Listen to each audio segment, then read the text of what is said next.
2 3 1 2 3. Hello. Hey.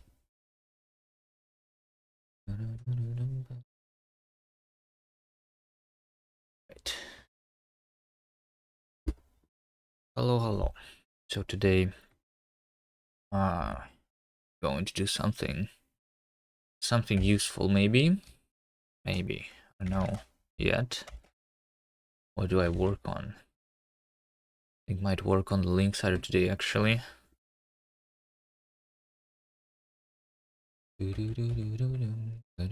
Linksider. Run.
Wait, is this the new sound effect that Wes did?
Right, let's see what do we do. So Davey just said we got a feedback from some tester. Go to the mouse control area. Mouse movement is only activated at a distance from the cube. Next to the cube. Let's see. So we have in the render in the game. When I'm playing the game, I get the control of the cursor somehow. Right? Touch input.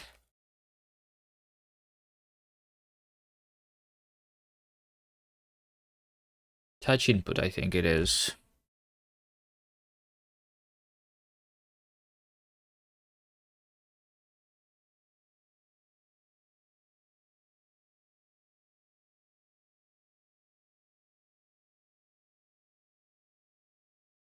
Touch input.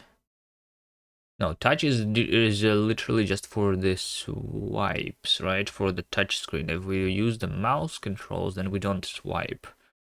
We just click on the left or right half of the screen,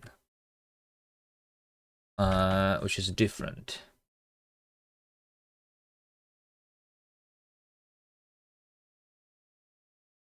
But how is it calculated?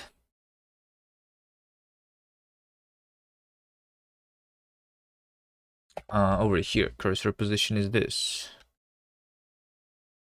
That's like different though. Let's see, mouse, press, use swipe input is false. and then we start touch input. Okay. Okay, there is these two things. We either use the swipe input or not the swipe input. It's in both cases the touch input. Sure. So over here, touch input at position. This is the important thing, right? Yeah.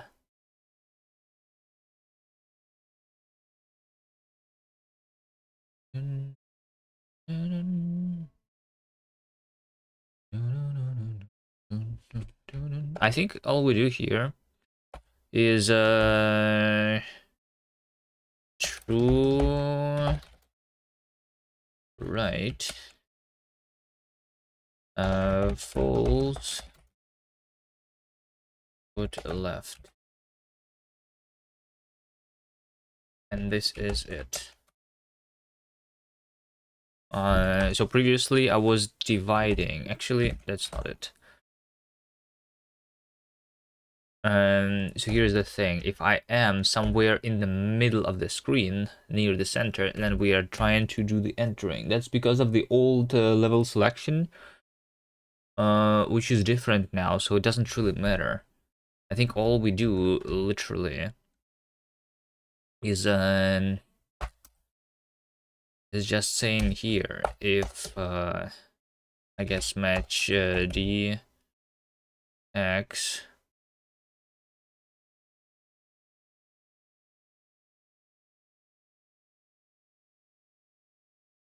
is sign positive.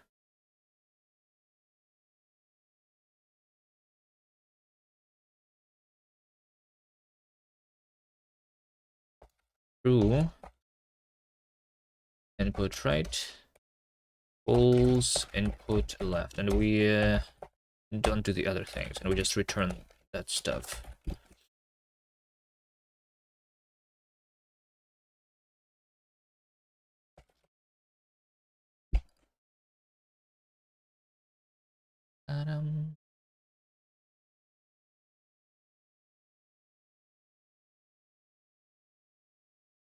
Any code following this instruction? I think I'm just going to delete this. This also means that the touch enter radius is a thing that is only used here, so I'm just going to remove that. And I don't need to return. Touch enter radius.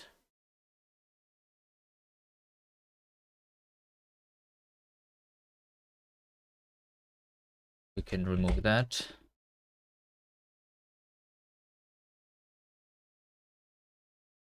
Variable does not need to be mutable.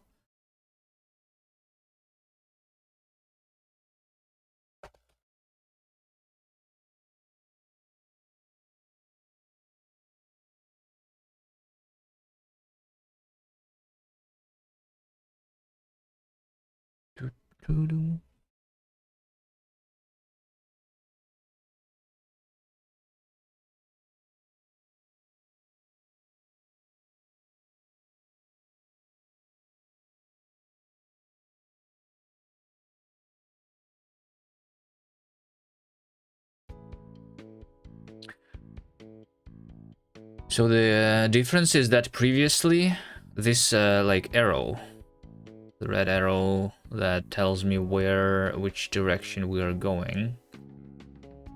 Previously you needed to click on the left side of the screen and the right side of the screen. Now you don't need to move your mouse really too much. So it's better, I guess.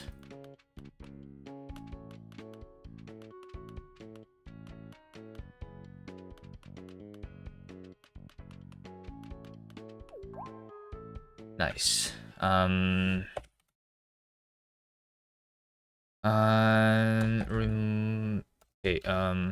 Remove touch enter radius and click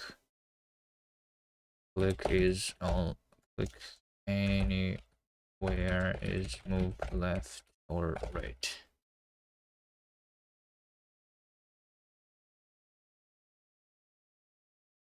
Dun, dun, dun, dun.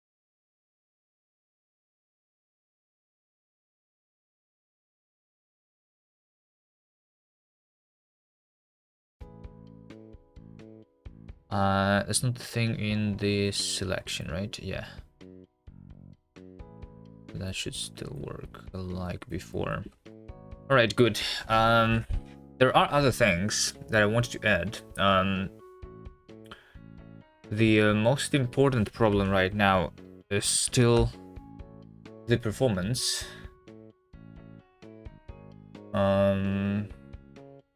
You see the FPS over here, right? 2 milliseconds, 3 milliseconds per frame. That's on the main menu. If I go to some level, I'm not sure which level is the best. Over here, then my frame time is like 7 milliseconds, right? Can I stop like this, right? 6.9 milliseconds. Boom, boom.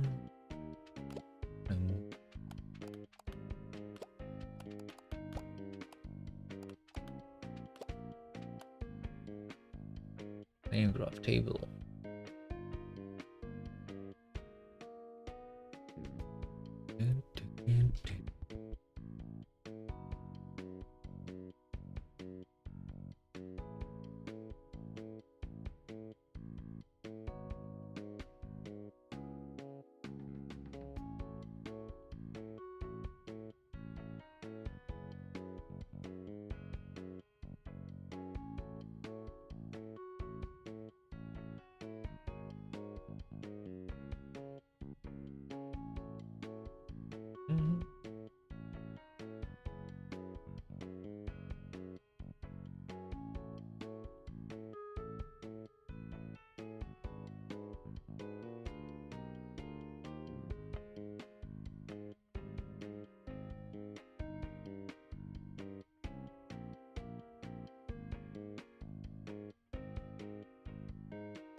Why is there emptiness over here in the path of this file?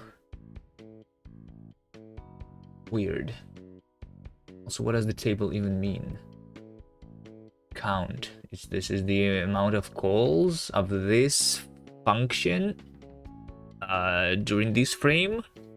Total save time is 163.8 S. What is S? I feel like the M is missing here. It's probably milliseconds. No, it's probably actually nanoseconds. Oh, maybe like it's something like microseconds, and like the micro is the symbol that is not being shown here. Yeah, maybe. Maybe that's the thing.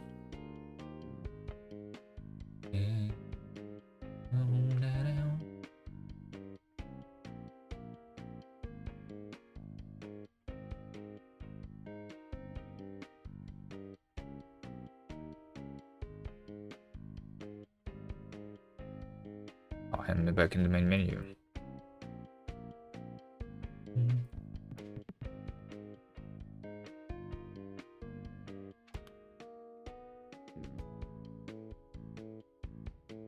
Like I should not be able to interact with the game while I'm in the debug screen,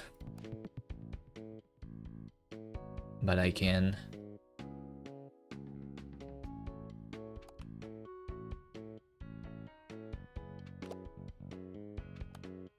Nine milliseconds. So if the PC is worse, then it's not that good. Also, 9 milliseconds doesn't give me 140 FPS, right? So the game isn't running as smooth as possible for me either, because my monitor is 140 hertz.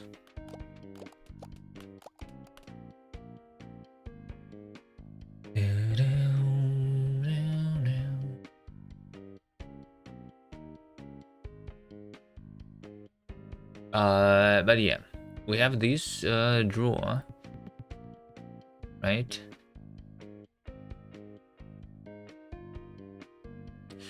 Not sure if I'm going to do this today, but maybe if I can spot something to do quickly.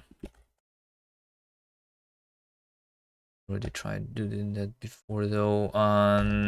So the way we are rendering the game, over here is I am giving it the current. So this is all that I need to know in order to render the thing, which is most importantly the current game frame, right? And the game frame is just having the game state. What tool am I using to trace everything? I'm using the puffin.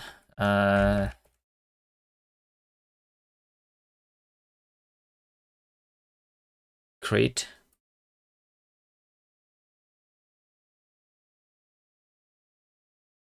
This thing.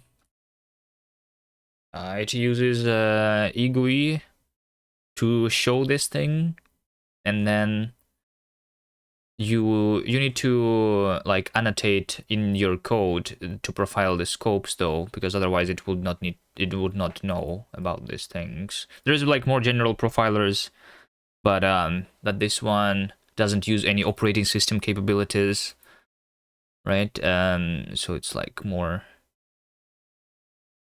cross-platform, I guess. But you need to annotate the scopes that you want to profile. There is a bunch of different profilers. I don't remember. I looked into some other options, but this one was looking like the easiest one. I also use Cargo Flame Graph sometimes, but like that doesn't give me real time profiling, right? It's only just giving me the data after I quit the application. So this is more like for games, because this is by the creators of something. I don't remember. Embark Studios. They were making something, right? What is the Embark Studios making?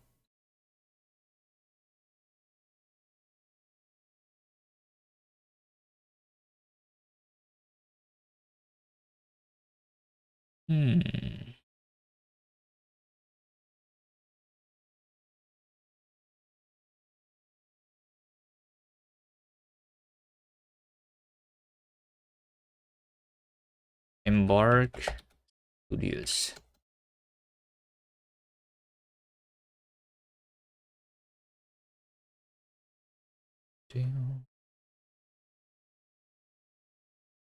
The finals? Did they actually make this? Did they make the finals in Rust? Or is that a different Embark Studios?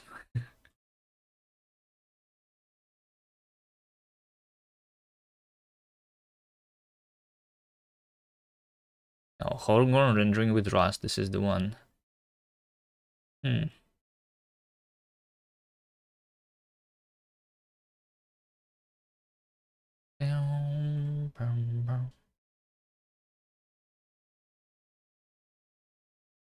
They have their own rendering engine too.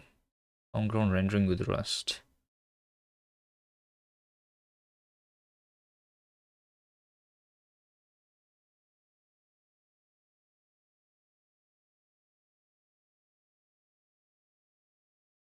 What they use? Open sourcing Kajia. Oh, so yeah, I saw that on the GitHub. So Kajia is a renderer. RTX is always on.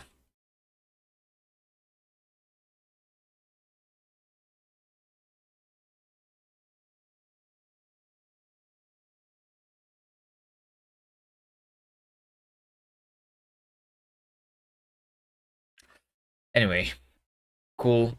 I thought they were making some like some small games similar to Stardew Valley, but maybe I'm thinking about someone else. Anyway. Anyway. So I have like performance issue in the game currently, right? And the reason is because the way I'm rendering the game is like I have the game state, and I want to render it, right? Yo, bad cop. Hello. How you doing? Yo. Yo. So the problem with this approach is that like I am currently treating every single tile in the level as an independent tile. Like you see how we have this stuff, right? So we have the player and we have like all of these walls. Every single wall is technically a movable thing, especially if I go into the editor, right? And like all of these things are separate tiles which I can move around, right? So because of that, like I don't have like static things. So the only movable thing in this level is actually just the player, right? But I treat everything as a movable thing. So I need to calculate this like auto tiling stuff on every frame and like other things is the problem. We did add the cache, which helped, but it didn't help a lot. Hello, Velik. How you doing?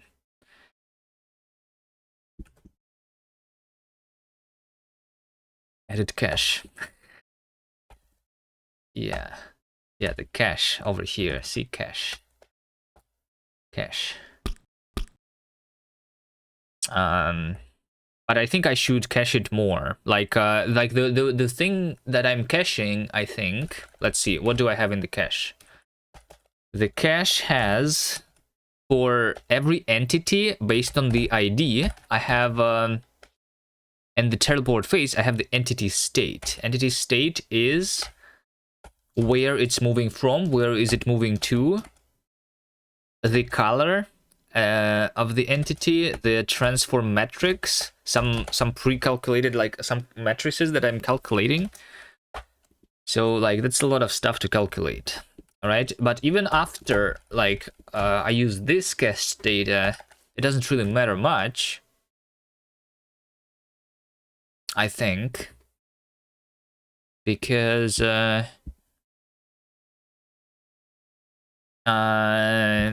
even after I have this data, I still need to like convert this data into like the draw calls to actually draw the stuff on the screen. But what we can do instead is, for a lot of like static objects that we have on the screen, we can pre-render them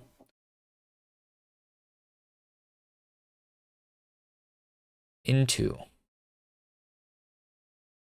the second reward hangs. What do you mean hangs? Second, I redeemed it. It didn't happen. I don't know. Sounds like some problem on your end. So I need to yeah, like I want to pre-render the static stuff into a texture, and then if something that was static and no longer is static, then I re-render that thing. I think. Sounds like someone wrote bad code. Couldn't be me. I mean, I did write bad code, but does it matter? As long as it works, it's fine, right?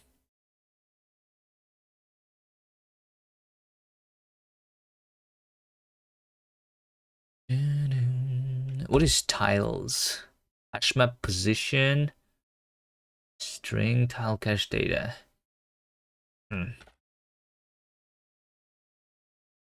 Render a game.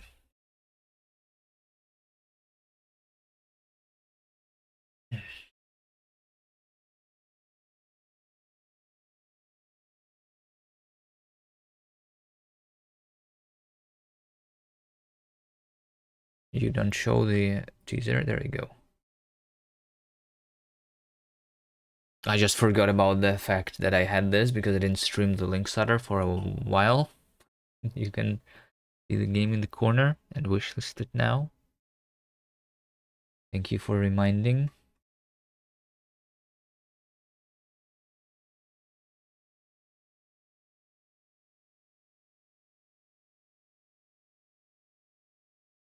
Alright, I need to remember how exactly was I doing my rendering. If I can get down to like 1 millisecond a frame and have 1000 FPS, that would be nice. That would be really nice. Draw game. So when I'm doing the drawing of the game, I go for all the entities. Currently static entity names. So this is me iterating over all the static entities because their current move is none, right? So this is my currently static entity names. Names. Why names? I mean, sure. Then I have the cache here. I remove from the cache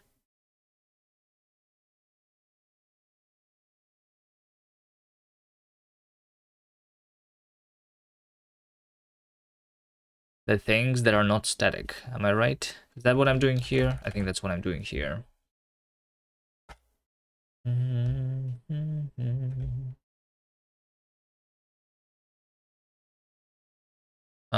Yeah, so here once again I iterate over the static entities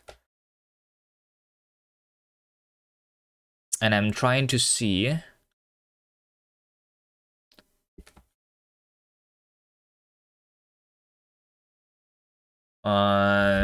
so this thing should be in the cache, so I'm trying to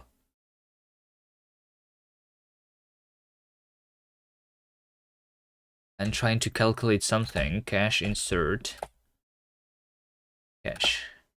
Cache is a hash map string cache data. Oh, okay. Cache tiles. Tiles at the entity position. So cache tiles is a hash map from position into a hash map string tile cache data. Tile cache data is a UV. So whenever I want to render at a specific position, a specific entity,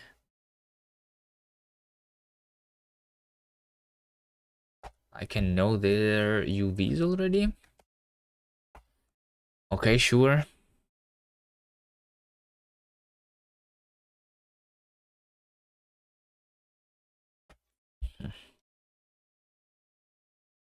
A little weird, this code here. Okay, let's see what's that. And then I clear the background or draw background. Prepare entities.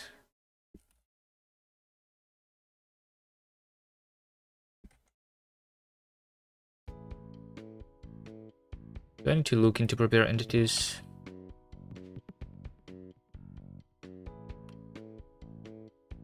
So we have a draw impl, right? So we have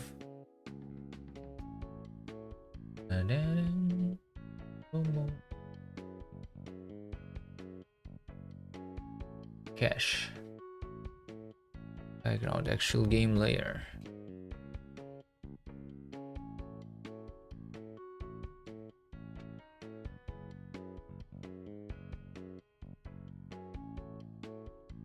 Wait, why don't I even see prepare entities here? Is it because it's like so small that it doesn't even get into here? I think it should still be present here somewhere.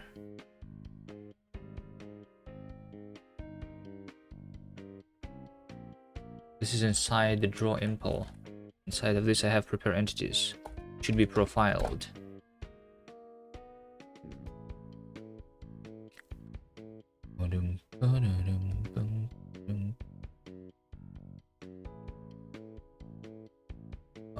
But I don't see it here for some reason.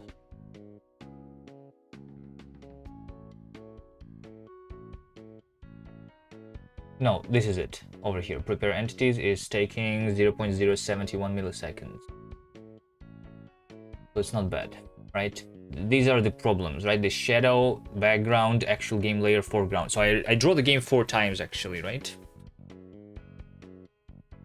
Yeah, I draw the game 4 times here.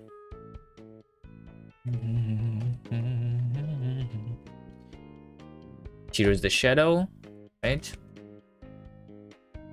And the actual problem is the draw entities function, right? Draw entities is taking the entirety of this thing basically in all 4 places. So draw entities. The reason this one is bad is, let's see again. So draw entities has a lot of like small function calls, right?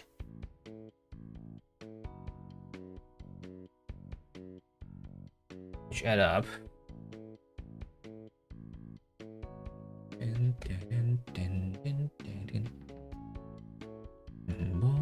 So what do we have here? So we sort all the entities by the order at which I need to render them. We have the Z index and we have layers.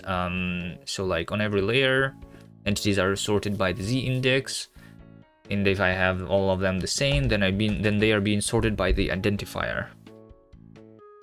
That shouldn't be the problem, right? So entity IDs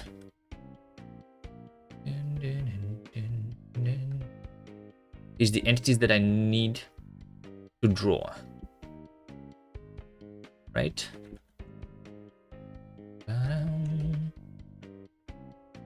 So I draw these entities that I need to draw twice actually, because I need the water mask. Low fuzzy algorithm.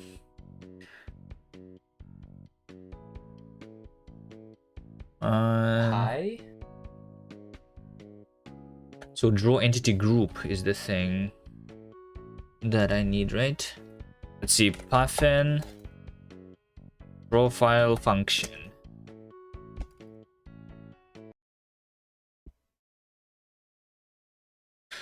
Those things. Well, I'm working on linksider today, which means that we're going to make progress on the game and maybe even release it sometime this year.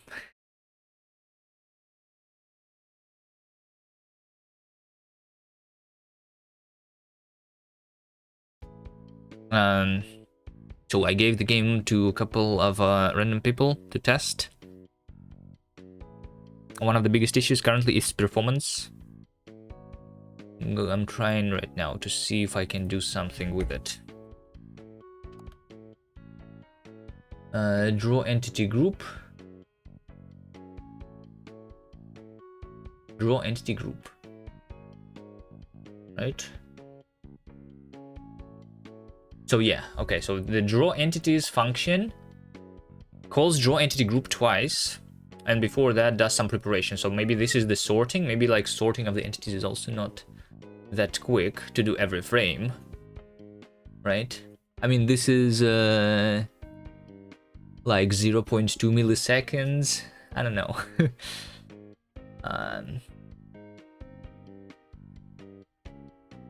But I do the sorting like of the same entities like 4 times also.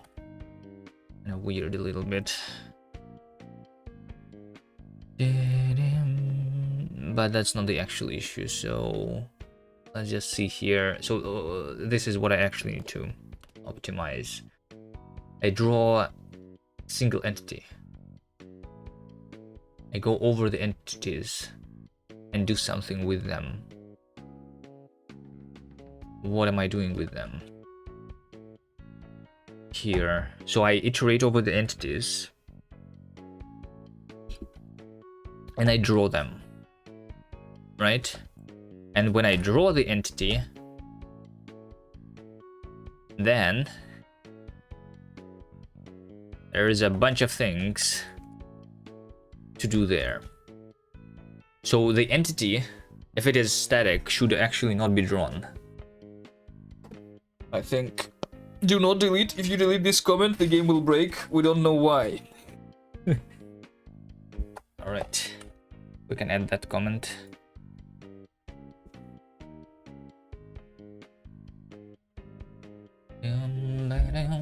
So yeah, the core idea here is to not call the function of drawing every entity, because I'm calculating a bunch of things here, right?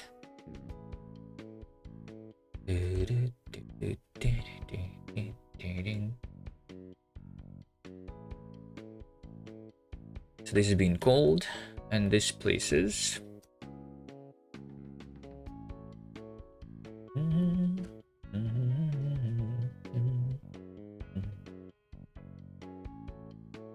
Draw entity group is being called here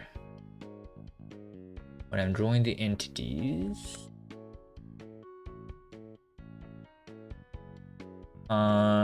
And this is drawing all the entities. The only thing that I'm doing here is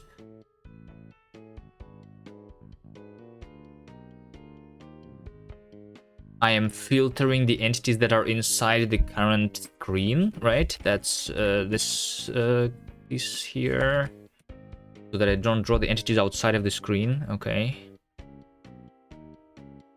All right, sure. I feel like here's what I need to do. Draw entities arguments.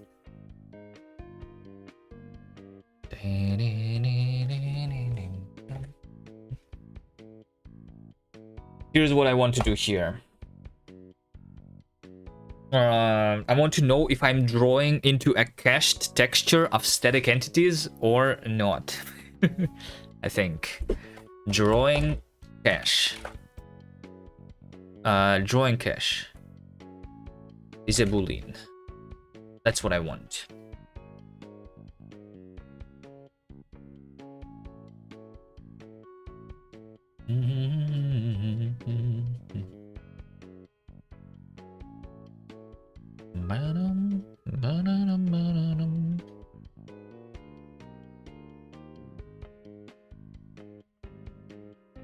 Is that right?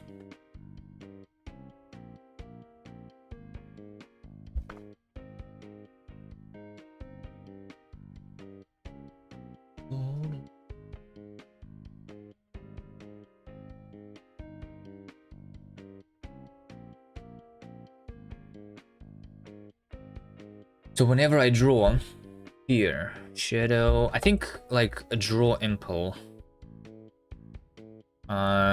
is what should have that. Draw entities arcs. So drawing cache should be inside of the draw arcs here, I think.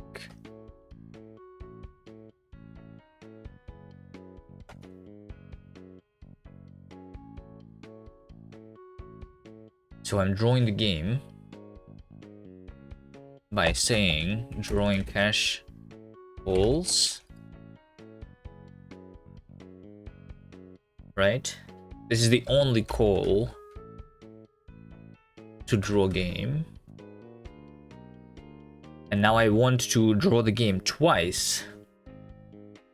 But drawing into the cache should only happen sometimes if I need to regenerate the cache.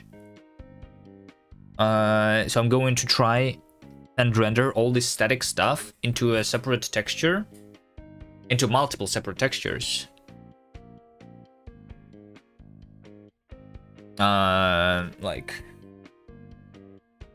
Like in between the dynamic entities in the sorted order of rendering in which I'm doing, I guess. And instead of drawing all of those static entities one by one, I'm going to draw them all at once by just rendering a texture of the level, I think. Boom, boom, ba, boom, ba-dum, bum, boom, boom.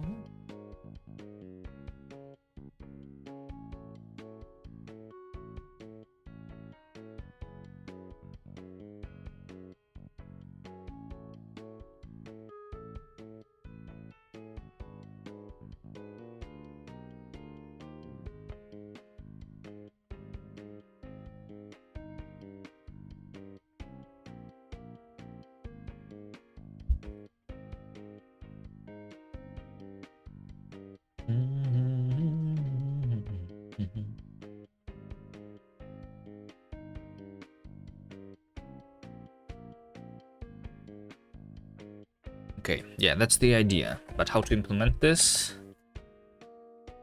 Let's see.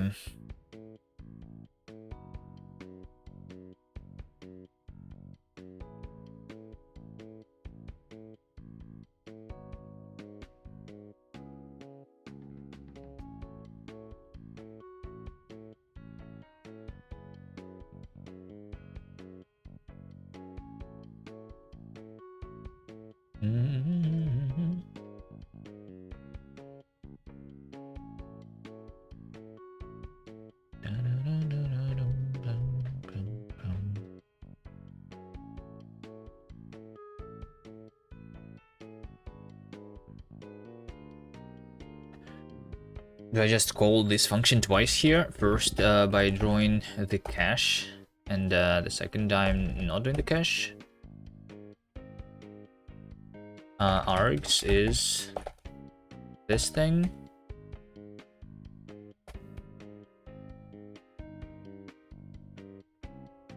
So I draw the args.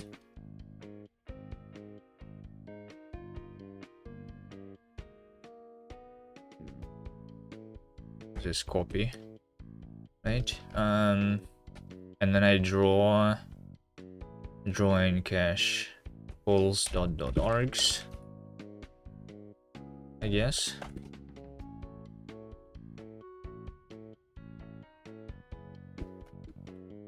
In that case, and in this case, it's true. In this case, it's false.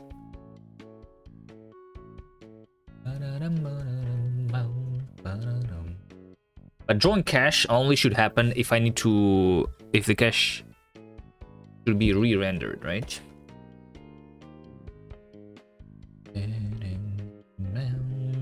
Actually, this is not correct here because the rewinding should not be the thing that is cached.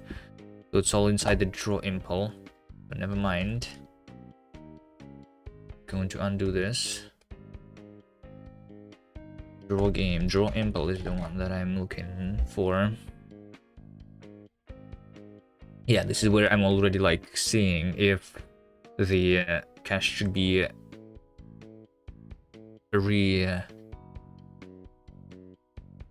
done. I feel like should currently static entities. I want to have a hash set of IDs of entities that are static, right? Over here, this is entity names by position that are static, but I want the actual entity IDs, right? So this is the static entities, insert entity ID, something like this. So this way I know which are the ones that are static.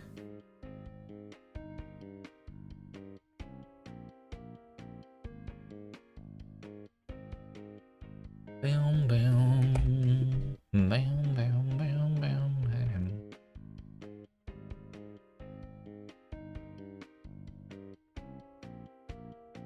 This is not enough because some of the entities are not moving, but I don't want to treat them as static because they have like some animation on them, right? So I think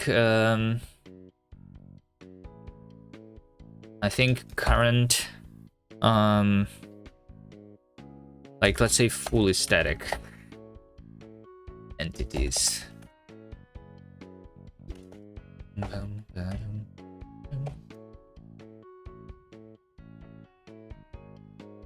If entity sides, any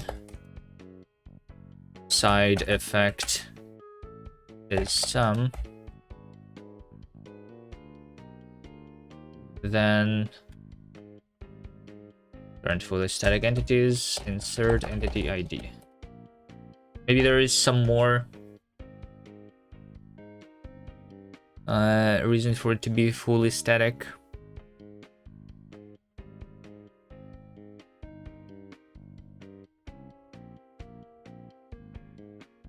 By the way, where is this even being used? Currently static entity names. Where is this being used?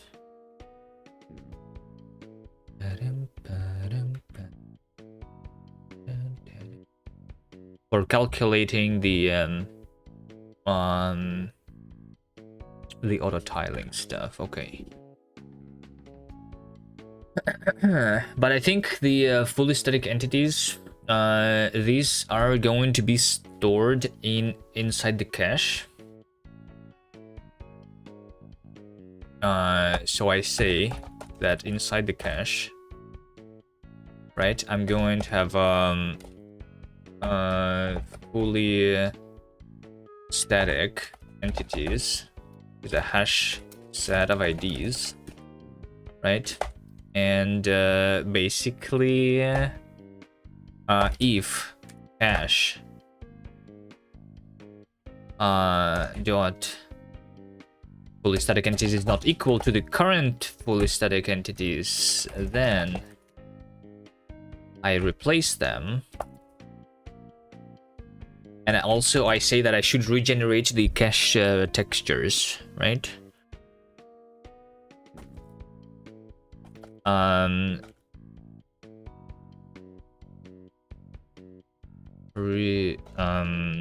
Redraw cache textures.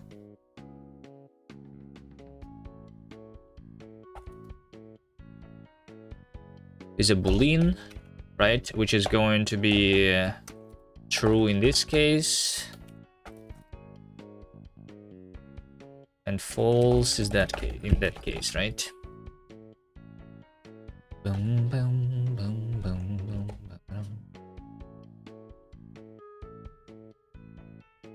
boom. So over here, the actual rendering is happening over here 4 times. Boom,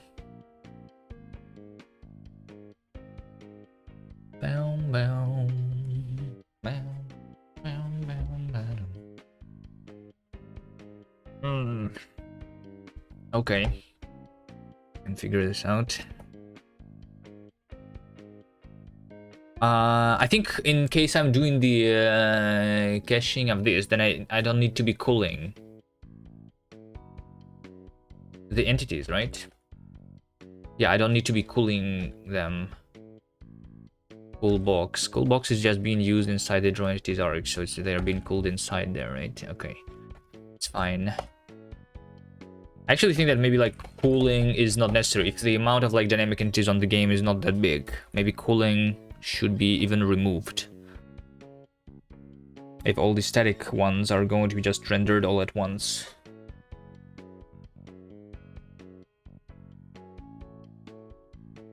Anyway, let's do here. Let for cache for drawing cache in true and false.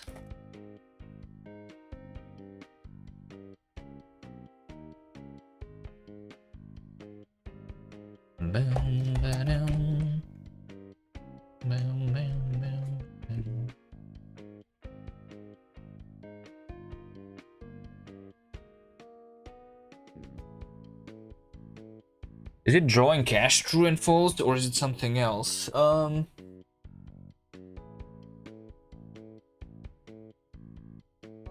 I think it is something else. I think inside the draw entities args, like I know if I should redo the cache, right? Yeah. So the draw entities args should contain redraw cache textures, I think over here.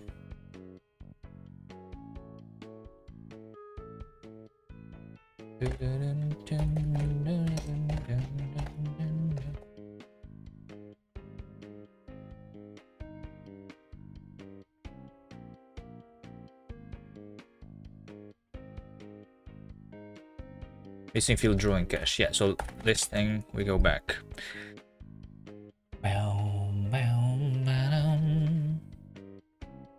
Placing trailing comma and vertical array literals.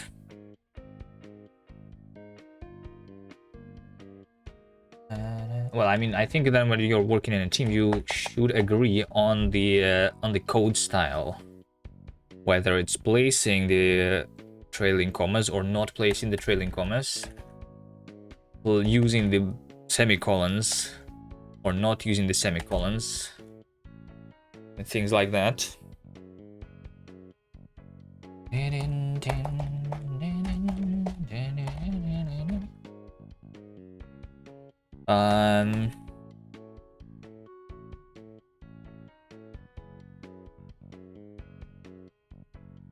Okay. So once again, we go now here to the draw entities. Draw entities. Now I know if I want to redraw the cache textures or not, right? And when I am iterating over the entities to draw, I think cooling is something that I can ignore now. I think I'm going to comment out the cooling.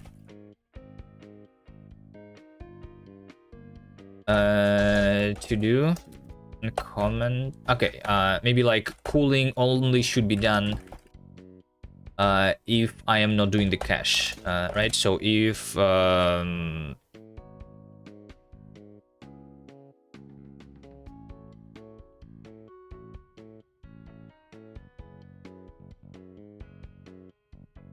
hold on, it should always be like this, I think. Yeah, I think I should remove the cooling completely. I'll just comment this for now. Their code style has led them to nowhere, you know. If you are just complaining about your teammates, what do you think? You think it's being productive? Complaining about your coworkers? That's fine. That I don't know.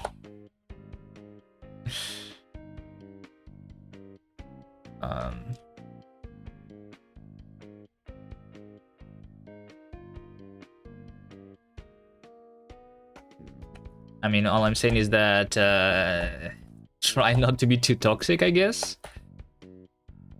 Teaching your coworkers something that they don't know, if this is useful, is important, but also it's important to not be toxic, because that's going to be like, it's just going to lead you also to nowhere. They complain to the boss on me all the time, lol. Well, I guess then in this case, I don't know. I don't know. Maybe the place you're working at is just toxic in its nature. So I'm not envying you.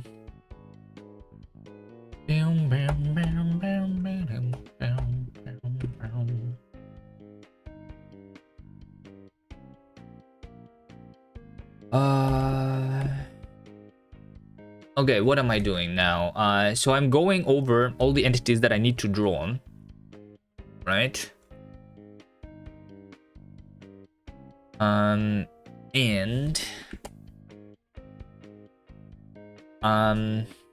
whenever I'm rendering an entity, a specific entity, so I think in the drawing entity group, yeah, I think in the drawing entity group, if I go over the entity, so some entities should be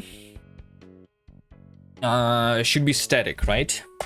So cache, if cache fully static entities contains entity ID, then in theory I should not even be doing anything with it, right? Let's do continue here for now and see what happens.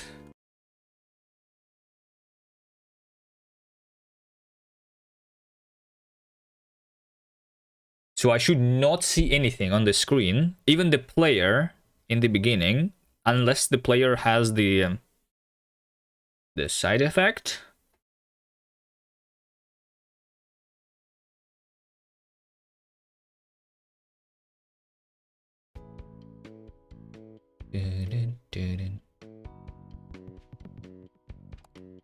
Yeah, so this is the only guy that I know, that I can see now, right?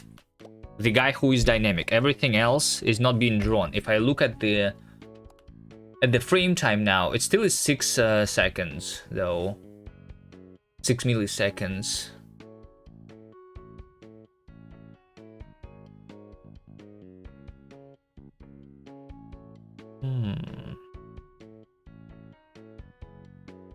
Profiler UI is 1 millisecond. This is 3 milliseconds here.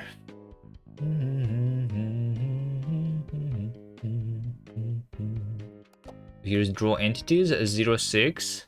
So now half of the time is being used outside of the drawing entity group. So maybe this is the sorting that I could also optimize, but I don't know. Hold on. It would be nice if I still saw something. So let's first fix this. I just don't know what is the... wait. Hold on. And to know what level to test, right? I'm just going to run the game into a specific level immediately.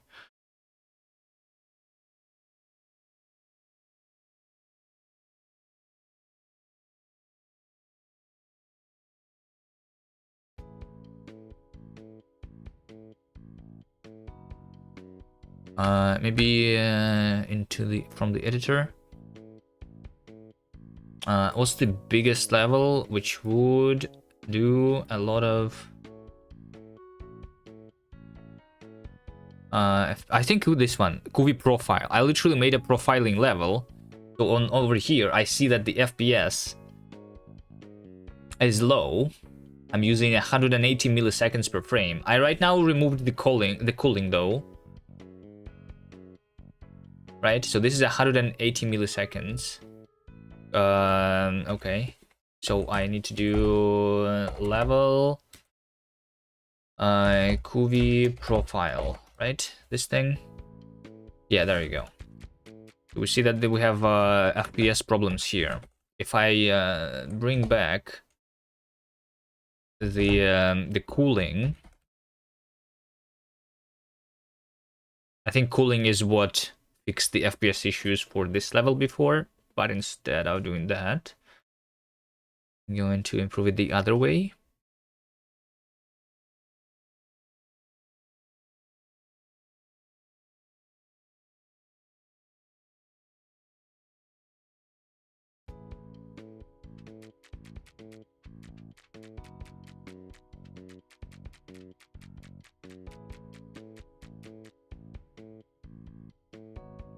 I mean, yeah, cooling does improve the situation, which still feels like laggy though.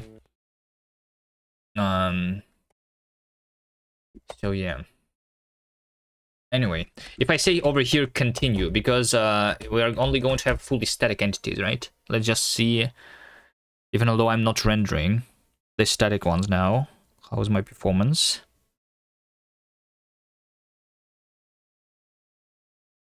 In the game X or R, there was some mechanic that was turning off the lights and you had to solve it in dark for some time. Yeah, there you go. So I only see the player when it's not static, right? Not static means that it actually is moving. I actually still see the problems. It says over here, 60 milliseconds, sometimes 60 milliseconds. Oh, wait, hold on. It's actually updating the player. Update the player means actually game logic. Why would that be that? Try start moves? Wait, why is this 15 milliseconds? So over here, the problem with FPS is actually the game logic, even although that doesn't make much sense to me. Try start moves, 15 milliseconds. Weird. So it's not the rendering. Even. Maybe I should look into that too.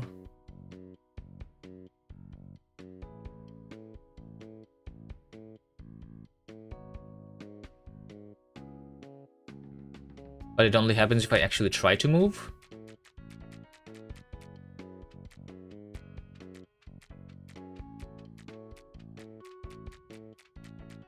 Okay, so like on the, yeah, that's why I'm seeing like the legs here. Because whenever the move is ended, I am calculating something, and calculating a single move is more than 16 milliseconds, which makes me feel the lag a little bit. Okay, that's a separate issue though. Let's start by doing the rendering, because otherwise, if I'm fully static, then the FPS is kind of okay here. I mean, it's not super okay. It's 12 milliseconds. Not greatest. Right? Draw event, 50 milliseconds. Wait, what? Wait, what?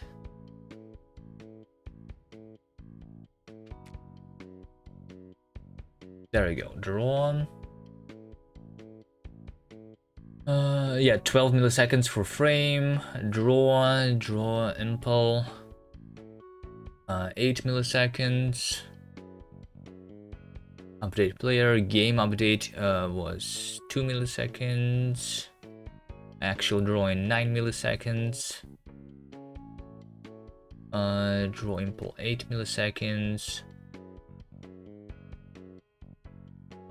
So drawing 4 times, each one is around 1 millisecond.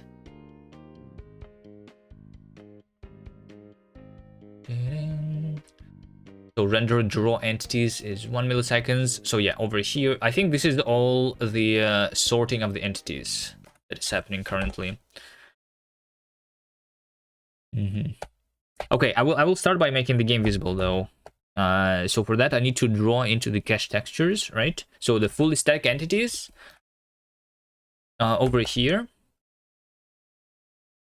they should be drawn. So if args dot redraw a cache texture, then the frame buffer that I'm rendering into should be, let's see, let frame buffer, the actual frame buffer that I'm rendering into is going to be, if it's not a static entity, then the frame buffer, but otherwise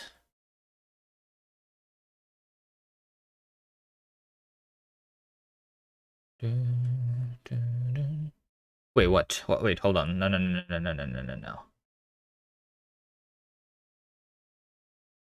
Let me first read this this code because it's weird here. So what are we doing? I have instances that I'm drawing. For F is draws behind. So I'm first calculating what I'm drawing in which order. Oh shit, this is annoying. So I first calculate entity group draw state. Draw entity group. Entity IDs. Wait, draw entity group means draw all the entities at the same time, right? So the order does not matter for the entity groups, right?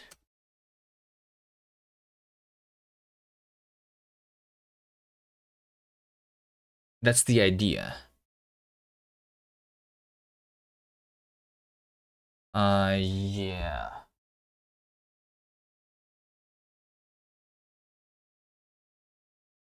Which means that redraw cache texture is not happening here. Because I'm going to draw the entire group to a frame buffer.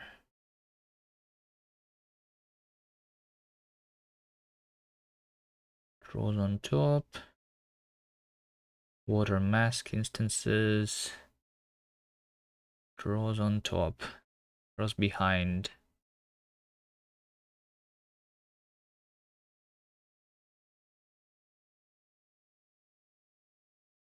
Oh no.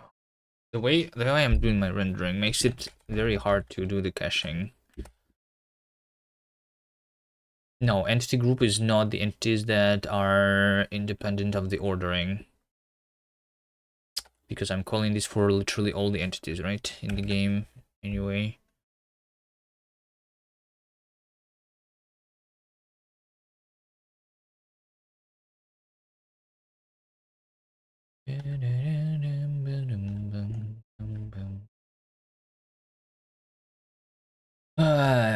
So when I'm calling the draw a specific entity, this thing doesn't draw anything immediately, right?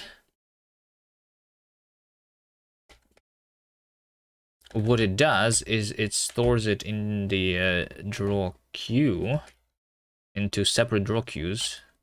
The things that I need to draw behind, the things that I need to draw, and then the things that I need to draw on top.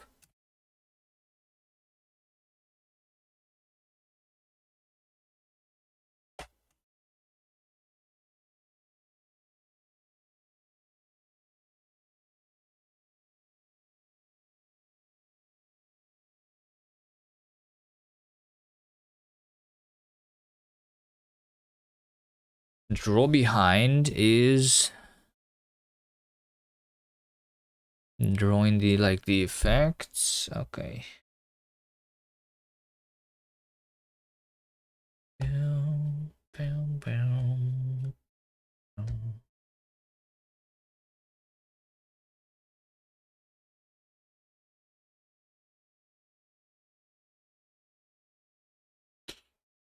Yeah, well, it's not that easy.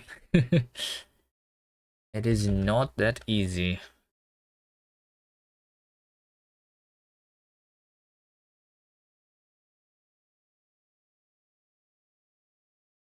Draws on top is doing the effect. And also stars needed.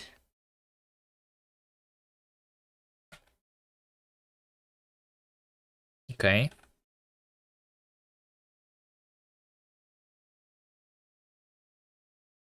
I think this means that if I have side effects or if entity stars needed is some, then I also should not consider it a fully static.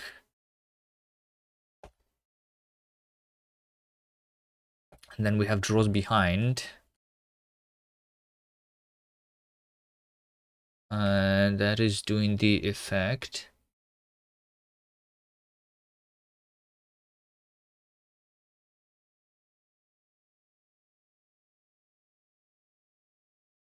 And also the inner levels here, it seems.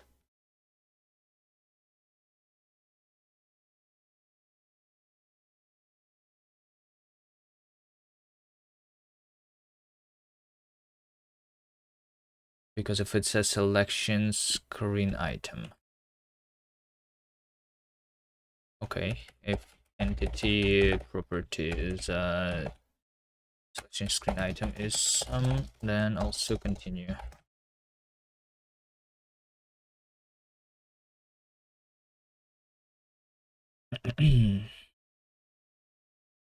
Okay, so now we are only left with the ones that are just being drawn as instances. State instances.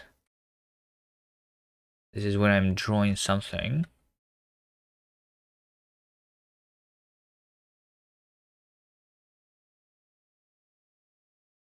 Wait a second. Wait, what? Draw entity group.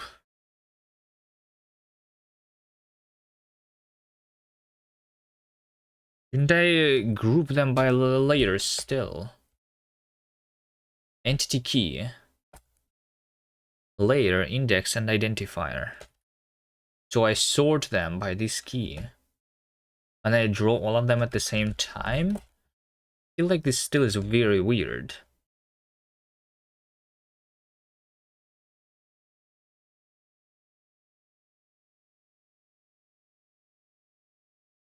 It looks weird to me. Maybe I should group them by layers at least, right?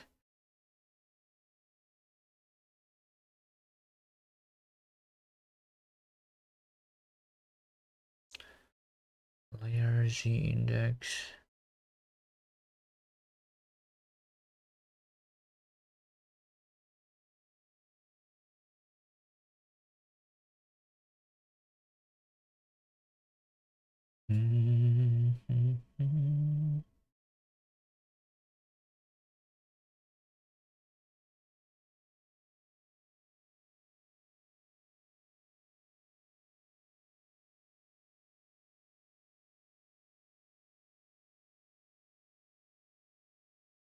this is called draw entity group, but I only have one group.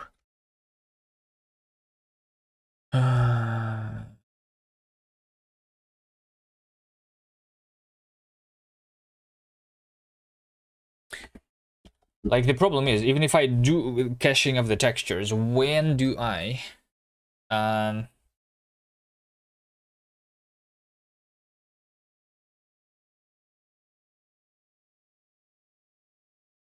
do this, right?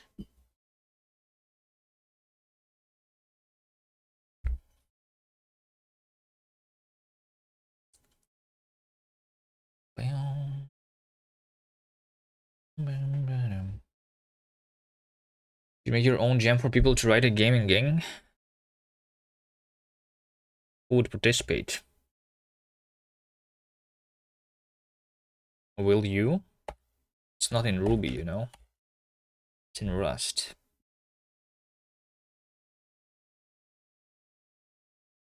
I won't have a game jam with one people participating. I will participate and win myself. Yeah, it's a way to win a gem.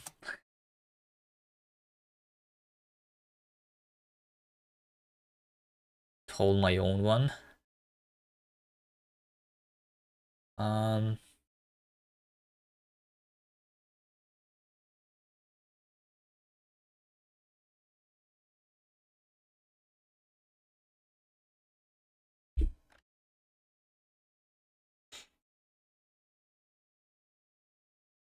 Ideally, I need to redo my rendering code completely, but it's not that easy.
Okay, I can do a little bit, like instead of,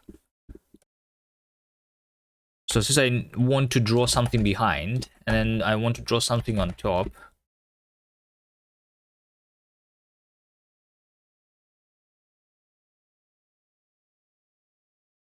No, it's the instancing that needs to be here, right? Tile instance.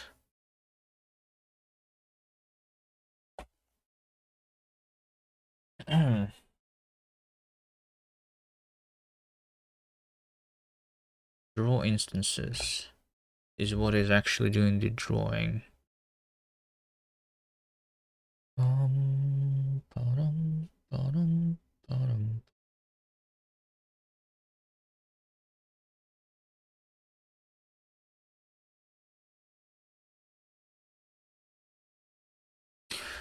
Why is this so difficult? Why is this so difficult? State. What is state? Entity group draw state. So over here, I do the draw entity impl into this state, right? So inside the state, I have these things. Ba-dum, ba-dum, bum, bum, bum.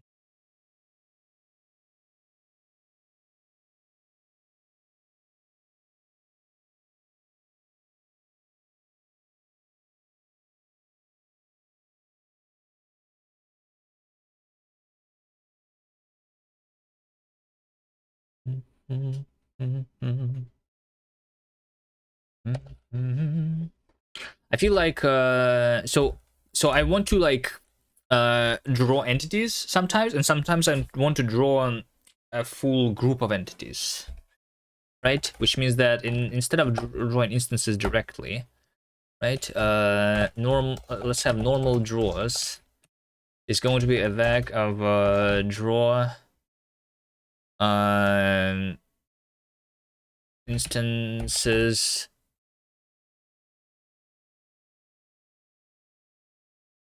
where draw instances is either tiles, which is a vec of tile instances,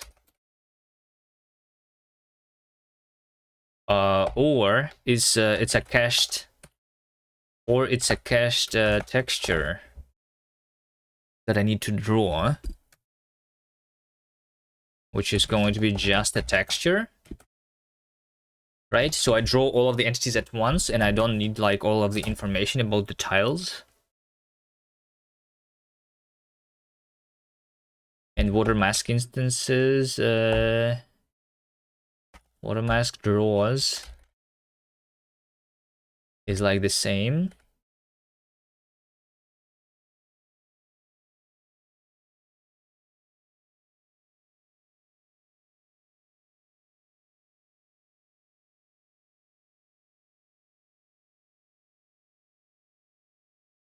Normal draws. I think I can just call these draws. So draws behind, draw on top, and watermask draws. Right?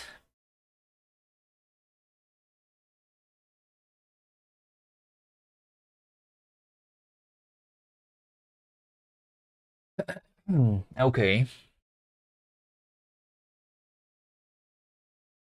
So if I don't want to redraw, then I just continue. Right? But if I don't want to redraw,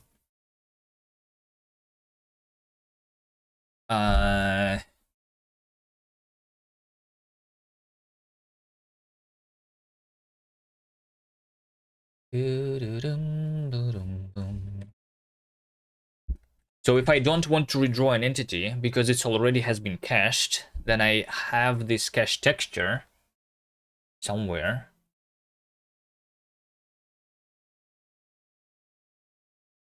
Seems like you cannot redeem nothing. I don't know. Sounds like your problem for some reason. Like clearing the cache of the browser or something, I don't know.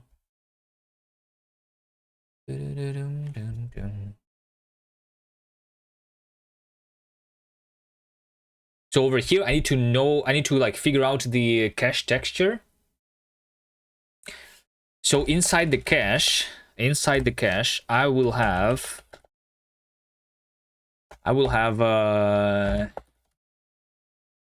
cache textures, and this is going to be just a list of textures.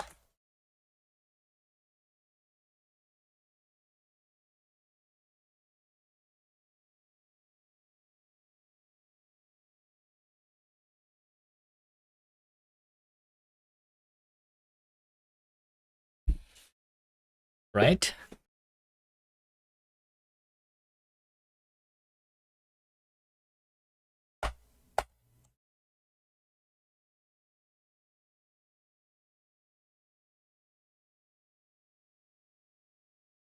So over here, I need to get, so state draws,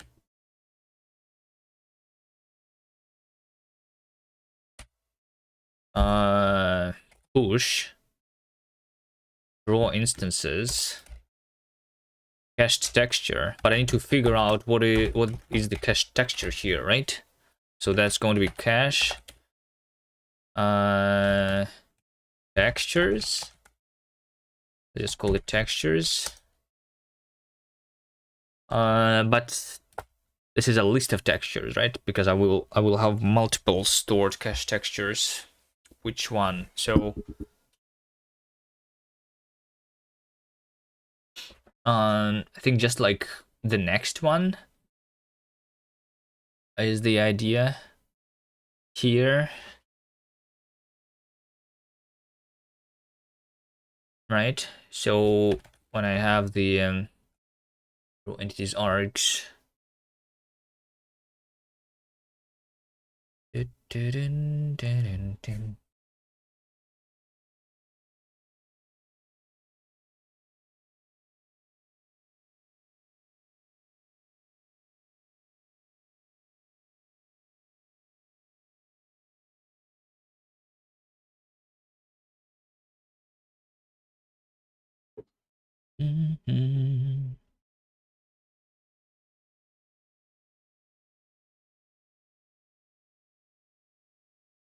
like I want to know what's the next texture. Or something. Maybe I should do a texture based on the entity ID then. I think that's the simplest way to do it. So if let some texture is state is cache textures get for the entity ID, then I say that this texture should be drawn, right? Fully into the cache, right? And also similarly, water mask textures.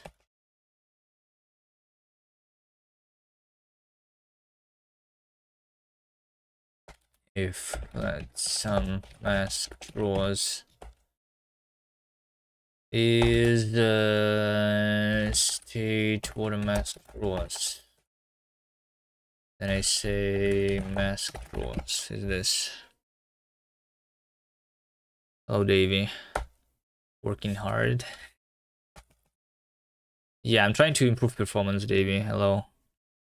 But I don't know, like the way I'm doing it here, is it making the code even more complicated than it was before? So hopefully, I don't know. I'm not redoing it from scratch, which would be like the correct thing to do, maybe.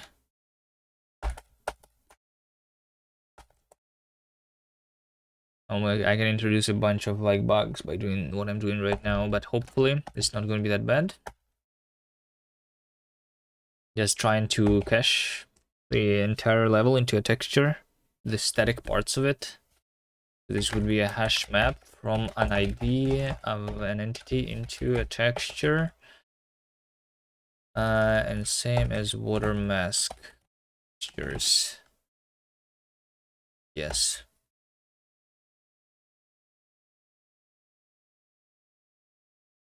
Okay.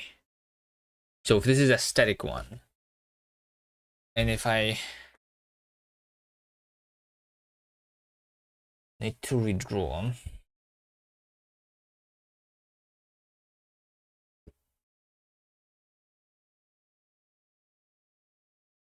boom, boom, boom.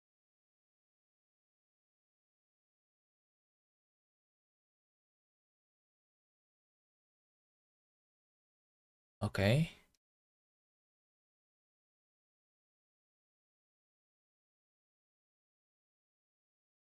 But if redraw, then I do redraw.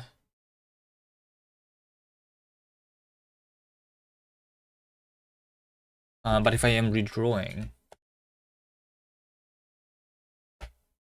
okay, hold on. So if I am fully static entities contains entity ID. Hold on, let me say that this is fully static. Static is this. So if my thing is fully static and I don't want to redraw, then I'm trying to draw the cache texture. But if I'm not fully static and I am trying to redraw,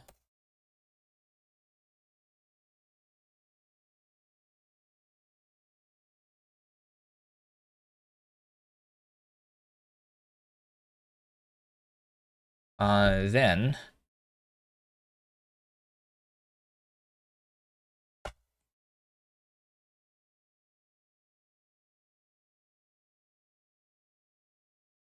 no.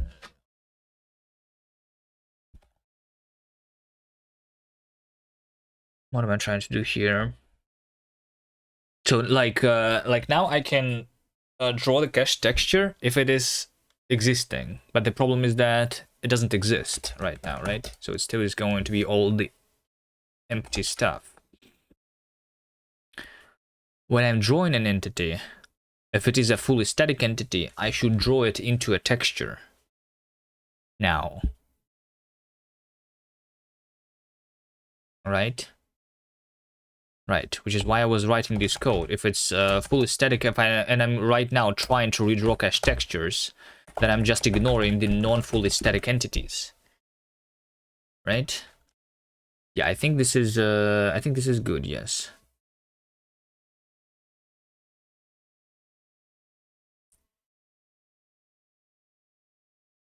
But this also means if it is not fully static and I'm trying to redraw, then it means that if I have drawn something,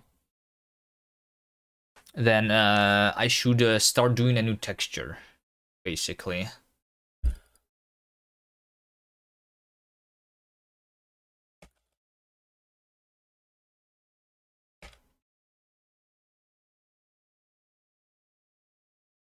Right? So over here, I start a new texture.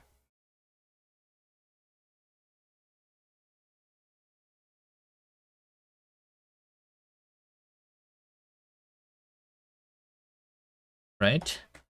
And this thing is what actually does the drawing of all the things. Yes? Yes. So perform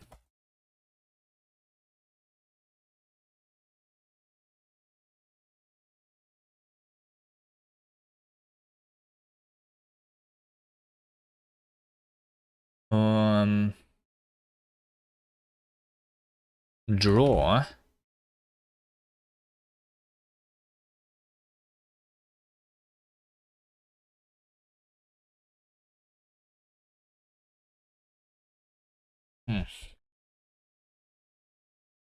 like I need to flush my current queue and draw those into the cache textures, something like that, right? So right now I'm only doing this in the end, and now I will need to do it like in between the dynamic entities.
This is what I do, and I say flash draw state frame buffer water mask frame buffer, right? So state is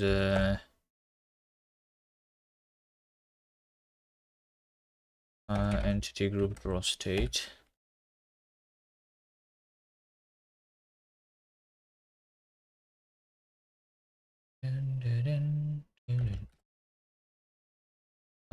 Yeah, so I don't have the instances here, right? Of other things. Core draw in state draws. Match draw. Okay, let's do here. Do draw. I have draws. I'll call the do draw frame buffer state draws, and then over here do draw water mask draws.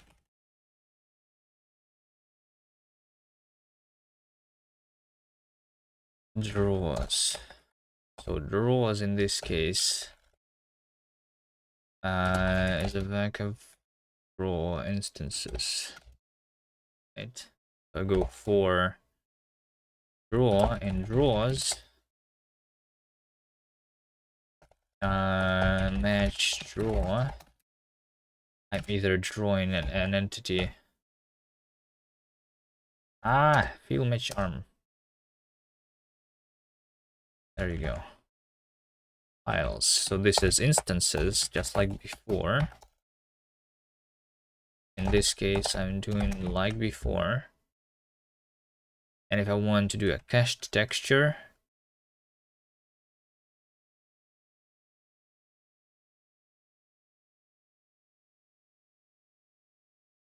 then I have a to do. Cache does not live long enough.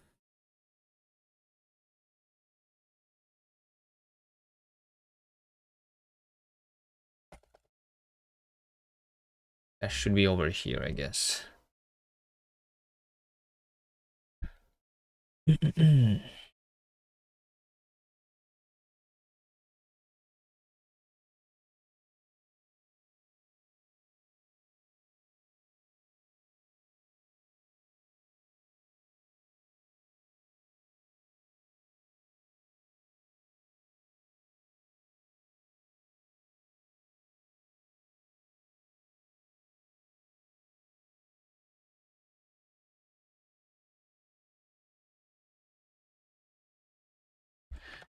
Alright, so this one is flush drawn,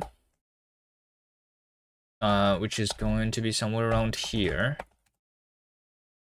And this means that I need to clean this stuff, right? That init state is this thing. So state is init state. Right, and since I'm flashing draw, I need to mutate this, and I need to say state is replacing state with the new empty state, I think.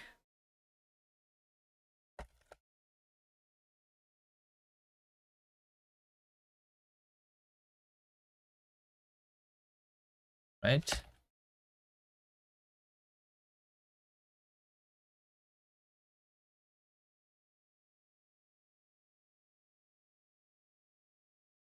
And then this is being now as a water mask frame buffer is some, so that I don't capture it here. Right?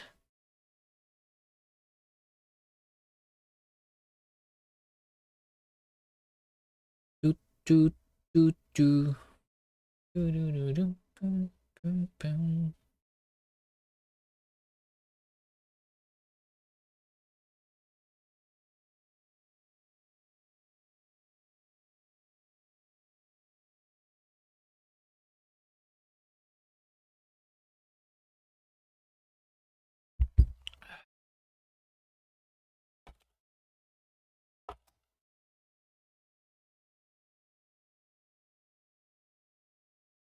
Okay, let's see. Impl entity group state.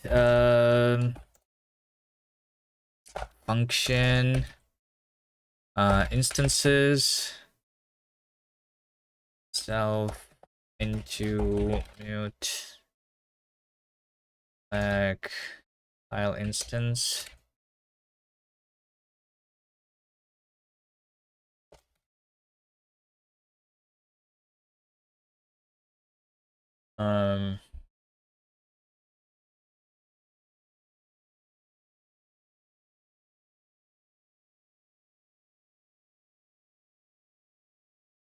Match self was last.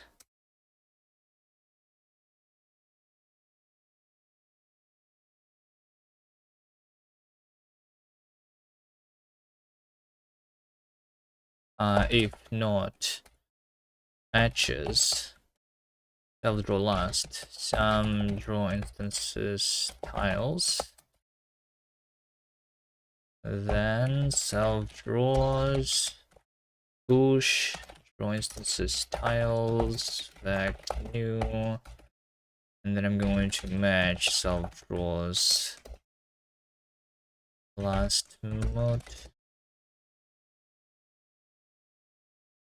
draw instances tiles instances otherwise unreachable, something like that, right? Water mask instances, it's kind of the same but optional. So if okay, let draws is self water mask draws as mute question mark and return some of self draws, just say draws.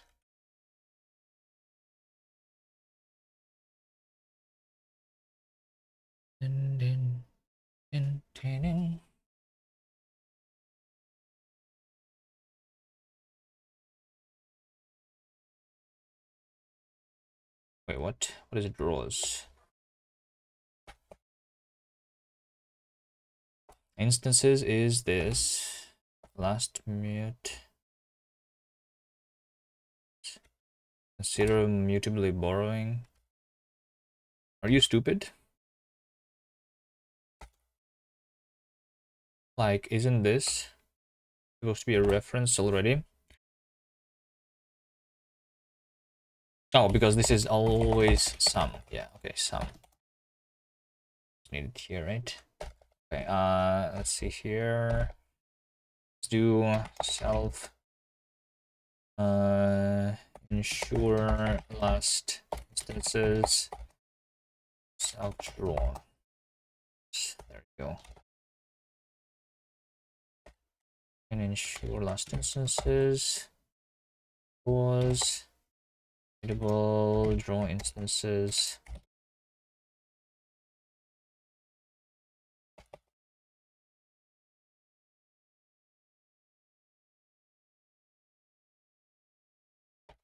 Like that.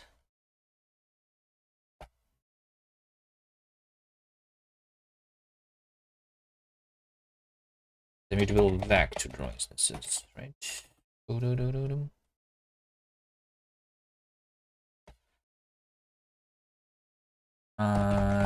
Like this.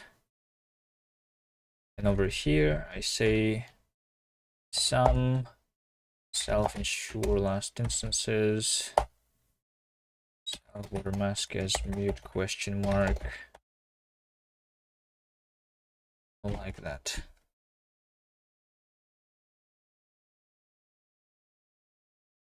Let's go to the mutable back because of the return type. Oh yeah, this should return mutable back to tile instance.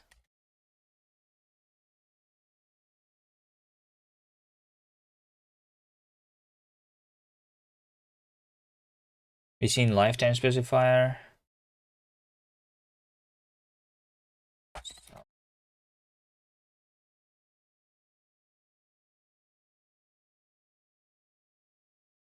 like this. Lifetimes cannot use the keyword names. Okay.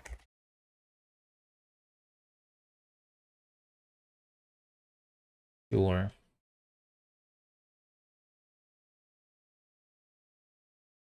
Okay, so instances is just a method, right?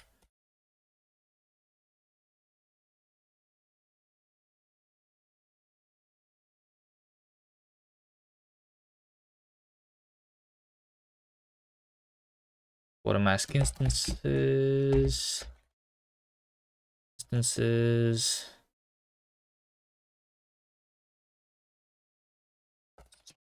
Is watermark instances.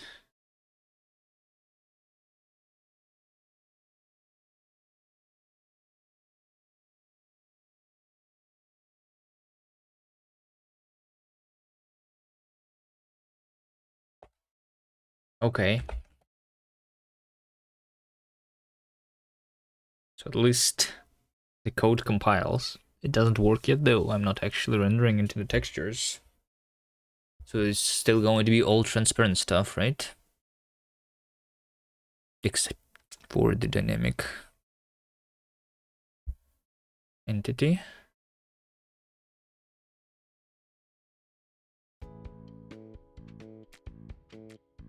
Okay, and sometimes, so like, yeah, I see the entire level when I'm on those frames on which I'm supposed to regenerate the cached texture, right?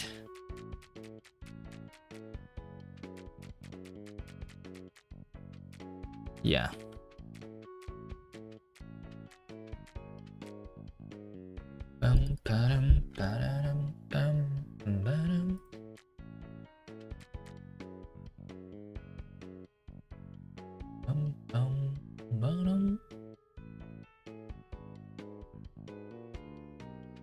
So drawing entities is actually taking a relatively small amount of time.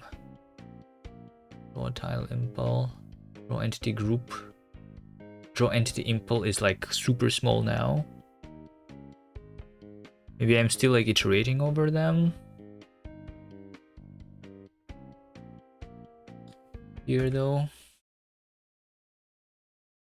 Let's see. Okay. Yeah. Anyway. So now I need to draw the things into the cached textures. Right? Flash draw needs to be called over here. If I'm not fully static, I need to flash draw. Right? I need to flash draw.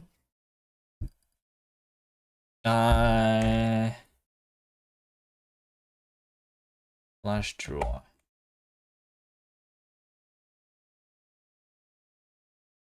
Well, I mean, cache texture is never going to be there, right? In case I'm trying to draw into a texture. So is it the flash draw that should actually capture both the frame buffer and the watermask frame buffer here?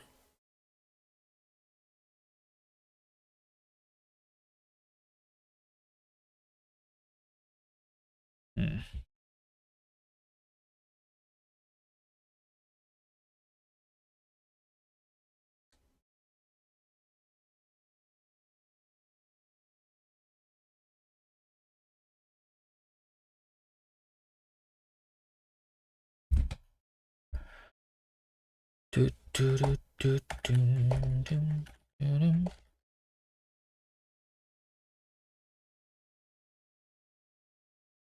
Um, hmm. Flash draw is happening here.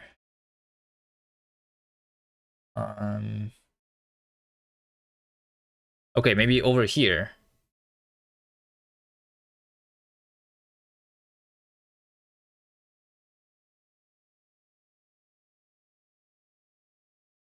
I have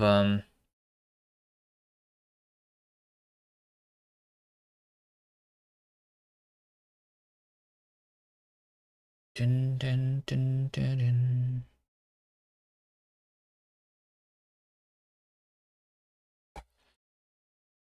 Ah.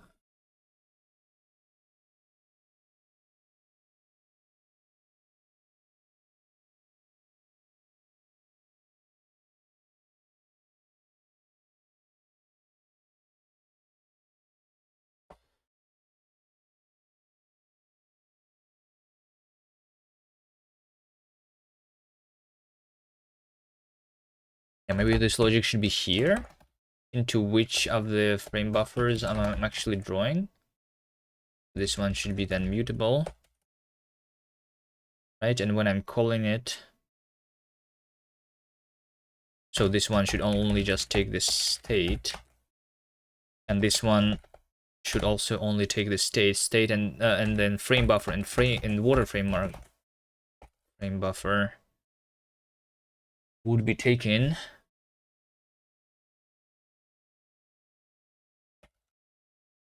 from. Wait, why is this supposed to be not mutable if I'm mutating the frame buffers? No. Weird. Oh, I used the moved value. Wait, why? No. It's supposed to not be moved. Use of moved value. But why? Closure cannot be invoked more than once because it moves the variable water mask frame buffer. Okay. As mut unwrap is what I want, right?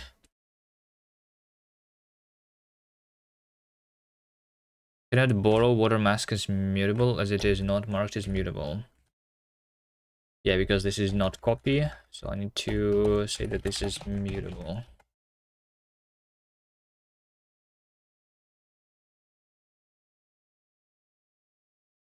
Dun, dun, dun, dun. All right, looks good now. So now whenever I flush, I might not always, I don't always actually draw into these frame buffers. That I have. Sometimes I might draw into the cached frame buffers, right?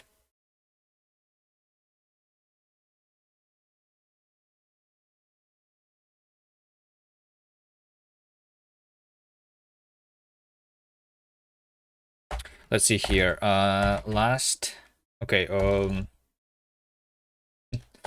Let's see here. Group state like caching draw is false. How about that? Caching draw is a boolean. So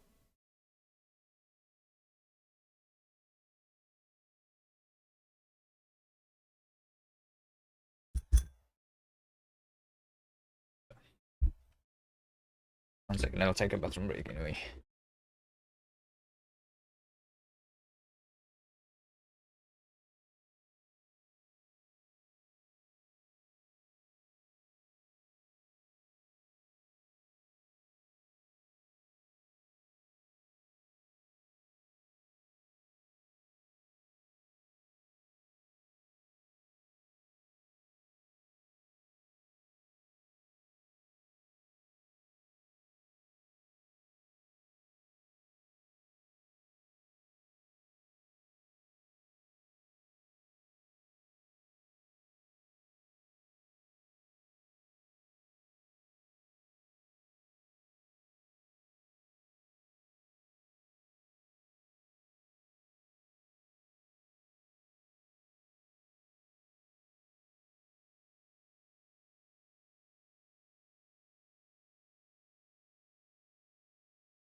All right, so if I am trying to draw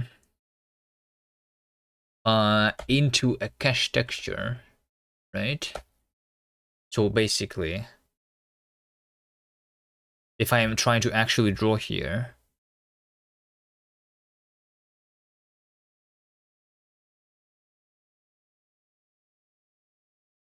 so this is the entity that I'm trying to draw.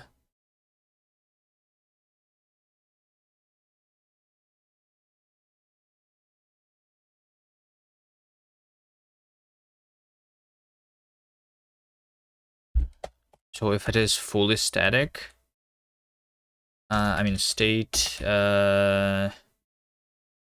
caching draw is whether it's fully static, right?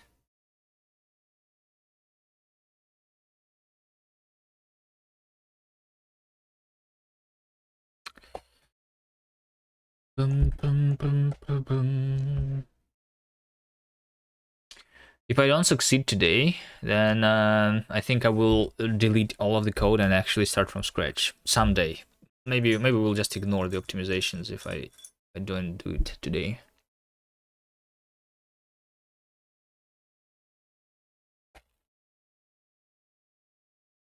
Because this looks pretty bad so far. But if it will work, it will be nice.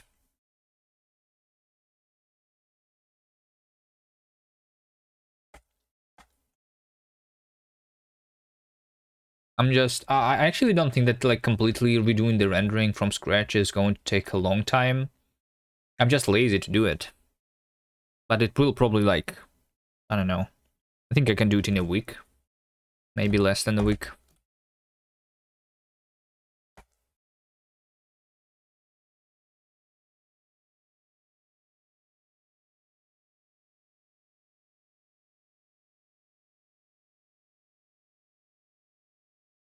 Because this is just going to lead to a lot of bugs if I keep doing it like this here. But okay. But okay. So when I'm flushing the draw, I'm going to say that frame buffer and water mask frame buffer is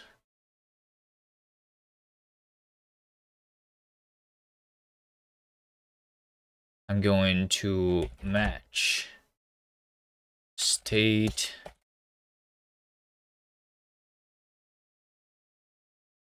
caching draw.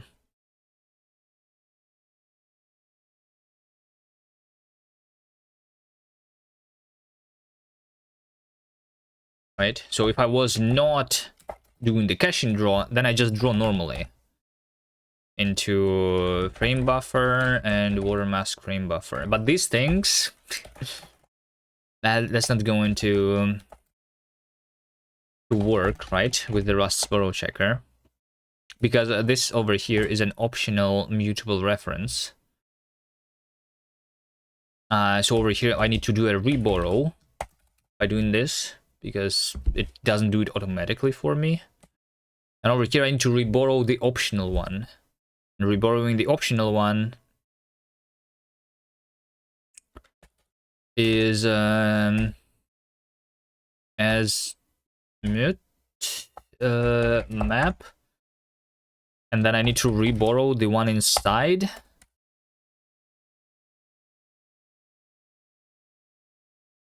Is that it?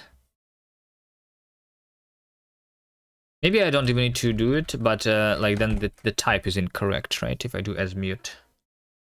This is going to do the same, but the type here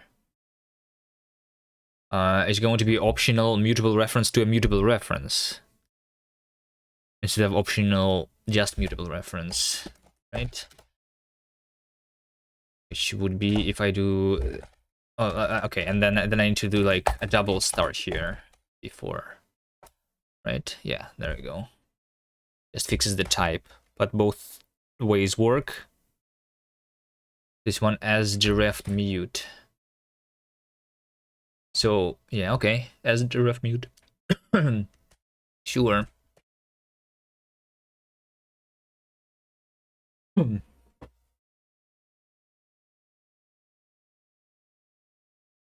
Okay, so okay, and over here we can do it directly, and then this does not to be mutable. Okay, fine. Okay, and in case I want to do a caching draw over here, I need to first create the new cache textures in case they were not there before, right? In case they were not there before.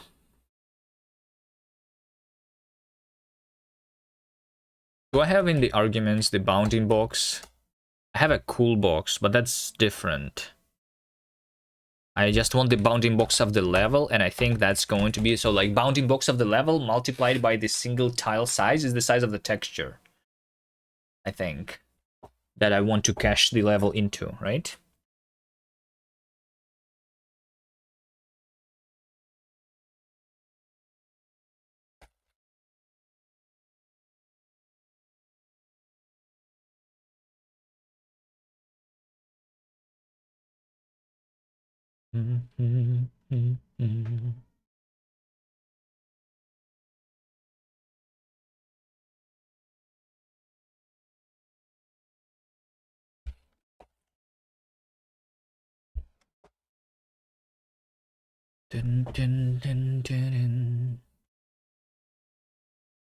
So do I borrow the cache mutably because I'm going to mutate this actually? Right? But then if I captured here, wait, where am I even using this?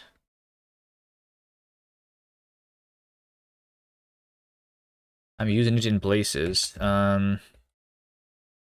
Okay, in this case I will just borrow. But it means that the textures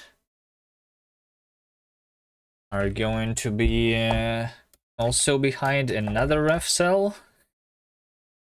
I mean, sure. Cache textures.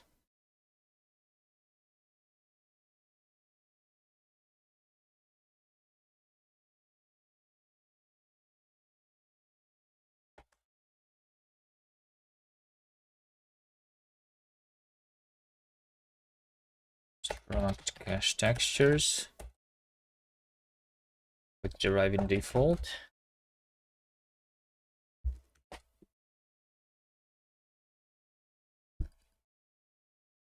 Right? So over here, the textures that I'm trying to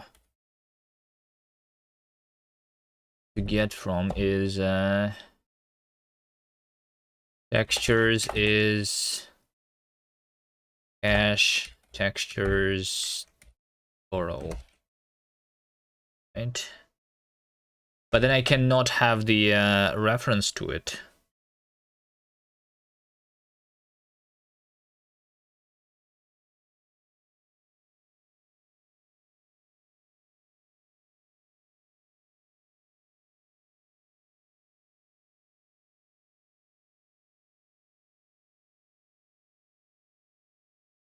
Right? Because this does not live long enough. Can I have a, if this is a ref to inside a ref cell, then I can do ref map.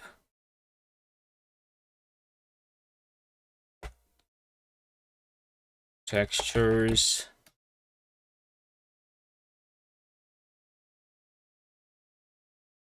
Like this.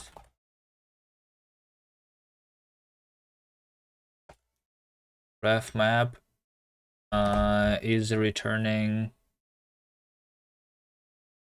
a ref. And then I cannot do any flat sum. It.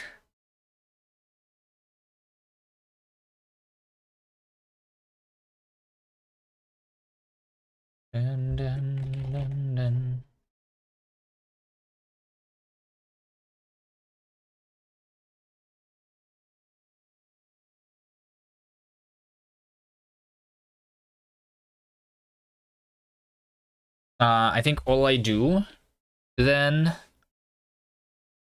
is when I do in the cache texture, I'm not having the reference to a texture, but instead the ID, right, of the entity to which this texture is attached, kind of. So I just do the entity ID here.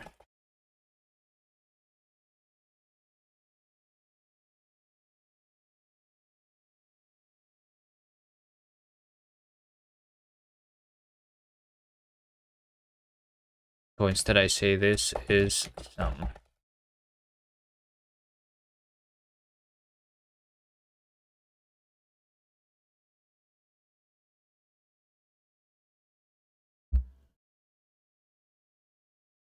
Dun, dun, dun, dun. So, okay. This means that in this case, if I want to draw into cache textures, then I say textures is cache textures. I borrow, and then I say textures.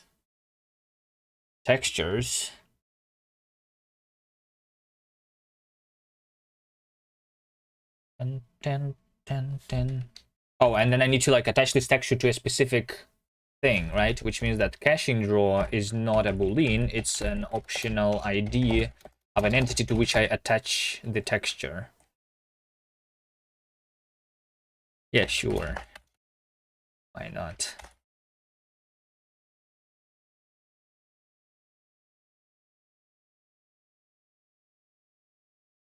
Some ID textures, insert ID, and new cache texture.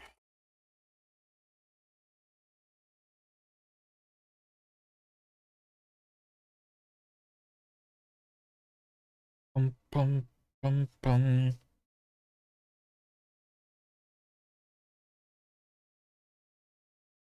I'm just also realizing that the cache textures, I will need to draw into them with a different camera too.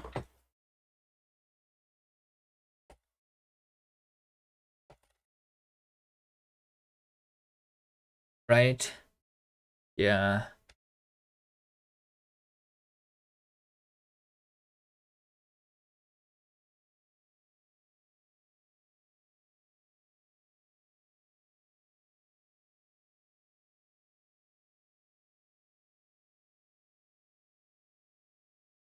Dun, dun, dun, dun.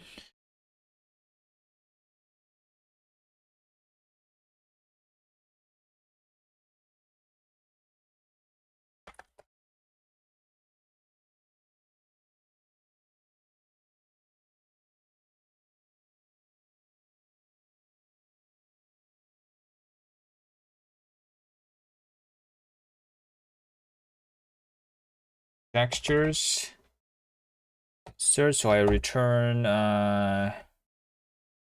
textures, get mute ID unwrap, and textures. What a mask textures, get mute ID. That's what I want, right? And find a new cache texture. Consider borrowing here. Expected ID. Yeah, okay. Here. Borrow.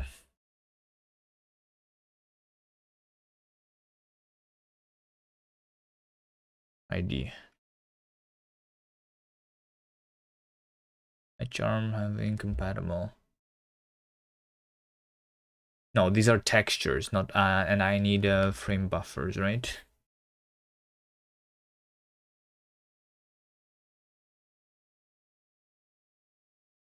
Okay.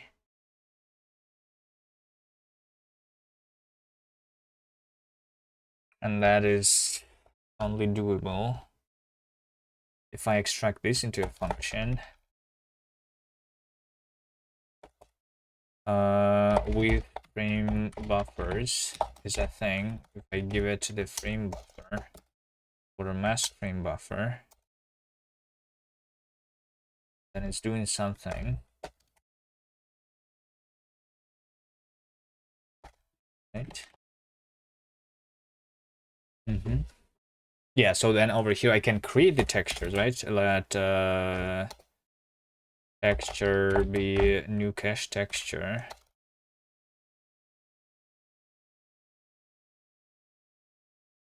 And water mask texture is water mask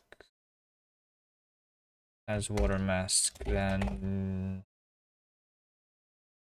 as water mask dot then new cache texture, where new cache texture is returning a texture like this.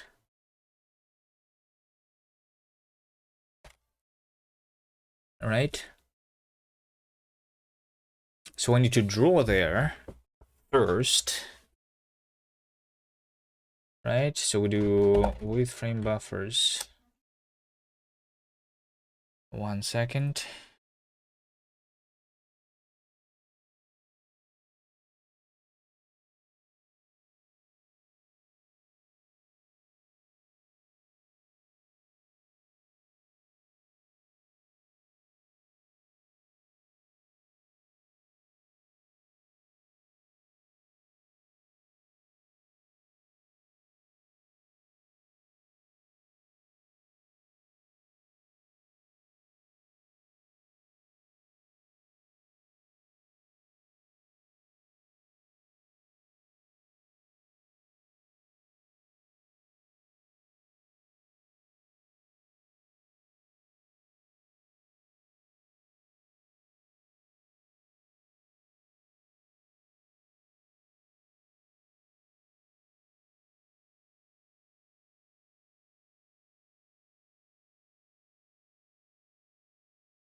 high.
Zero Quill.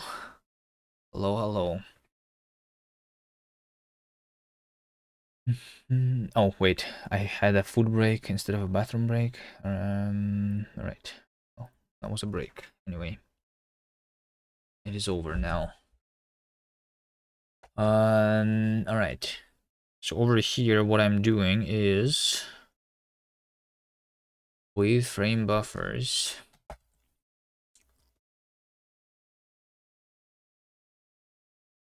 Frame buffer, new.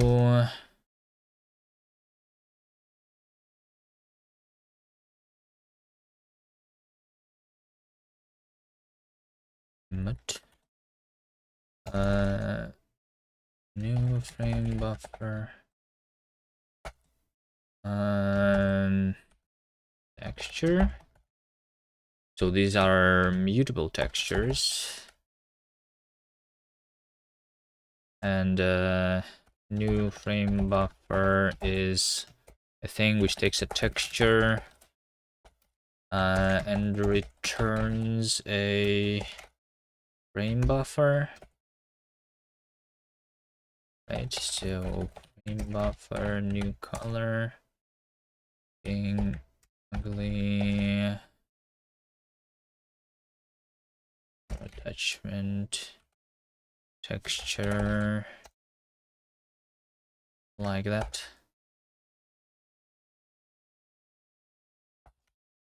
So do this and water mask texture as mute map new frame buffer, right? So this should be me just rendering into the frame buffers. And over here, I don't do any lets.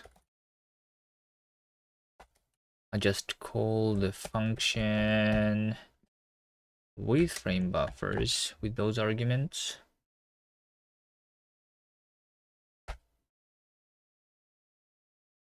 Mismatched type expected this, found that.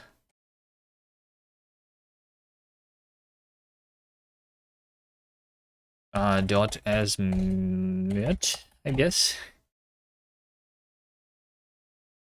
is what I want, because I'm making a new frame buffer and then immediately dropping it. Okay. Sure. And then over here, I say if let some water mask, sun texture is water mask texture, and textures, water mask textures, insert ID texture. And yeah, over here, it's not a new cache texture. I insert the actual texture that I have been drawn into already.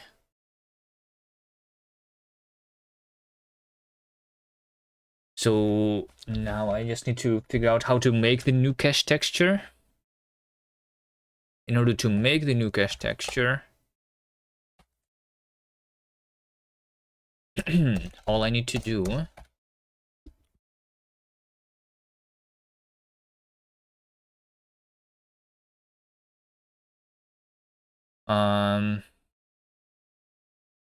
make a new uninitialized texture.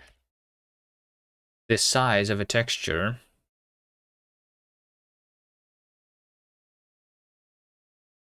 cache texture size, right? Let's see, let cache texture size be args frame state bounding box. So this is the bounding box of the level.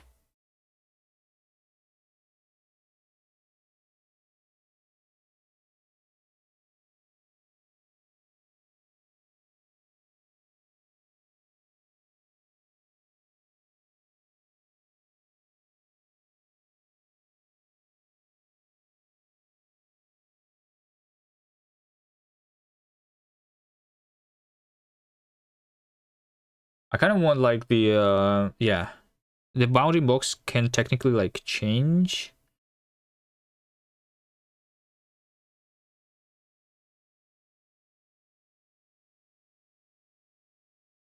Because of the dynamic entities.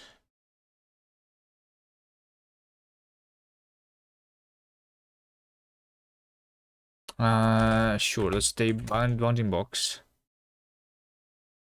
To do bounding box includes dynamic entities.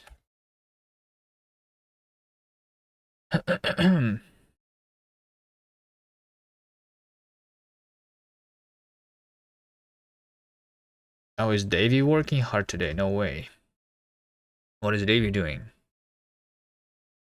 Some new levels? Are we doing some graphics? Something? Bounding box.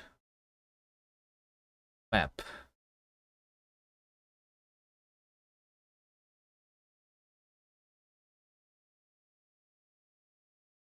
Bounds.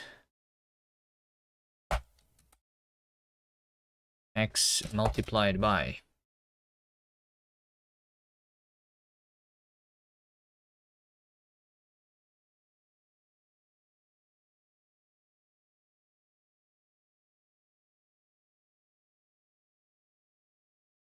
Self. Assets. Render a game.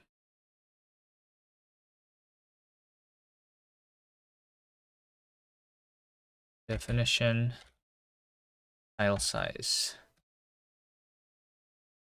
Map. Is I mean, yeah, just this. Bounding box. So this is the bounding box. Cache bounding box. Cache bounding box is this. We have cache bounding box size.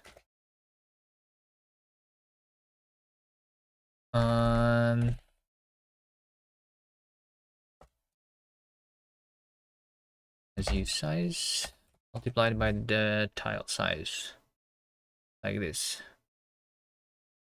1 pixel in the tile set is 1 pixel in the cache texture.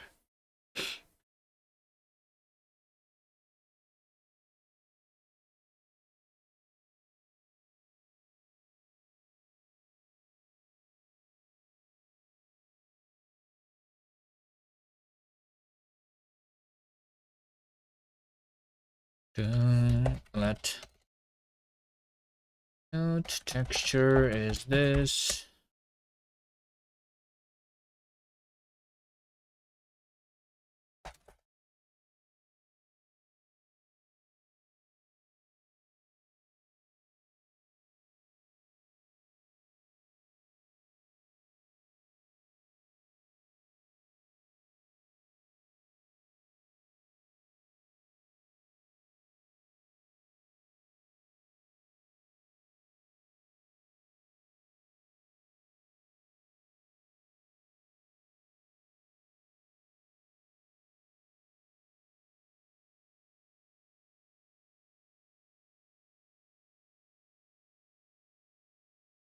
Going to clear the textures with all zeros.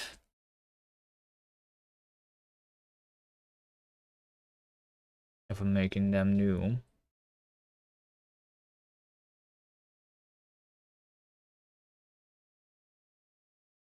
Alright, does it run yet? Not really.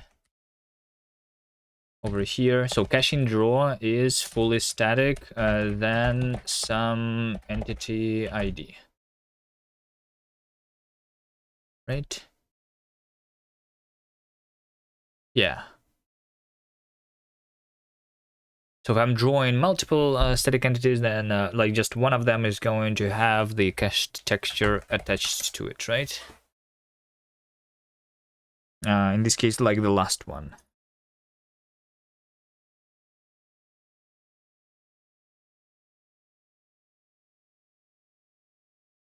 Lifetime may not live long enough.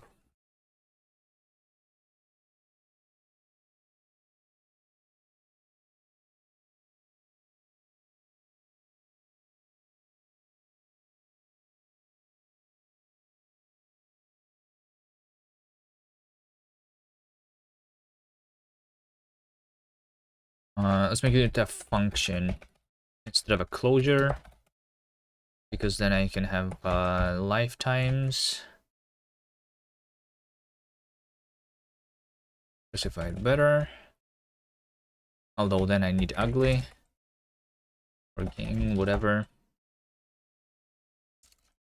You know, this. I have self here, keyword, and inside the inner function. Can use self from outer item. Okay, sure. And this is implementation for renderer, right? Sure. So instead of self, I use this.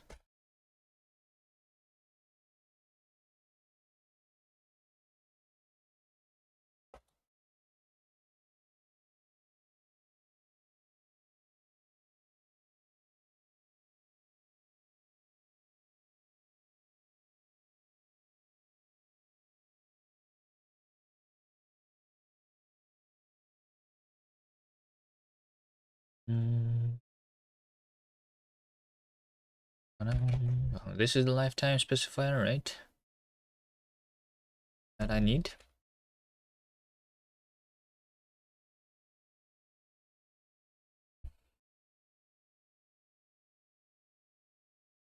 Unused import borrow mute.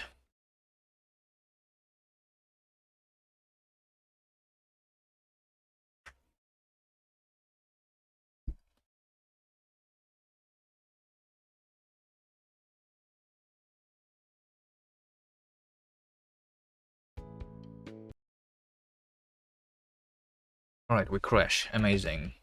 And we crash because there is a to-do on line 1323 over here. So yeah, so now I want to draw the cached texture, right, on the ID. So here I will figure out what the texture actually is.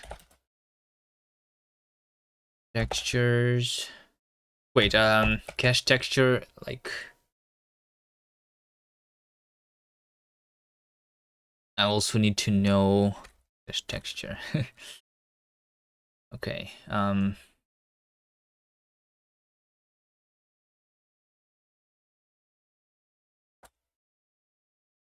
did I just do ID new? No, I need a generator for that. Okay, ID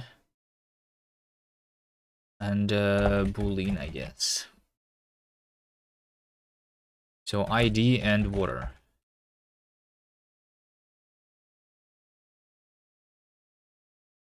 In that case, textures is cache textures borrow,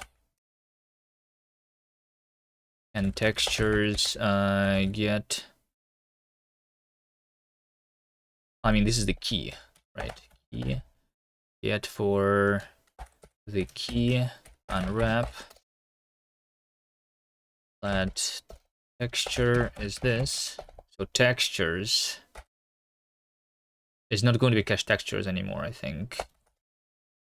I think this is just ref cell of map from ID and boolean to texture instead. Like this. So cache texture has a key which is the tuple of ID and boolean.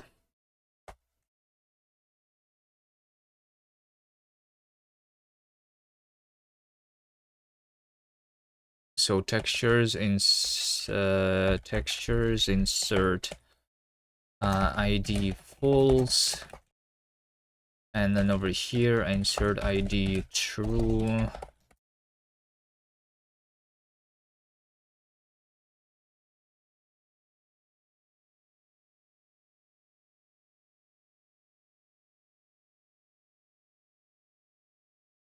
Over here I say if this is for entity ID false, and over here textures get entity ID true,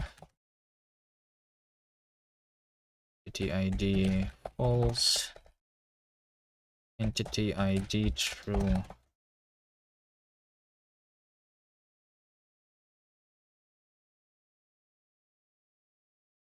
Texture, if this is intentional prefix. Okay, so now that I have the texture, this should live there now, right? I unwrap here. This should not panic.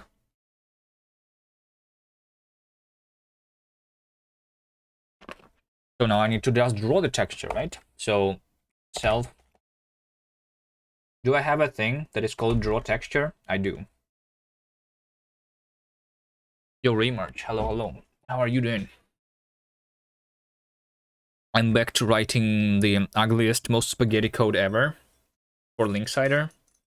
Yeah, working on the linksider, doing the optimizations, and it's bad. So I'm used to doing the rendering in immediate mode, and it's pretty bad, you know. I never been working with things such as like scene graphs and stuff, unless I use some other engine for a little bit. And because of that, I'm calculating too much stuff on every frame and have a lot of problems. I'm trying to do some caching with the immediate mode rendering, and it's like very bad. I don't like the way I'm doing things, but I'm also too lazy to completely redo it, you know? Audio issues? I don't know. If there was an audio issue, then maybe it's because Rust was compiling. I don't know. I think it's the same issue. It happens sometimes. Like the robot voice, right? Yeah, it happens sometimes. I think when Rust is compiling. But I don't know how to fix it. It happens every now and then. Not even when Rust is compiling, just sometimes. I don't know. Did you miss it completely? I can limit the rusty threads. Yeah, but then it's going to be slow. I also don't want it to be slow. I'd rather change some settings on the microphone or like somewhere so that like it's not an issue.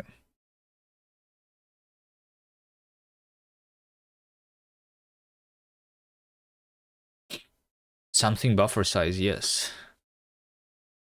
But I don't know how to do it. So I've just been ignoring that issue. It happens sometimes, but not very often, I think.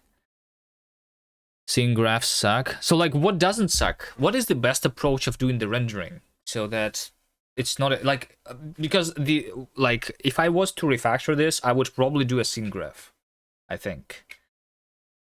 So instead of doing immediate mode, I would do retained mode, and then I would need to like list, like, I don't know, like I have these events in the game where an entity starts moving, ends moving. That should like only change the part of the scene graph that is like actually like moving, right? And everything else, like, scene graph is something you build up only to collapse it again. I don't know, like it's the same issue as like in the like we need something like React, right? Is that like the way of doing things? Like when you're doing UI, right? What feature of a scene graph do you require? I don't know. Maybe it's not the scene graph. The problem is performance, right? So I treat every tile in the game as an entity, right? Which is, but like, and like I'm iterating over all the entities in the game world, including all the walls, all the goals, all the players, or everything, right? And I'm trying to calculate their position on the screen, right? And everything. There's like a lot of calculations happening. The order matters, uh, which makes like caching stuff hard. I don't know. I mean, maybe it's not a scene graph. Maybe it's like with an ECS. Do you call the thing that is in Bevy? Also the order of every tile. Not of every tile. Like some of them must be in order, some of them must not be in order. Like I have layers and I have z indexes. If the z index is the same, then all of those entities are supposedly like need to be rendered all at the same time. But then again, like the entity such as a player has side effect, right? And side effect is also like a sprite, and that sprite needs to be drawn before like all the entities of the same layer. Like it's like weird. I can only batch the ones with the same z index. Yeah, kind of, but like even then, like I'm iterating them over them like that. I don't know, like how to say it. I don't know. It's weird the way I'm doing things. How do you do your rendering in your games? Do you do immediate mode or not immediate mode?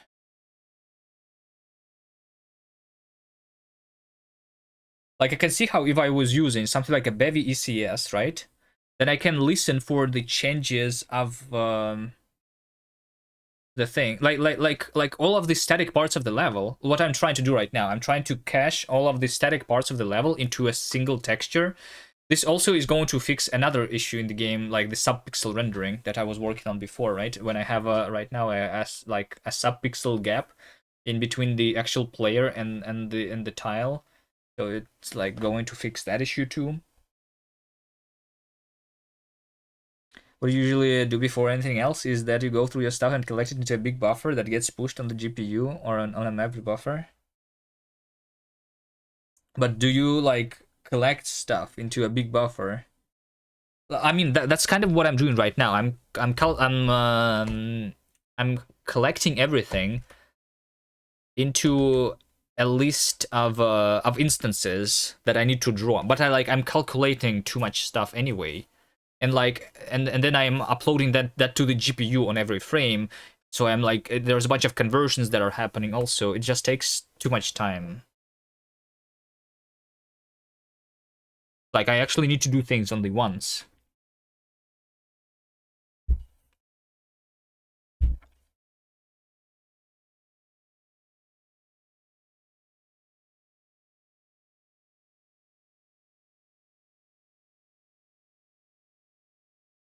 Where they're vec new in per frame thing. Do you allocate all over the place per frame?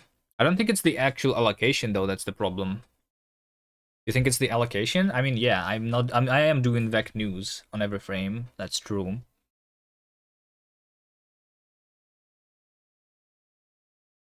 But I don't think it's the allocation that's the problem. I mean, I can run a flame graph and see, but I remember it was not the issue. The issue is like all the calculations. Like I do a bunch of like metrics calculations in order to like let's say that there is a tile that is placed in position XY, right? I'm still calculating like its rotation to be 0, and then like doing sine and cosine like math, and like doing all like the matrices for every single tile on every frame, and that's a lot. It's more than the allocation thing is. I've been like doing some caching with that too. I don't know, like there's a lot of things that are happening. Can tiles rotate? I mean, I'm saying that rotation is equal to 0. But like the players, they can rotate, right? While they're moving, they're rotating. While they're static, they're not rotating. Yeah, but they can rotate while they're moving. So I just have a as a general purpose thing. So I just say that everything is moving because that's the easiest way to write code. That was the easiest way to write code. That is, treat everything to be the same, right?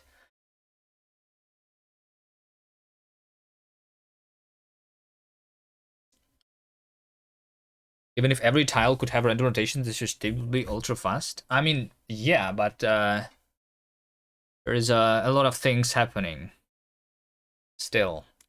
The game in 2025, yeah. There is like I mean, there's a lot that I'm doing.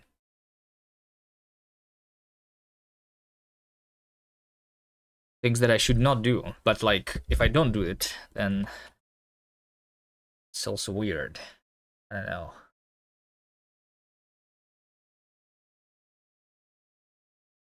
It's probably gonna be easy value profile. It's not. I have the profiler.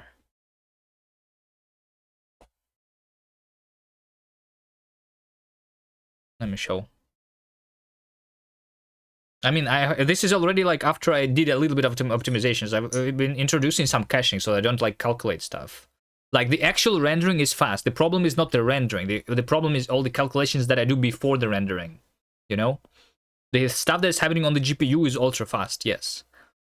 But the problems is before the GPU.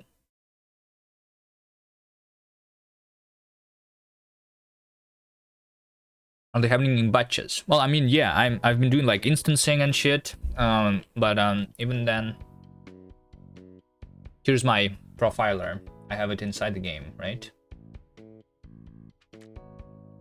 So right now I'm drawing in. I guess I click the quit button because here's my draw. I'm doing 14 milliseconds right now. Right? So first of all, I'm drawing the game 4 times. All right? So I'm drawing the shadow of the game. I'm drawing background. I'm drawing the actual game layer, and then I'm drawing the foreground. So I have like 4 separate things. Each of these like stages of rendering is technically like iterating over all the entities. Like for example, the shadow rendering is same as the actual game rendering, but it's offset and colored, right? Yeah. This is the actual caching phase. Takes 2 milliseconds. Caching phase.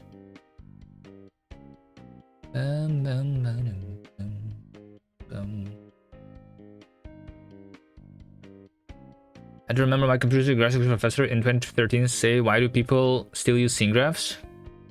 Why do they stick around? What am I working as? Like as a job? As a programmer?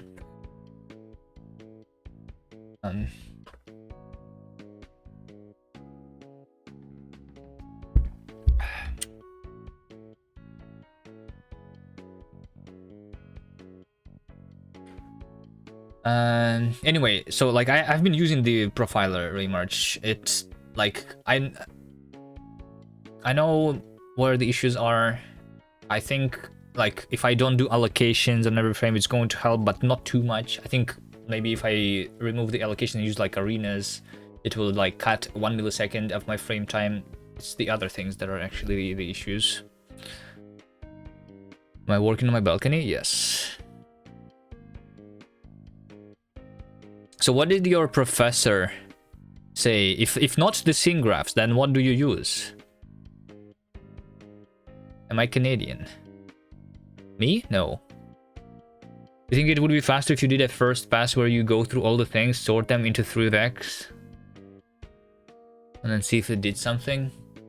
Well, also like the what I'm trying to do is I'm trying to write the code in the the reason it's done like this also is because I'm trying to like write the code the easy way. I'm not on the first iteration of writing the game, I'm doing it like in whatever way, right? I mean, originally we didn't have shadows or background or foreground, right? So I just had the draw the game, right?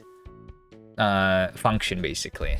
And then since I want to do the shadow, I just want to draw the game twice, right? Once before everything, offset it.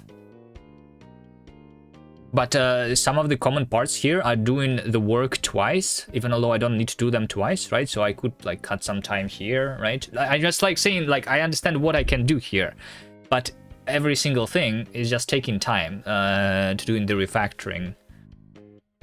And then there's like this big refactoring, there is just like completely different approach to rendering in the form of a scene graph or something like that.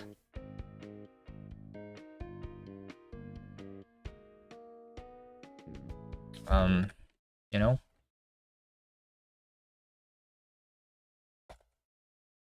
So that would be like completely redoing the rendering from scratch. So I'm just like, I don't know. Are there other approaches that we can do?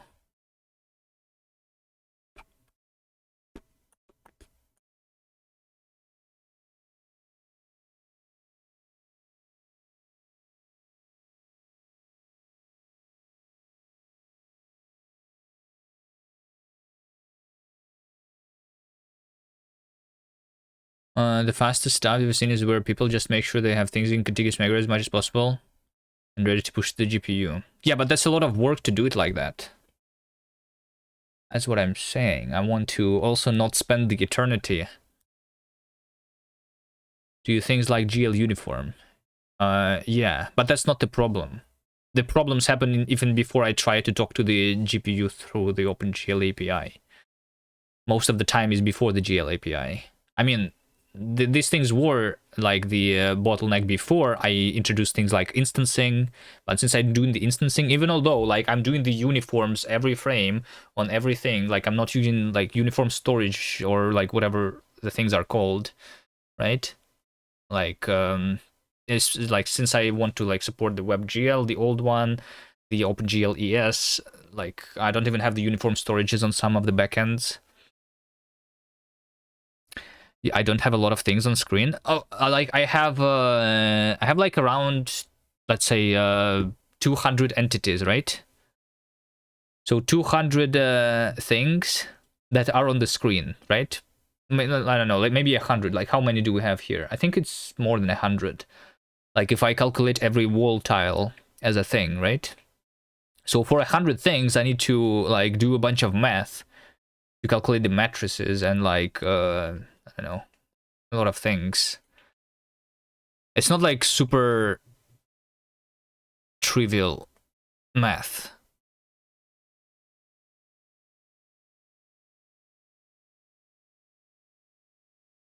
Am I going through WASM? Right now, no. I'm doing the native build.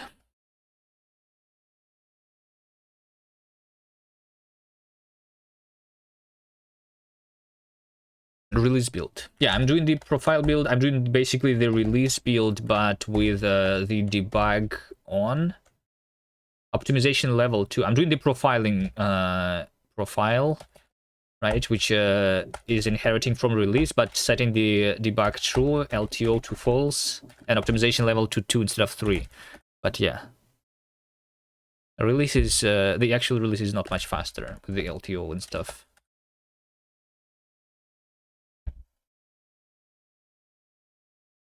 Boom, boom, boom, boom, boom.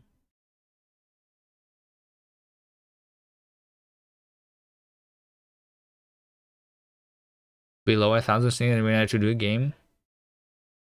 Something obvious must be wrong. I don't know. I mean, we can take a look. What actually is wrong? Like I have this many milliseconds, right? 16 milliseconds on every frame, which is obviously like too much.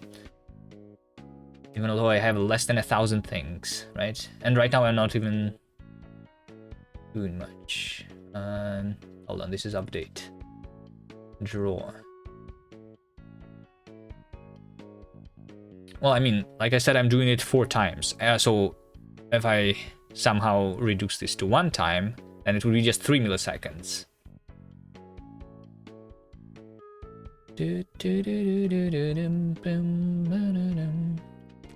Draw entities. So I think one of the things that has happening is I'm actually like over here. Draw entities. Let's take a look at this function, for example, right? There is 2 like milliseconds that are happening inside this function. Draw entities. Function draw entities over here, right? So what I'm doing here is I'm trying to basically find all the entities that I want to draw. I'm sorting them by the layer and the index, right?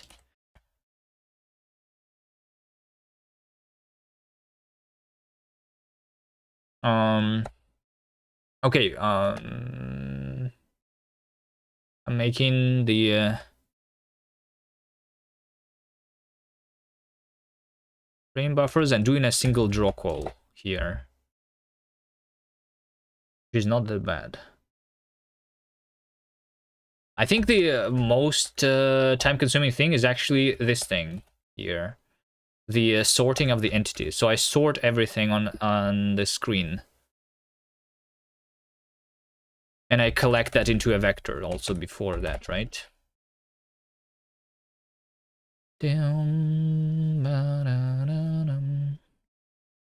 Am I positive that it cannot be allocations? I don't know. So how do I use a like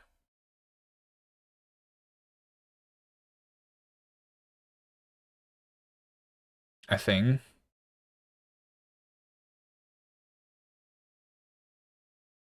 All right, let's do this simple thing. Let's move this. Can I make a debug scope? Oh, okay, yeah, I can make a debug scope. Yeah, sure. Puffin profile scope. Allocate and sort. Right, something like this.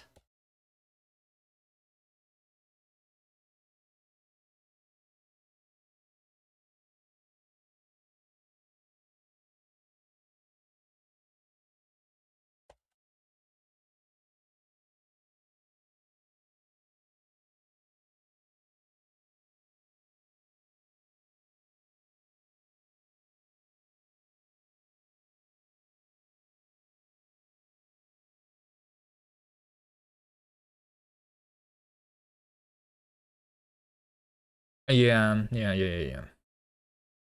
Is there like a similar thing? Instead of collect, can I do a collect into? Is there a collect into in Rust?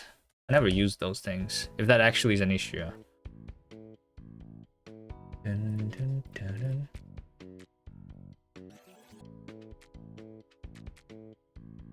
I get the one. Go. Oh, there you go. Allocate and sort is the 1 millisecond out of this 2 milliseconds. So yeah, I guess I would reduce the time twice. If I didn't have that at all. Yeah. Yeah, so maybe it is. Maybe it is the problem. I mean, it's just a bit right now. I have already been doing other things, which were more important before. So yeah, maybe at this point it is actually this thing. But I still like removed. Let me just finish the thing that I was doing before, because right now I don't even see the level on the screen. I've been doing the caching of the thing into a texture, so I need to render it.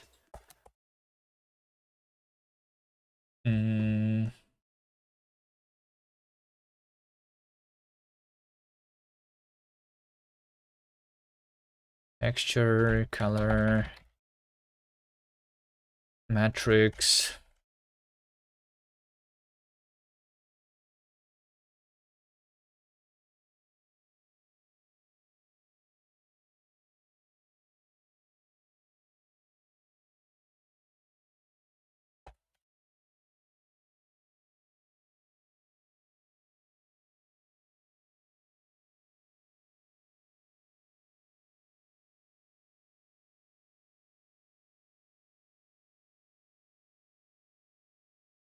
How fast is the comparison of the sort?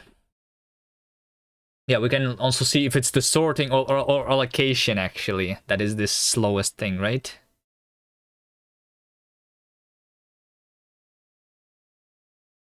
Because I'm doing the sorting by key also, so I'm like doing some calculation in the over there, right? Although I don't see the game, so something is still wrong. Wait, is this incorrect?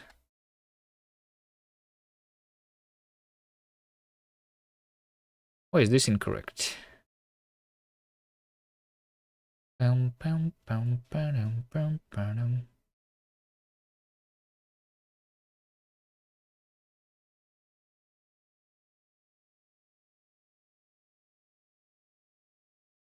Okay, you know what? I can just, for now, full static is false. Just so that we can at least see the game here. We can optimize those things first, sure. Although if I now treat every entity as a non-static, then we're going to have like the bottleneck in other places, I guess. Right? And now it's blinking and not rendering when I'm redoing the caching, huh?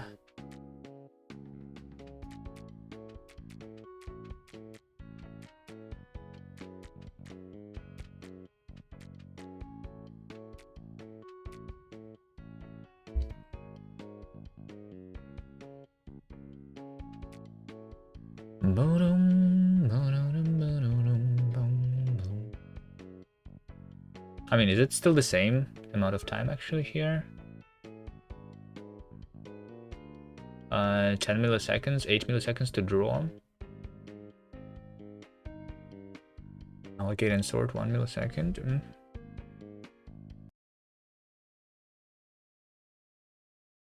Yeah, 1 millisecond and like 4, and I'm doing that 4 times. I can also like sort only 1 time and like allocate that vector 1 time, right? Because they're being sorted in the same, like that's literally doing the same thing 4 times.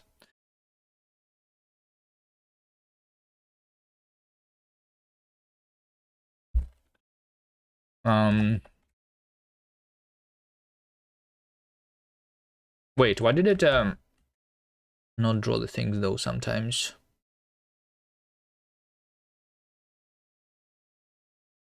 So if I'm trying to do redraw, so I'm not fully static and I am redrawing, then I'm flashing the draw.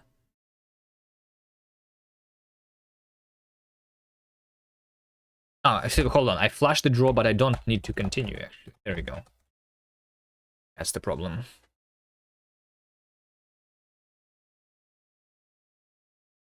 Dun, dun, dun, dun. Extend. Yeah. Extend and clear.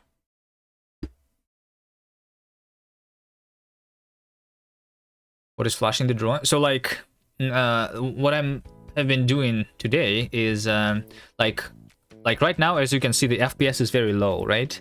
That's because everything, like, this is the testing level, which has like a lot of this static stuff, right? These tiles, right? So I'm iterating over all of them and I'm calculating stuff for them. So the way I'm doing it right now, so that I don't change like the code too much, is that if I want to draw something that is static, and then after, and then I'm like grouping all the static things into a single texture, and once I want to draw something that is non-static, then I'm flashing all the previously like drawn things into the caching texture, so that next time I want to draw it, I draw it like once. Does that make sense? So that I iterate over all of them, but only once for the static things, unless the things that are static is changing, then I'm going to redraw everything again. I don't know. Am I doing everything like completely wrong? I don't know. I don't know what to do here.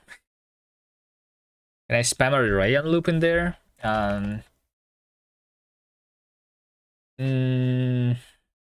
Actually, maybe. But the problem with rayon is that there is like, I want there to be a crate which allows me to use rayon or not use rayon, because I still want to be able to like compile for the web, and on the web I don't have the rayon. The rayon is not working there, so I want to have a stub that would still like do like with the same API, but do it still on the single thread basically. So I'm trying to not use those things, but since this is supposed to be on Steam, maybe I can actually, I don't know. I'd rather do it without rayon and without like multi-threading, but maybe that actually would be the easiest way of doing things here. Although I'm doing mutation inside, so yeah, it would need to be like, I don't know, something would need to be different. Because once again, I'm doing like immediate mode API. I'm iterating over all the entities, and then I'm doing something like, I want to draw this one in this way, right? So I want to store this information somewhere. Just let's get this sort faster. Yeah, let's just get this sort faster for now. Sure. So let me sort this once. So the entities IDs that I want to draw are going to be part of these entity args. Sorted entity IDs is a VAC of IDs. So I'm going to just store this here.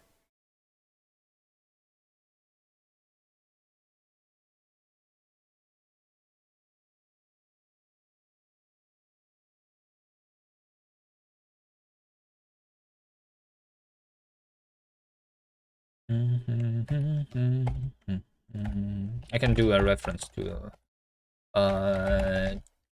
like this also. So these entity IDs are going to be moved somewhere else. Over here. So this is the actual drawing, which is calling the drawing entities multiple times. So I guess prepare entities is the thing that I need.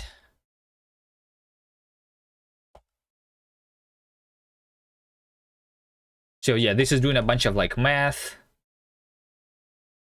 trying to see if it's like, and like trying to not do the math, caching this stuff.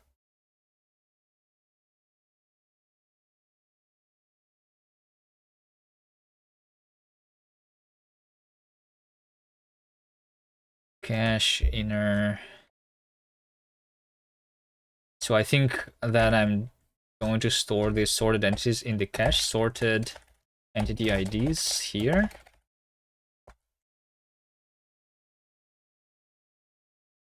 So entity IDs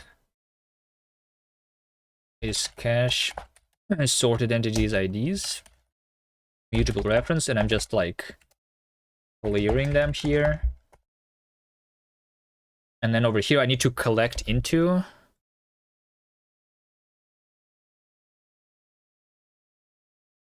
Is there actually such a thing?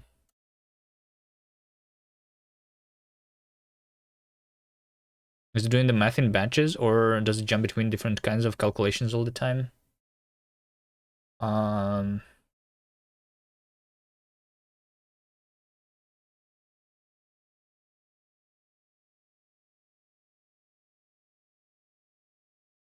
Well, I mean, there is I don't know, what do you mean in batches? I'm doing independent math for every entity, but the math is something like calculate the position, calculate the rotation, and like calculate the how like the like how pressed is the side effect, and like those kind of things. Is there a thing that is called collect into? There's literally a collect into, but this is a nightly only API. All right. So we just do the extend directly, right? Instead, extend with this iterator, right? And then sort. Do I have args here? I do have args.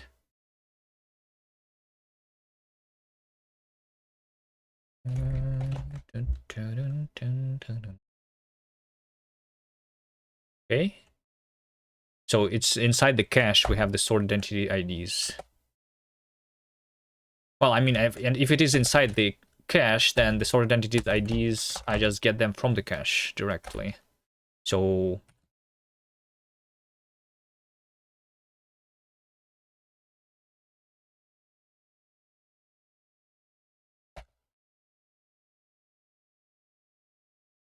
do I have cache here?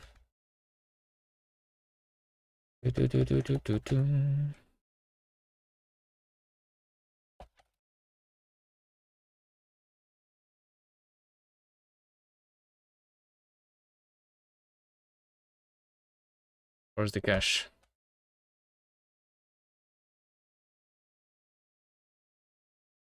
Where do I store the cache again?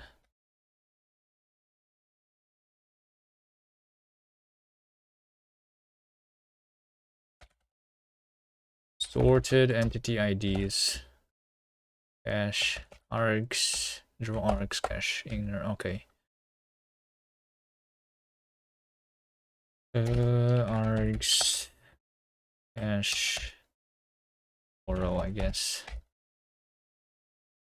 Cache. Sorted entity IDs.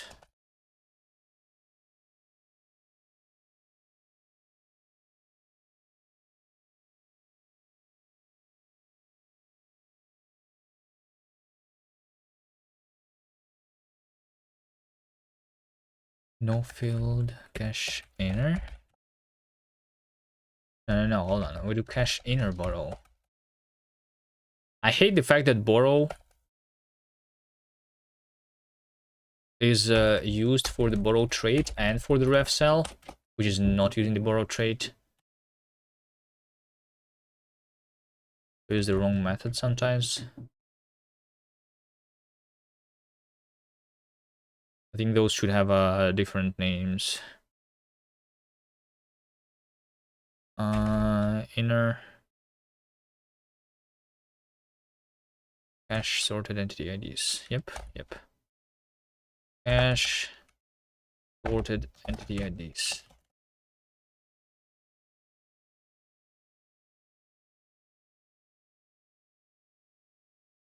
Okay. This is going to be it.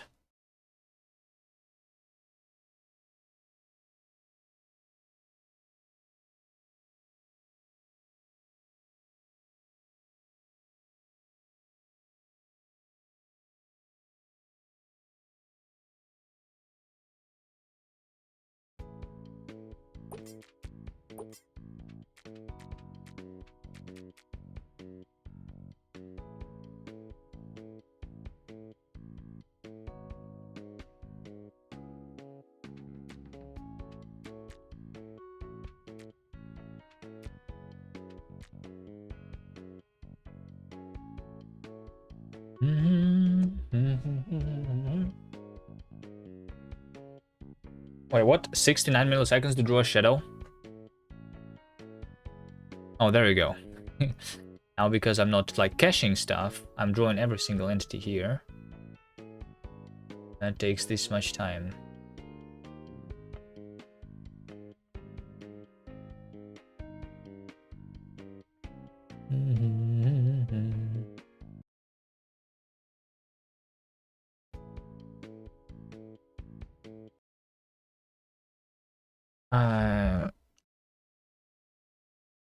How do I make sure that I don't click through the debug interface? That is annoying.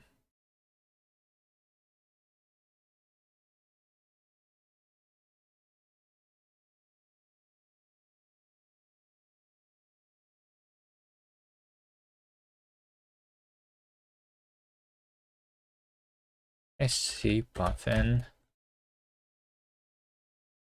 R scopes on. I have this. Right.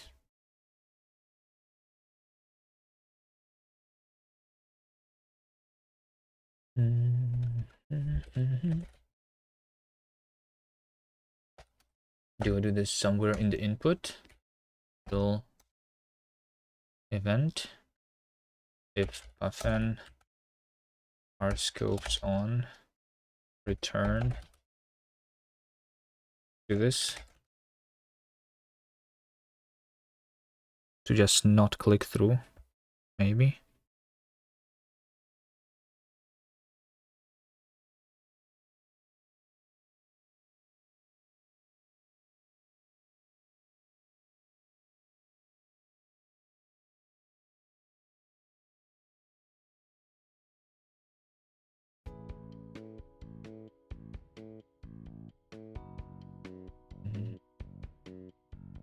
It's not showing the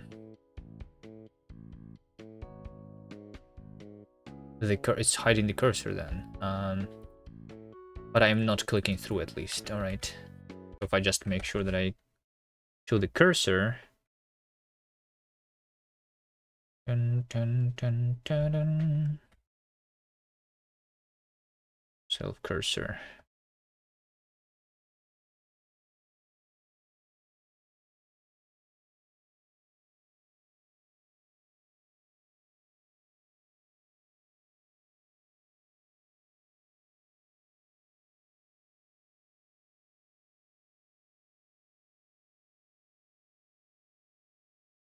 So I guess if puffin scopes on and self cursor set cursor, what's the normal one? Pointer.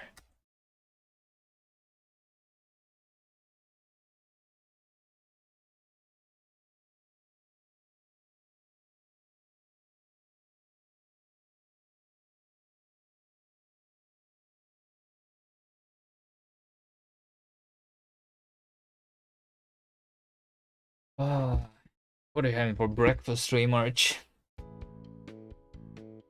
I thought you were streaming a little earlier. Did you stream before breakfast? What did I imagine? That I got a Discord notification of your stream earlier today.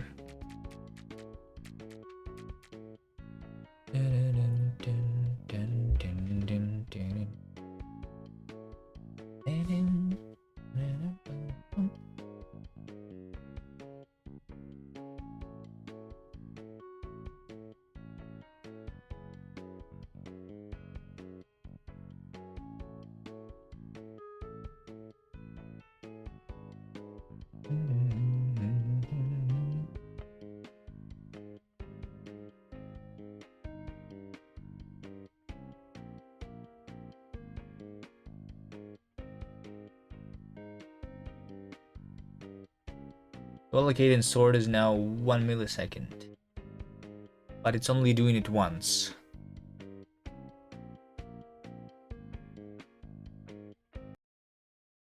Okay. Now I need to go back. Think still.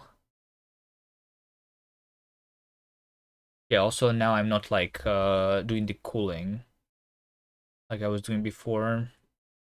Not doing the caching, so now I go back to caching, I think.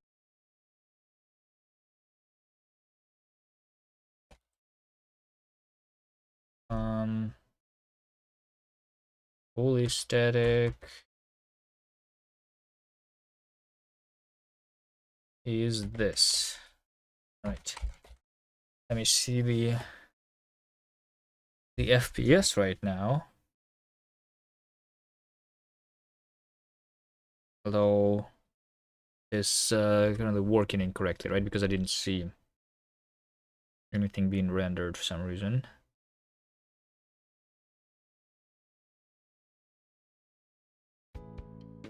Yeah, nothing is being rendered. But the frame time is like 11 milliseconds. Still, like, sounds like a lot.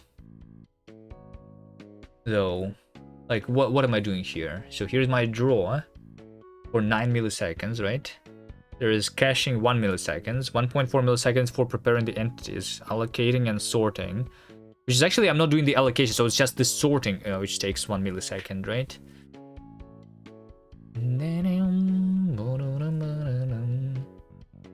So I can remove that if I wanted to.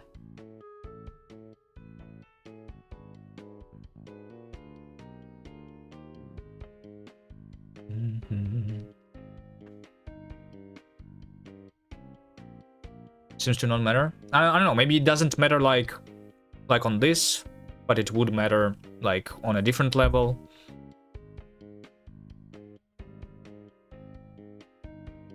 So right now, draw entity group is the big thing. So like here, the draw mesh impl, this is actually performing the rendering, right? And this over here is the empty space that like whatever else is in this function. Which is me iterating over the entities and like trying to figure out how to draw them. Having croissants with different fillings and coffee, nice. I don't know, it still probably helps a little bit. So I'll keep that change. But the question is, why do I not see the actual level, right? Because I want to see it. Right now, only the dynamic entity is being drawn, and all the statics are supposed to also be drawn.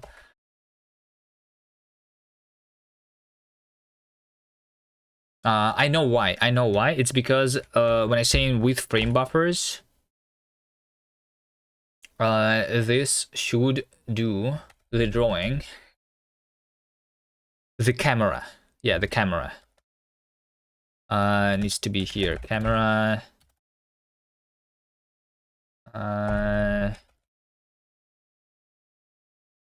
Then abstract camera 2D. So what's the camera that I'm drawing?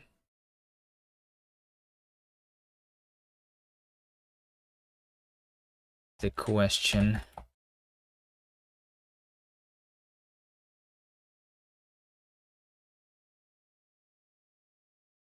So I guess with frame buffers, I also say the camera here.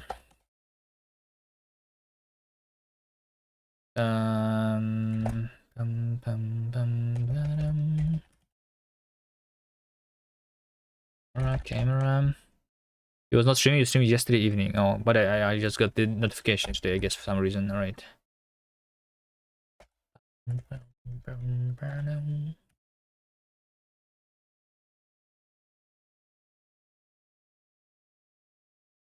Okay, so over here, I say args camera. And over here, if I draw into a new thing, then my camera should be camera 2D.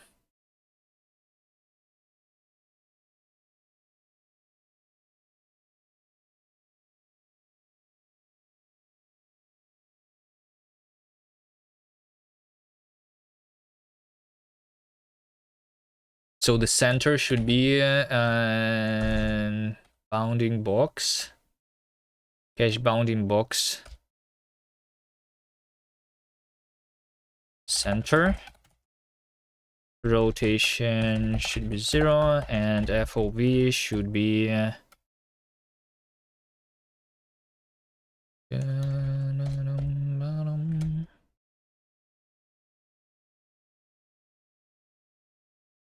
vertical should be cache bounding box height, I guess. Is that going to work?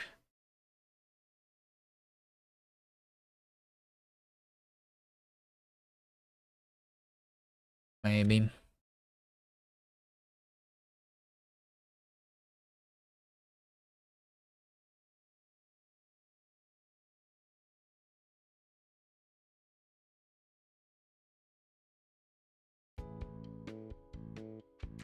It's not working.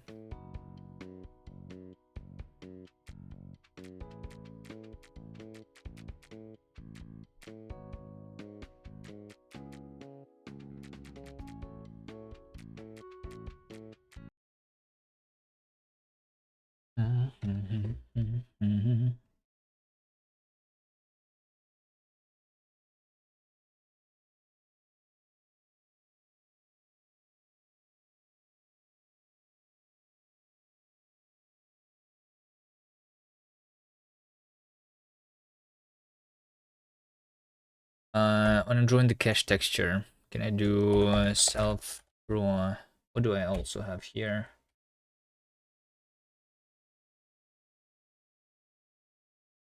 Draw.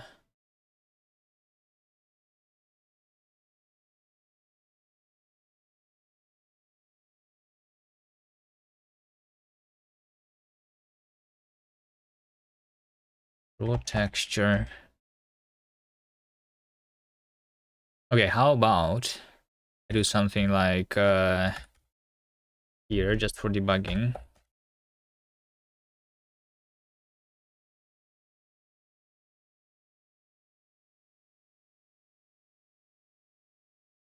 Pixel perfect camera. And scale by frame buffer size.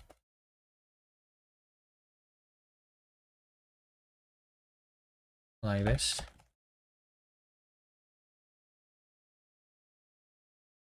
I'm enjoying the texture. Is it like high? Self quad. What is quad? Position times 2 minus 1. Farmer. Hello. Okay. I mean the matrix is wrong. But I think the problem is that just my texture is empty there.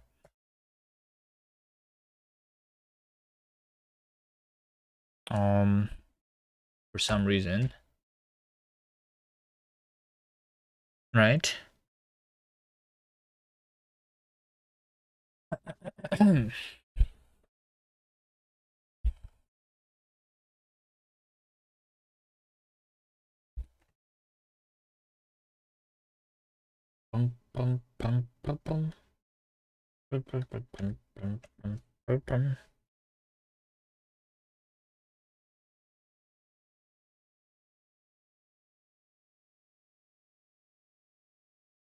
Flash draw.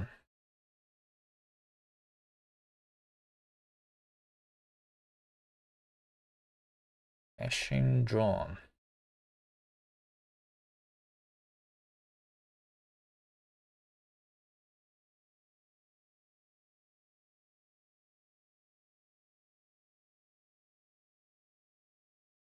Caching draw is fully static, then some entity ID.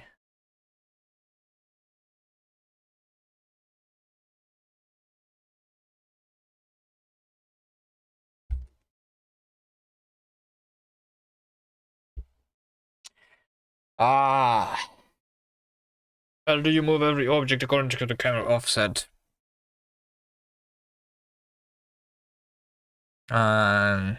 It's in the vertex shader. And into the shader I pass the camera like projection and view metrics. Basically. Right.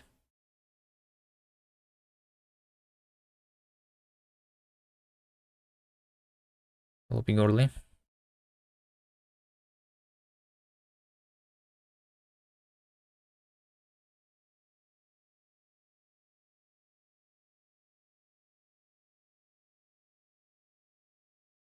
All right. How do I debug what I did wrong here?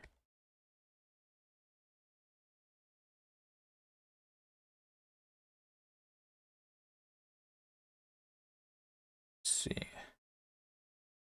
So if I don't, if I cache things once, I don't need to redraw the cache textures anymore, right? In this case, I'm just drawing the cached textures. Otherwise, I'm drawing things.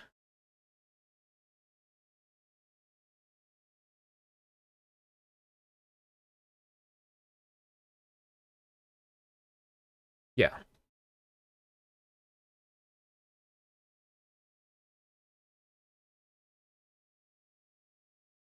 Okay. This is supposed to be always false then.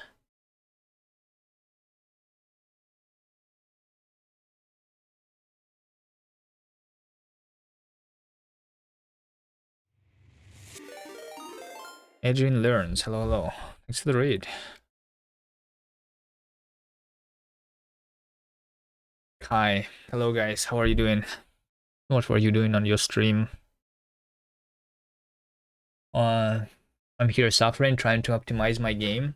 I hate doing these things. Because my code is spaghetti.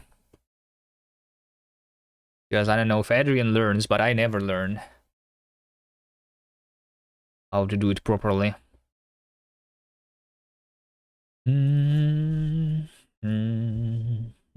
But I'm working on the game. You can wishlist it on Steam. You can see the trailer of the game on the right corner.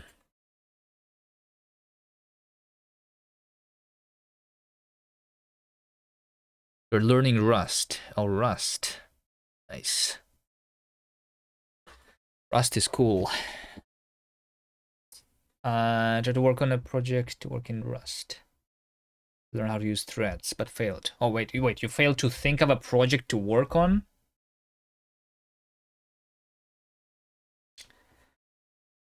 This guy hasn't paid for his Linux license? Well, I mean, we're using Rust, right? So we spent all the time to learn how to deal with lifetimes instead of spending that time to earn the money. So I don't have the money to afford the Linux license. So that's what's happening here. Yeah.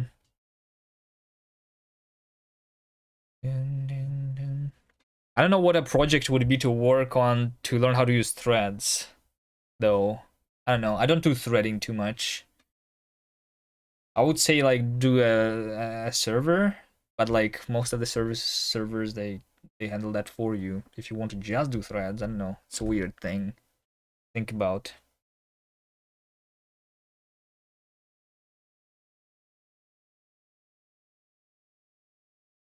Rust also never runs in production, right? Maybe you should.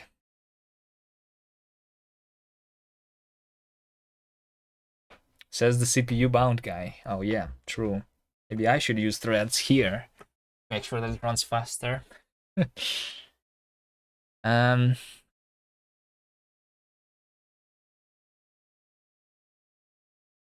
Alright, but before making it run faster, hold on. I need to make sure that it works. Right? So I broke something. I don't see the game on the screen anymore.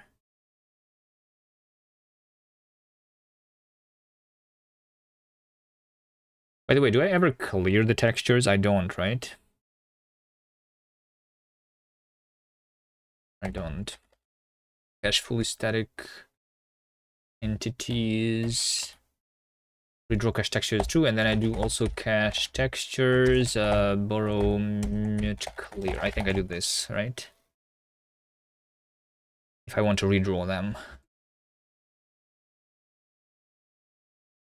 Rust is actually quite present in terms of reference structure nowadays. The days of the joke are gone. But there is still that joke where there's only like there is like one game and 50 game engines, right? I think that joke still works.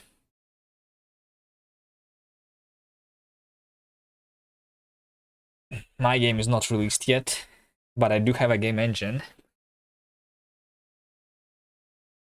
which with a lot of performance problems apparently too. I mean, that's not the engine's fault though. I mean, is it? If I don't give like the API to easily like draw stuff in a performant way, and I need to do a lot of like this stuff manually, is that an engine's issue? Because like, I don't know.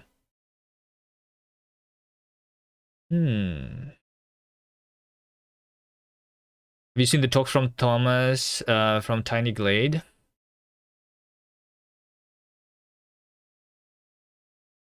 Writing games in Rust surely is a lot of borrow mute fun. I wouldn't say it's a lot. I mean, I'm doing the borrow mute here, but that's because of the caching. I don't do that too much. Tiny Glade is rooting in Rust. Yeah, I know. What were the talks that they did though? Like, what did they talk about? They have their own like rendering stuff, right? They also have their own engine. They're using like Bevy ECS, but other than that, they have their own rendering engine.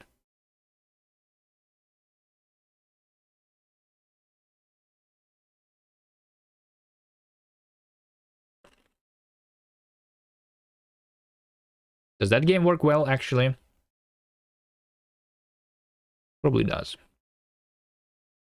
Maybe I should have used Bevy instead of rewriting this into my own shit. Is Ray marching all over the place? I should play it. I don't know. Is that a game? How much does it cost even?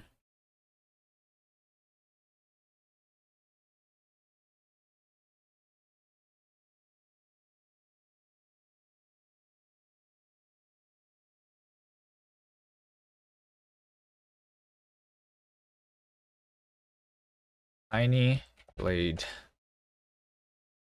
150. Oh wait, hold on. They have a demo. I can. I guess I can start with playing a demo instead of paying for it.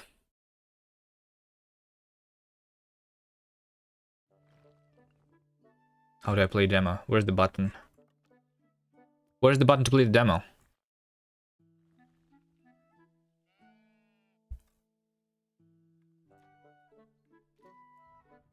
You better pay for it. Better support the Rust dev community. All right, fine.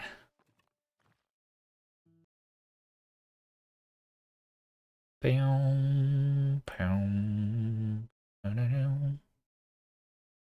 we go.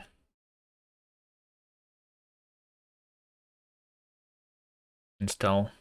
Just because I couldn't find the button to play the demo.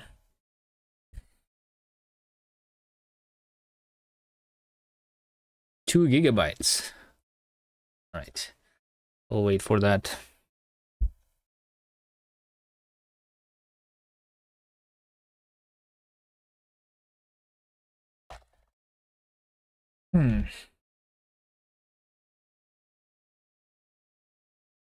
Make.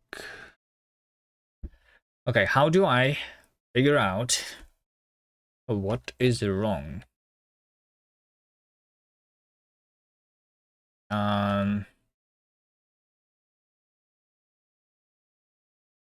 Clear.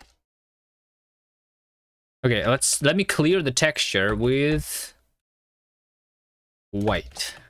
This means that whenever I'm drawing the cache texture, I should see just white color on the screen. Right? That's what it should mean.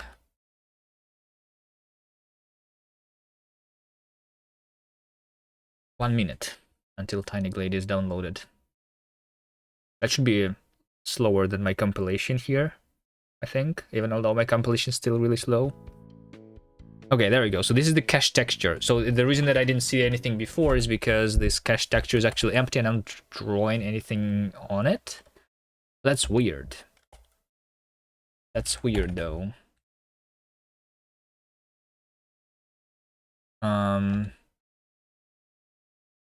So when I'm rendering into those textures, I'm rendering with the camera.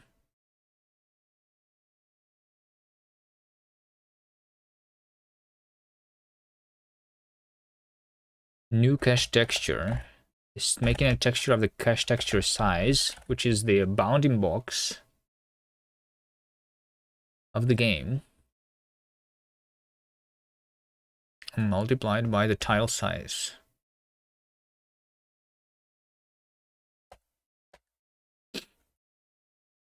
I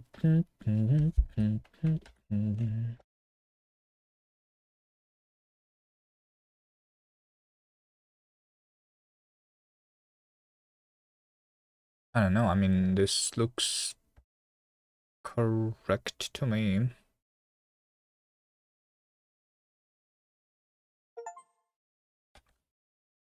Right, it's downloaded. Right, which one do I try? Play Tiny Glade. Launch Vulkan extension settings. Alright, play.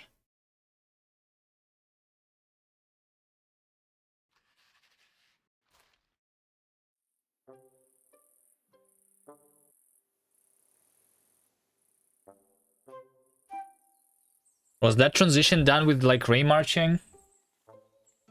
I think this is a small diorama builder where you doodle whimsical castles, cozy cottages, and romantic ruins. There is no management, combat, or goal. Just kick back and turn forgotten meadows into lovable dioramas. And Tiny Glade building elements interact with each other. For example, try drawing a path through a wall.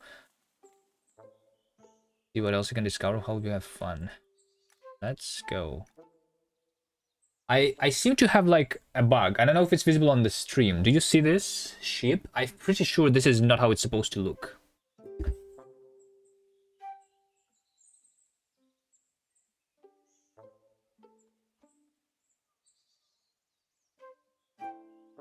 You see this?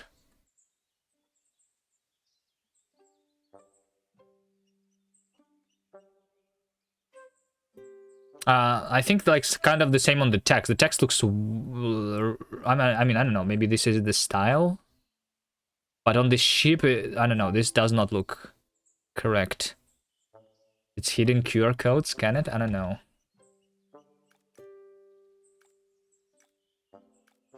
I don't know. It looks weird, but okay. Maybe that is intended.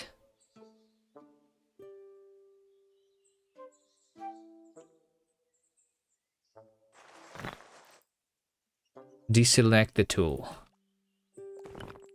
Oh. Nice. No. Ow.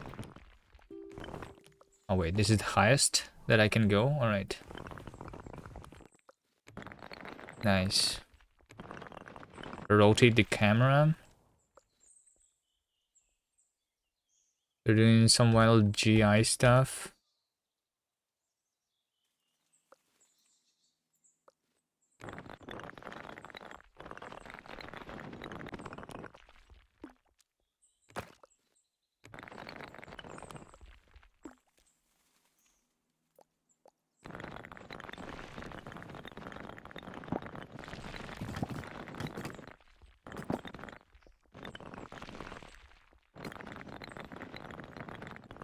Ah, I have walls that are going through walls.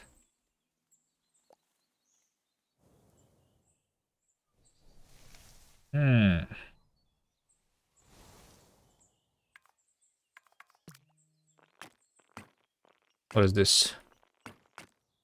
Is this like... It's like a window. Wait, how do I... Unlink windows, left control? What do you mean unlink? Oh, they were linked? How to make a big window? Why can I only place a single hole?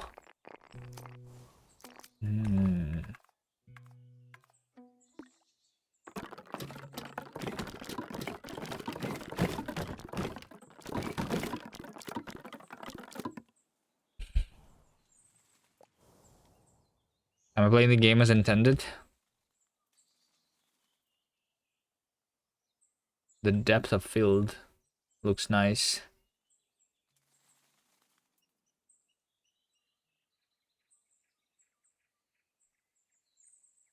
I'm not paid as QA tester. I don't know, what do I do in this game?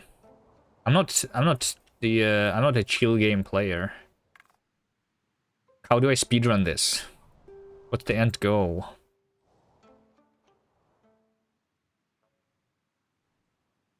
I build a cozy castle and pet the ship. Alright, well, we need to spawn the ship first. What is this?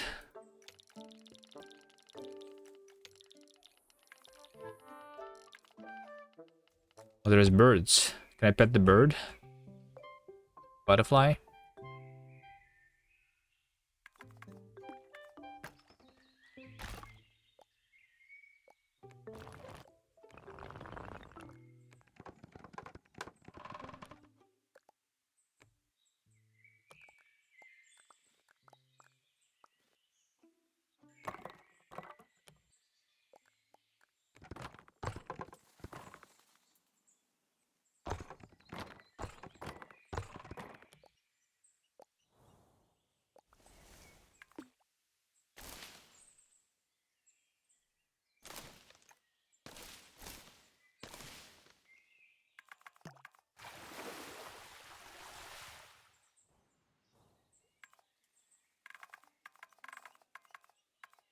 What is this? Just changing the size of the brush. Let's see.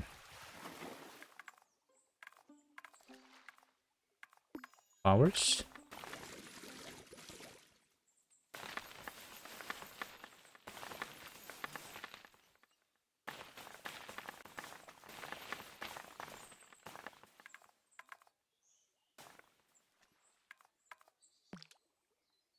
What is this? Oh, doing different color.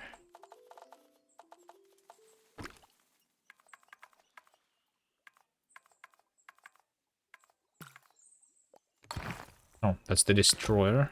Okay. Is that all the buttons? How do I rotate things before placing them? Can I do that? Like, how do I rotate this thing?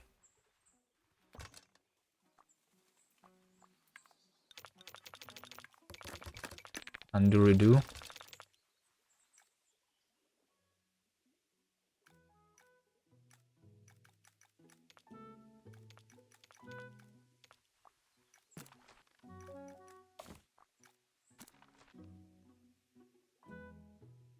I like this visual effect on the menu.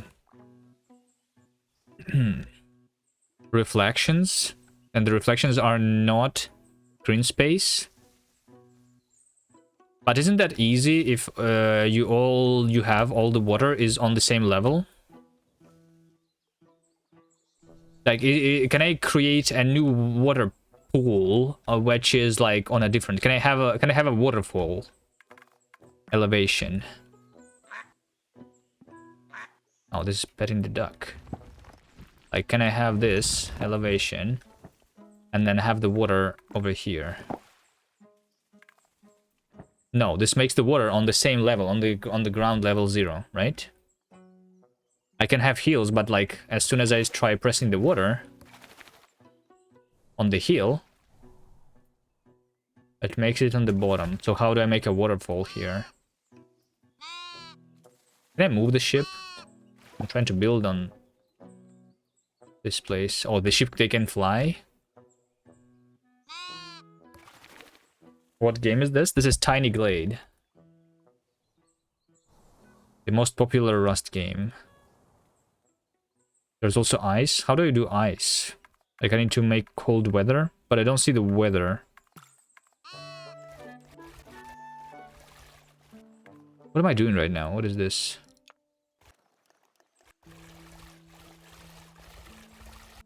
Just removing the water? Oh, this is erasing the water. This is the eraser, right? Erasing the path.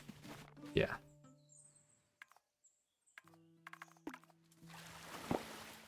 I don't know. I don't think I can do a waterfall. So, I don't know. How do I do ice?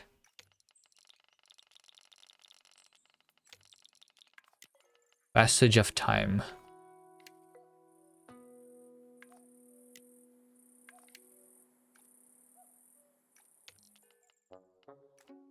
Maybe ice is like high up in the mountains? Is that the case? But can I do even mountain that is higher than this? Also, it looks like the elevation can only go up and not down.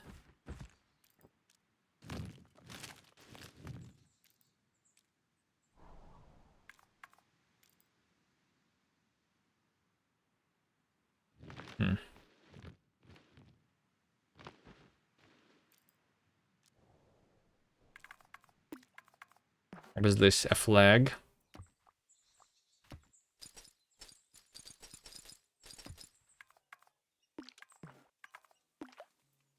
Or chimney?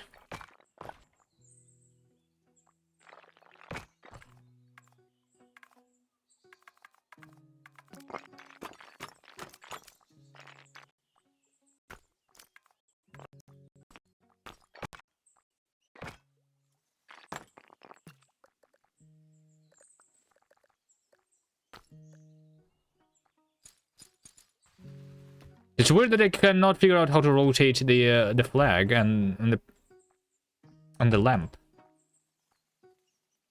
No elevated water, you misremembered? Yeah, so like if you don't have the elevated water, then having the reflection that is not screen space is not that hard, right? You just draw the scene twice. One upside down and one the normal one.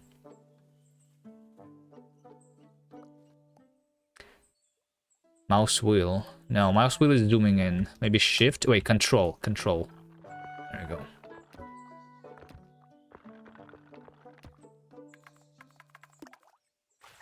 I do control with the water to make ice. How do I make ice?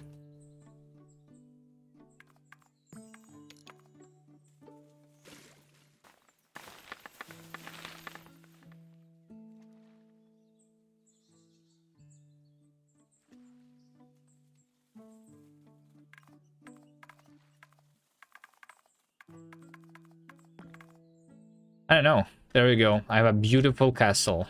We can call this a castle, right? How do I even make a screenshot? Enter, space. Oh, there you go. Screenshot taken. Nice.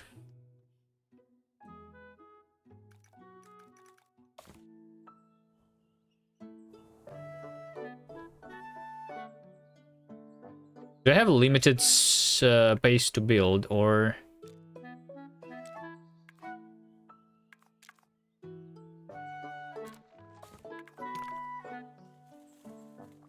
like if I make the road this way, is this the edge of the world? Can I make the world bigger?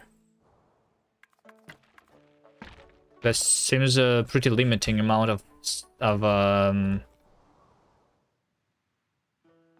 land, no?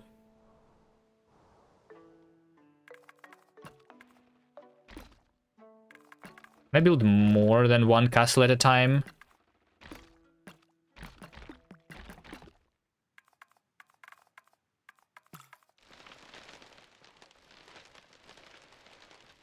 It's called Tiny Glade after all, that's why. Because it's tiny.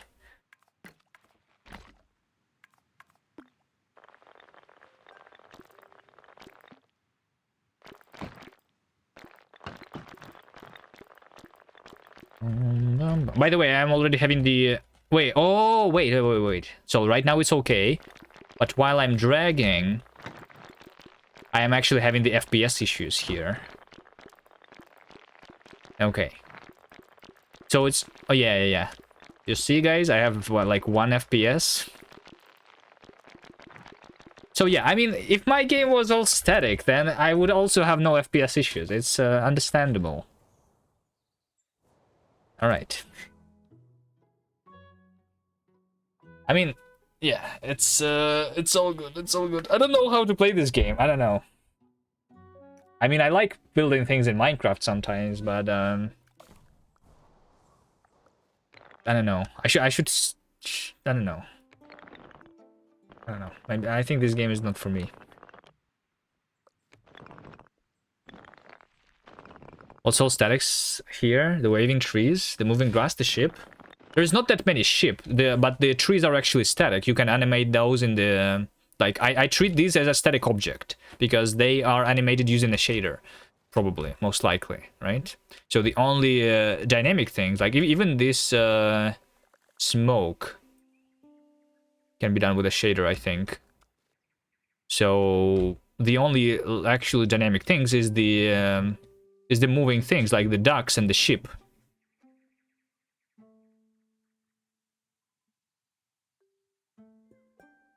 Then I say you can animate everything you do in a shader, and therefore my game is static. Yeah. Maybe I should do that, actually. Maybe I actually should do that. But that's... I cannot do everything, though. Like, how do you figure out... For example... Let me see here. How do you do in a shader?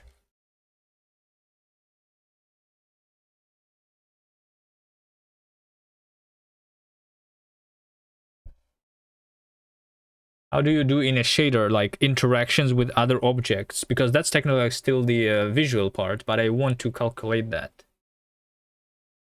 Or, like, I have the buttons on the sides of the player, right? So I'll not be able to see anything, right? Am I?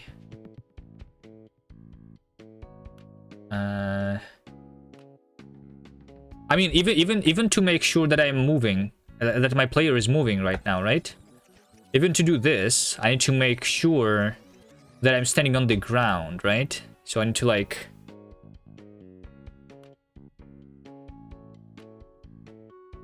I mean, I can have, like, some data about the level stored in a texture and read that from inside the shaders.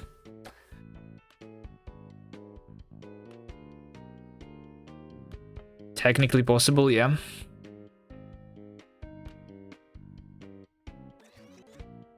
I don't know. But I could do like the...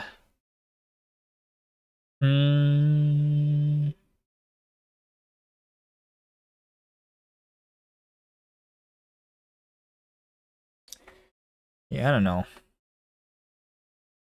I can do, but I don't know if it's worth it.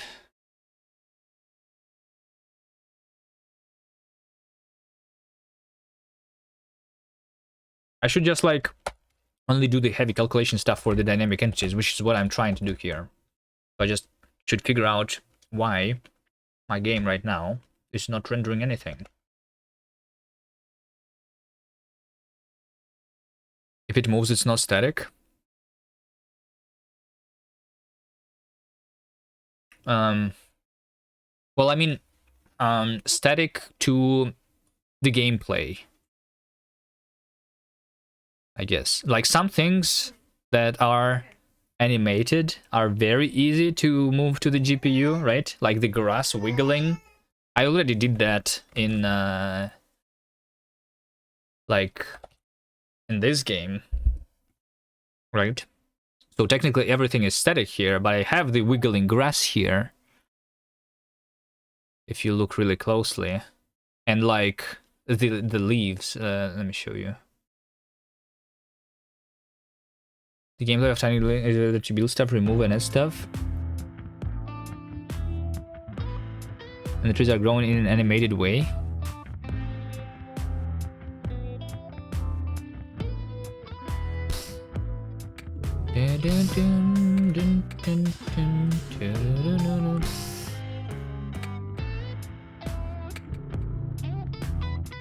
Like, I don't know, over here.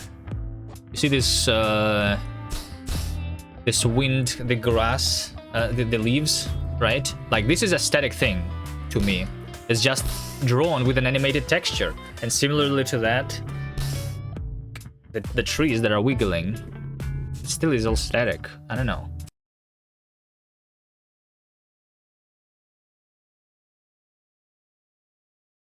It's the same thing.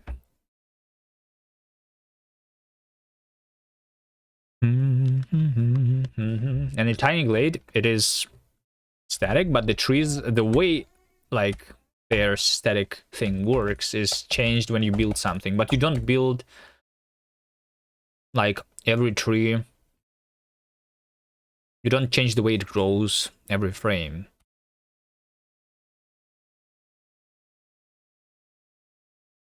I don't know, maybe I'm using the terminology incorrect. Well, it should not be static, it should be what?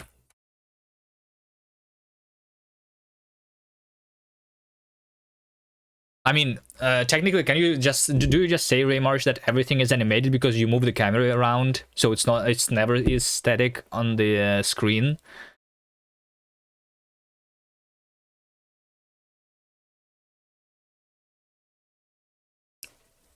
How me as a dev can look at this and not be impressed out of my mind? I mean, the impressive stuff there is the way they construct the geometry, right? That is impressive, yeah. Performance-wise, I don't think it's impressive.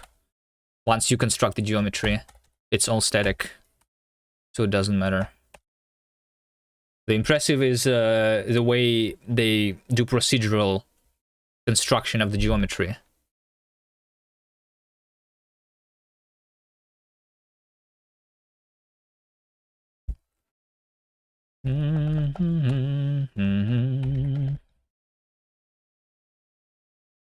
We're on two completely different planets. I don't know. One, you think you don't know how to do something there? Like that shading is wild. Like what shading? The there were a bunch of effects in Tiny Glade, right? Like for example, I said that I like the menu, right? And when you have the menu, they do that fancy effect where the game is done like this, right? Like that is fancy. I don't think it's super hard to do though. You know, when you pause the game, you have this like art instead of just like using like a blur on top of the game, right? That's cool, but I don't think it's difficult to do.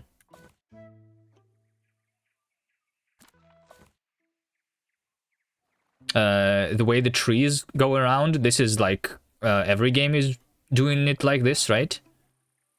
Like you can even like look at the tree and see how it works, right? Like it's a bunch of sprites that are rotated towards the camera that are wiggling left and right.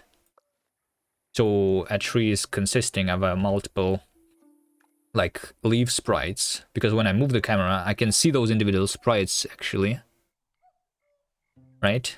Well, there's also this effect where I move into the trees and they like fade out. I think that's also not really difficult to do. This is pretty easy.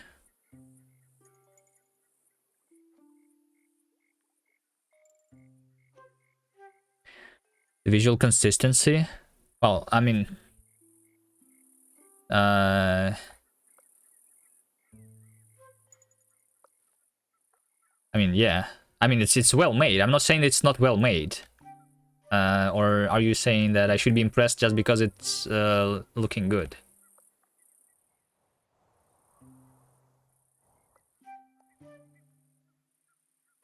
It's not the only game that's looking good, right?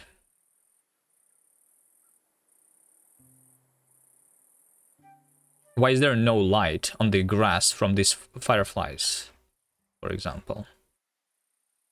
I would be impressed if there was light from these fireflies and some shadows. Then I would be impressed. The GI is wild. What's GI? They're saying GI. Global illumination?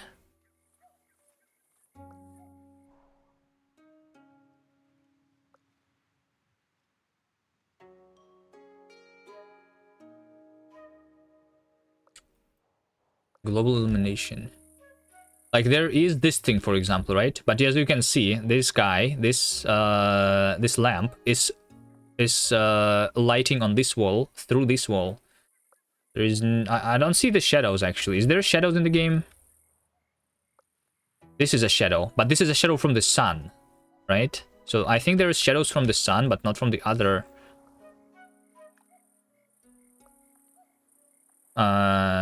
lights.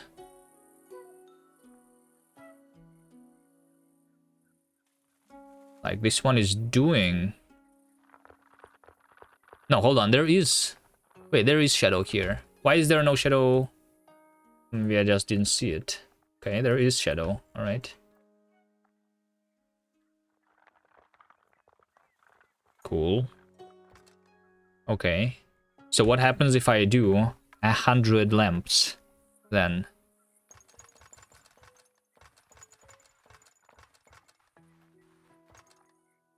Wait, but why don't I see... Shouldn't I be seeing... How do I remove a lamp? Erasing the building. If I have 2 lamps, is it just because it's like that far away that I don't see the shadow of this lamp from that lamp? Am I blind?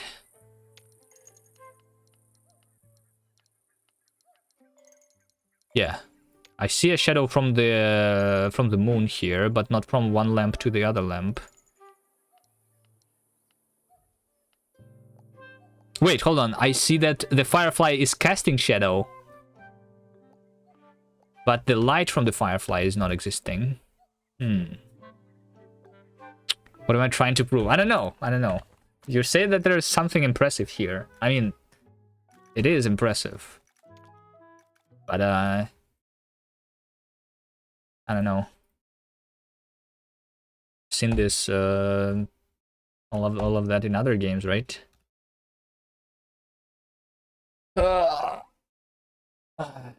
Like, I think the most impressive thing in Tiny Glade is actually the procedural construction, not the way the graphics looks. The procedural stuff is impressive there.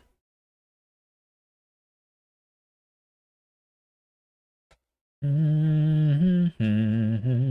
will build an engine that does all of this from scratch. Yep, good work. But there are other examples. I don't know. I mean, I'm sorry that I'm not as impressed as you thought I should be. It's impressive, sure.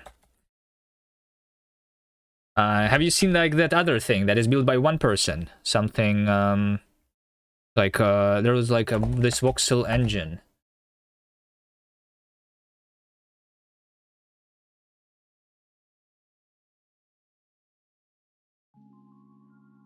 Have you seen this? I think this is like more impressive. Is the game launcher, which is called Ray. As you can see, trees have animations like grass, and same as terrain, you have animated trees in a voxel engine, destroy them like this, many people thought my trees with the reflections and shit. So you can run, and it will automatically move up. I think this is one of the best mechanics because it just feels good.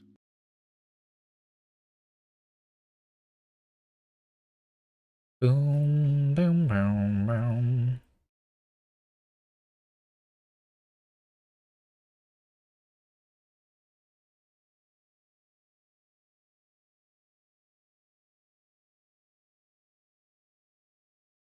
Can you load, please? Hi. As usual, I'm going to start with the most important aspects of. If you press Ctrl with default voxel grid brush, you can select multiple voxels at once. I don't know. There are issues here, but this is more impressive to me because it's like something that I have not seen before, basically, you know?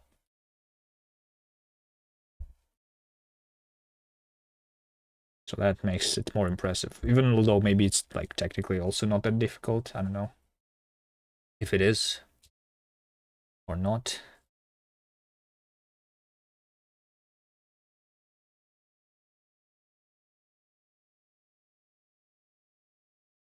How grainy it is? Yeah, there are issues in that, for sure. Yeah, it is grainy. I'm just saying that it is something that I have not seen before. So even with all the downsides, it still is impressive. And Tiny Glade is just making this stuff that I have already seen, is just like making it in a really like polished way. But I don't know, the amount of features in Tiny Glade that I don't know, maybe I have not found some other things, but there is like 10 different things that you can build. Sounds like not a lot. But I mean, everything that they add that you build, they need to like interact with other things. So it kind of like makes sense. Right? Especially, yeah, like I said, the most work in Tiny Glade is in like constructing the geometry procedurally from the things that you place. That is impressive to me, yeah.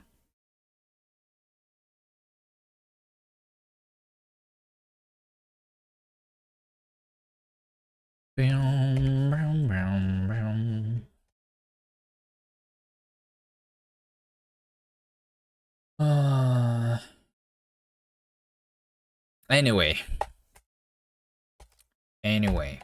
my game is also not that impressive. My game is pretty bad, in terms of graphics, for sure. But maybe the actual puzzles can be impressive in our game. I don't know.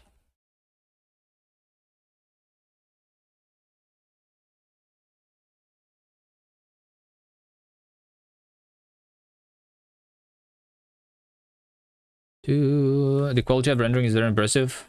Like here on the left, the quality of the shadows. Any other games that would be normal mapped with shadow artifacts all over the place.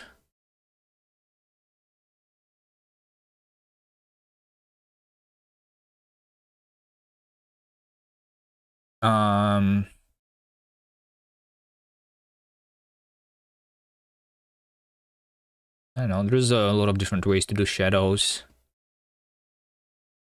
It depends.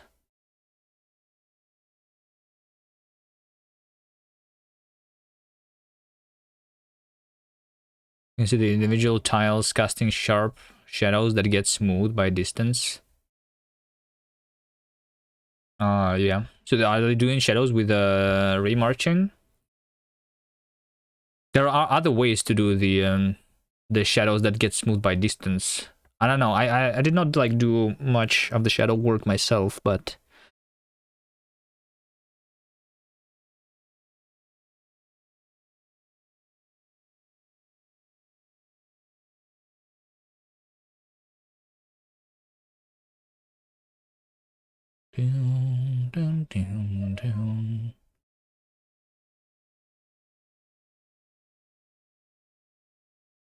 light desaturates as they get brighter.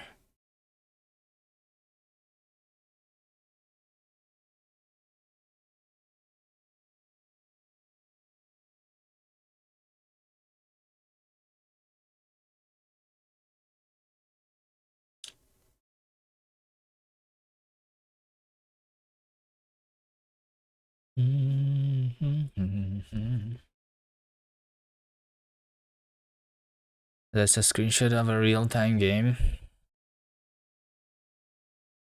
I don't know, like I said, I wouldn't call this a real-time game.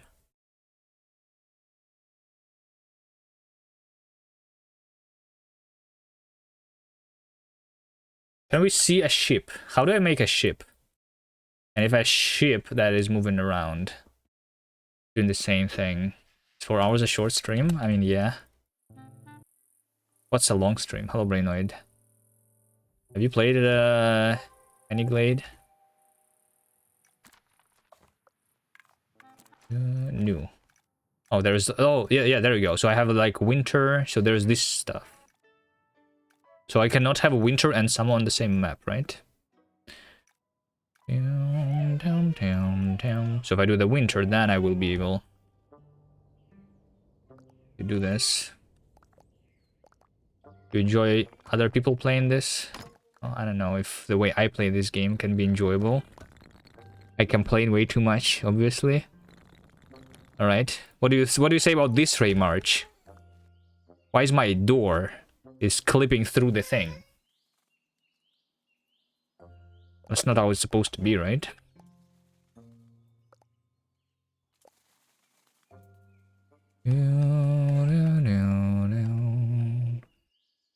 The sharp shadows that get more smoothed.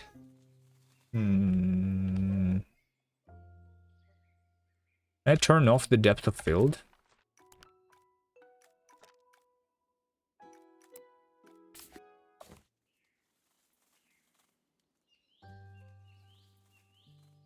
Shadow inspection.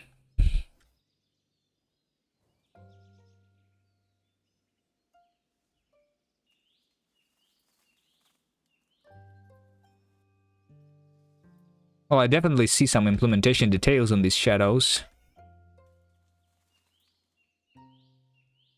And there is also some screen space stuff. Is this the... You see how when this grass moves, it leaves like a trail behind? What is that for? What's that for? Is this the motion blur? No, it's not.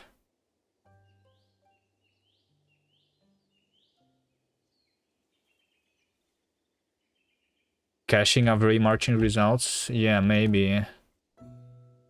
So that's why it's real time, because they're like cheating by only rendering half of the screen, right? By only rendering some pixels on every frame. And then on a different frame they render more and reusing the previous pixels. Something like that, right?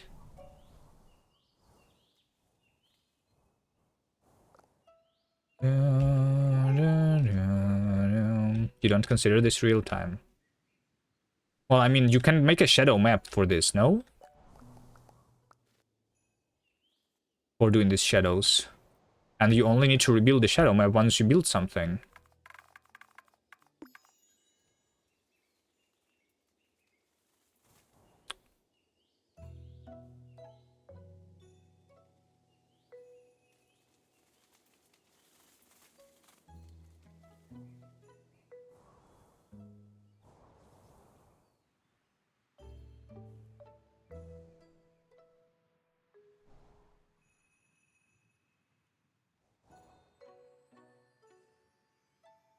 Well, I mean, the sun goes down, so like there is some changes, right? Because sun goes around.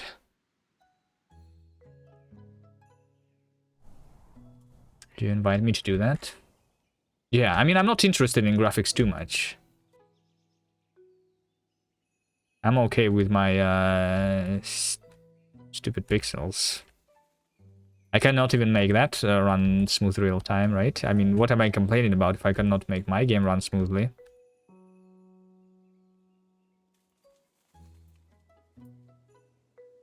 But over here, these grass pieces, they don't... Wait, do they? No, they don't cast shadows. There is 2 quads for every grass thingy. It seems. No, sometimes it's 3.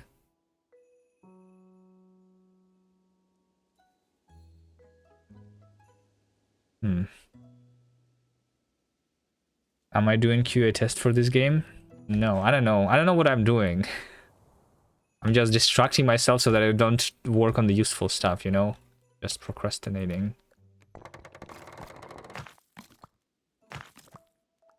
What did I just do?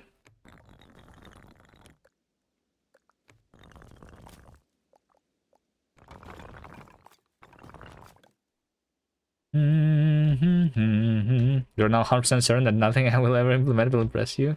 No, this is impressive. But impression is like always in comparison, right? Is this impressive? This is better than whatever I have ever done, right? Does that mean... I mean, define impressive. What does impressive mean?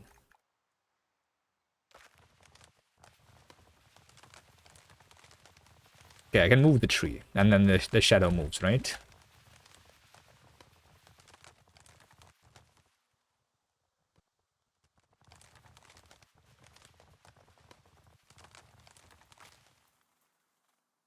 Dun, dun, dun, dun.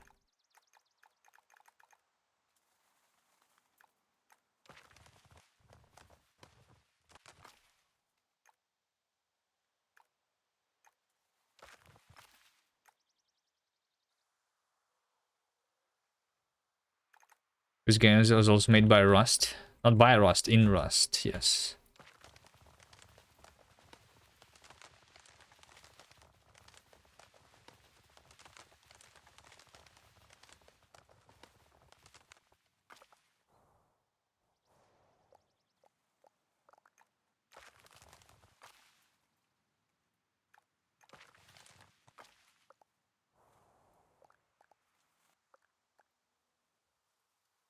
If they made the fog transparent, and then I could look through it, that would be impressive. Is there... wait, hold on. Is there actually any transparent object in this game? I think the only kind of transparency that they have is... Oh, I don't like this effect at all. Yeah. It's trails. But okay. Okay, we have ice here because I'm on the winter biome, right? Yeah, but the water would be the only transparent thing. But that's the only thing, and it's always on the same level, on the sea level. Hmm.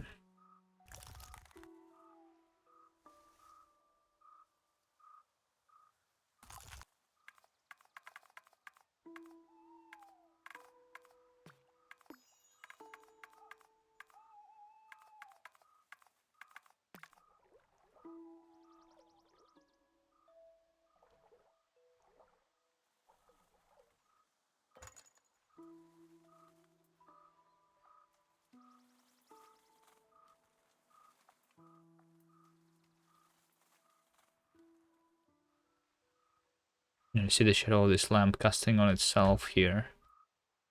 Nice. But why then do I not see? No, I do see. It's just like...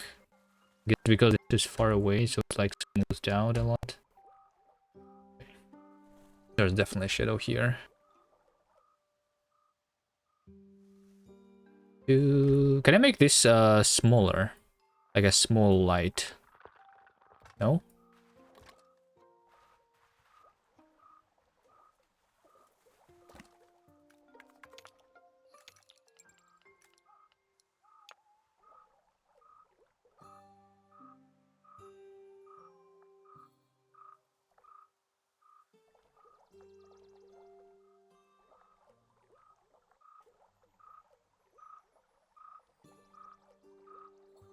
Looking over here, making my GPU fans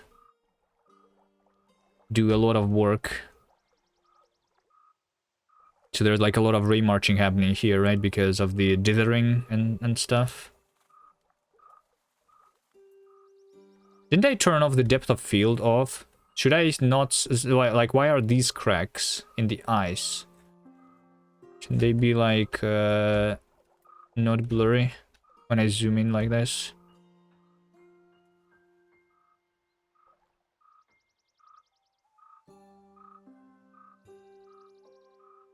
These are the cracks under the ice, not on top of the ice, maybe.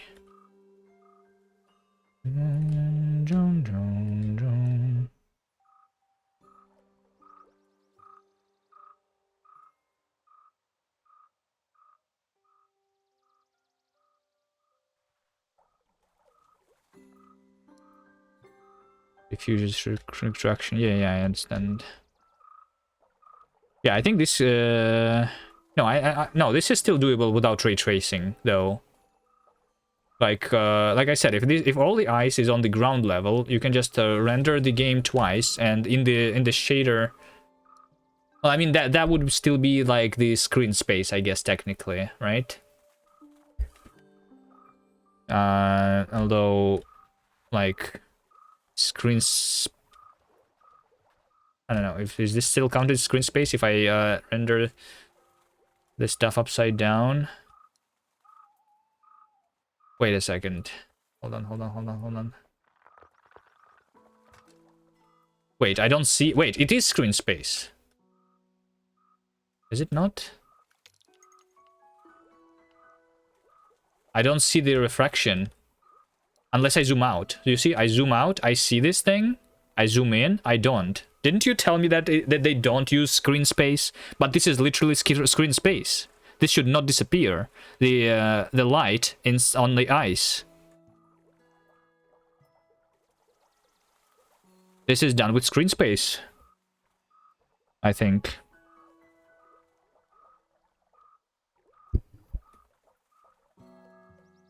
I'm just saying these things, but they're not true. Which things are not true? Is this not true that it is not that it is screen space? Because why does it disappear?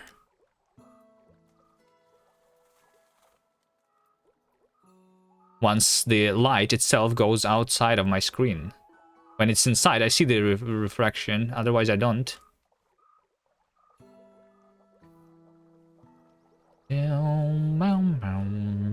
Did I say something that is like wrong or what?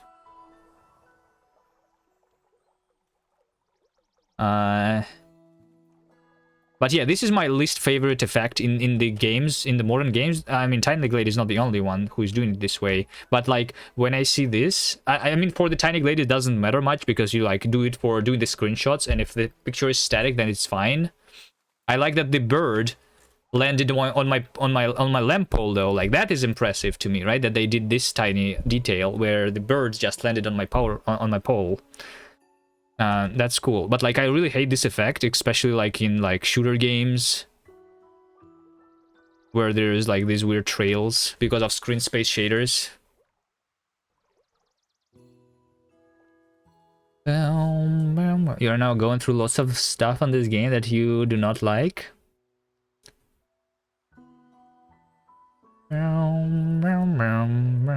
Please implement shadow maps for static shadows to achieve this. But you will see what happens. Alright, let's just stop. Let's just stop. The game is good, alright? I'm not going to refund it. They deserve the money, alright. Good job. I'm just being toxic, I'm sorry. Let's complain about my game instead, and how bad of a programmer I am.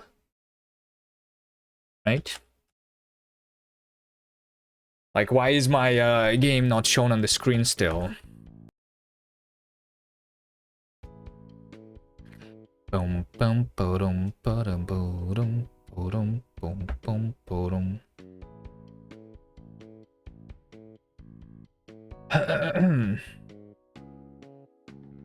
Please implement.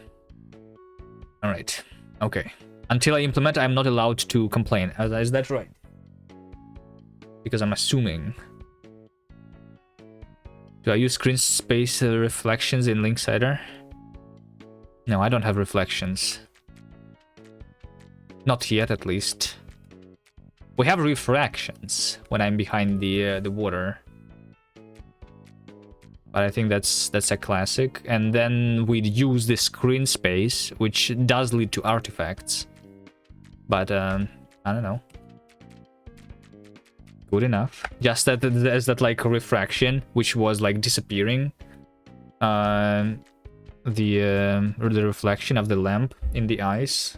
It is good enough, right? But technically, it also is an artifact in the Tiny Glade, right?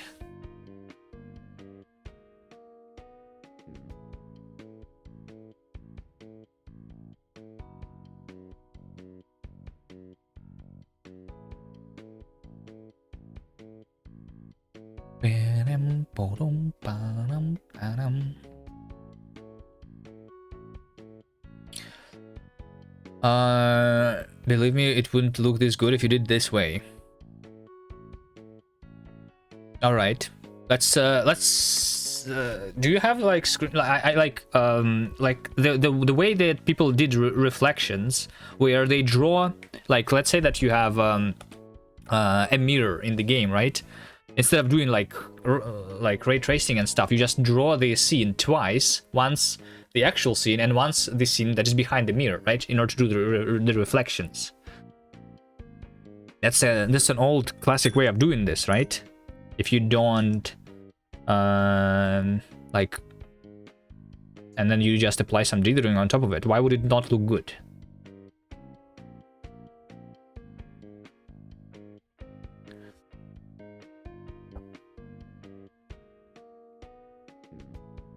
Think about what happens if you blur a flipped rendering of a town. And why that's not what you're saying here.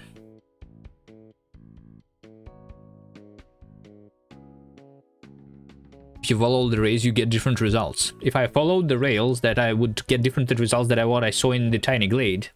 Because if I was following the rays, then I would see the lamp in the reflection,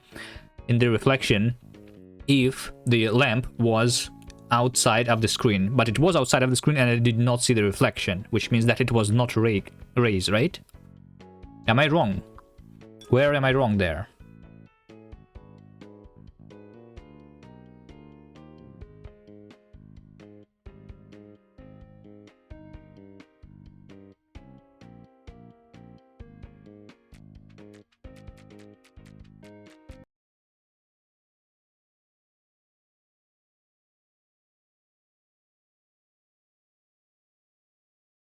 Maybe I am, I just don't know where.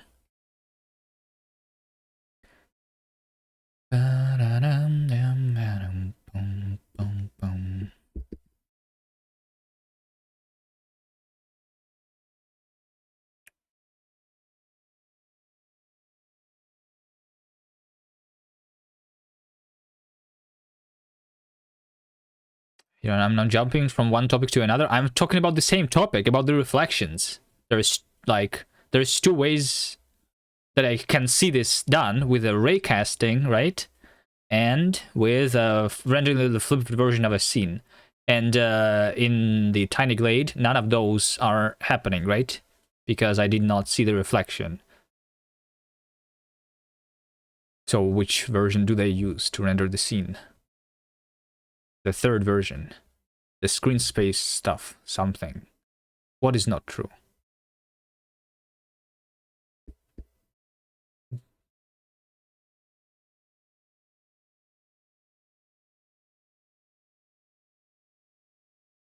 The statement I just made is not correct. What statement I made? I made the statement that in Tiny Glade it is not flipped scene and it is not recasting, right? That statement is incorrect, right?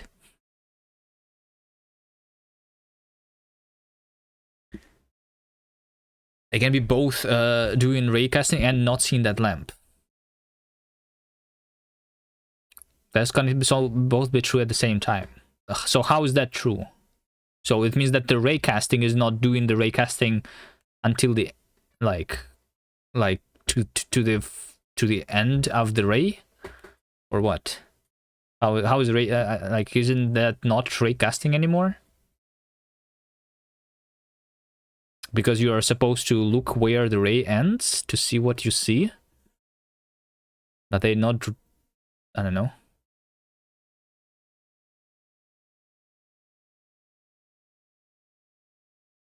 As soon as you hit something that you don't fully understand, you claim that it's not that way.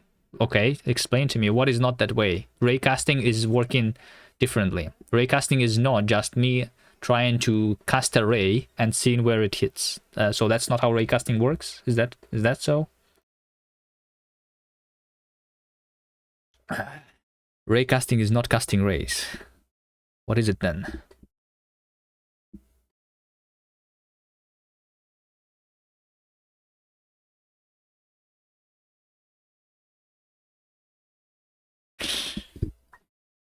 Can you tell me the true version so that I am educated? Obviously, I never did raycasting myself.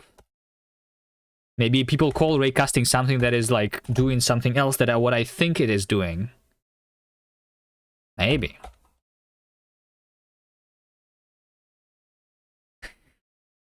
What am I doing wrong? You want to jump into the Discord and tell me where I'm wrong? I just don't understand what you're upset about. So you're saying that I'm saying things about something that I don't understand. All right, can you explain to me?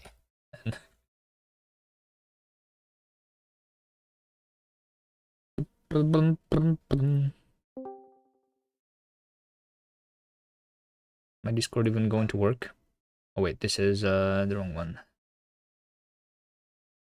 Might have problems with the Discord. Let's go. Raymarch is going to make me never stream again now, guys. Alright, this is the last stream ever.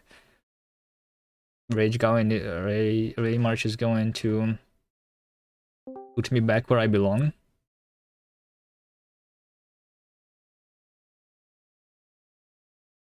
No root.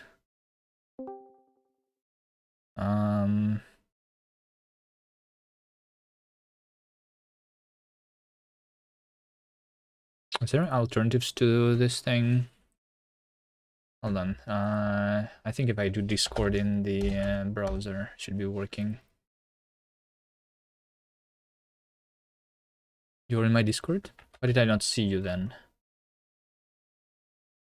Oh, you're asking if you're in your Discord. I mean, I can go to your Discord.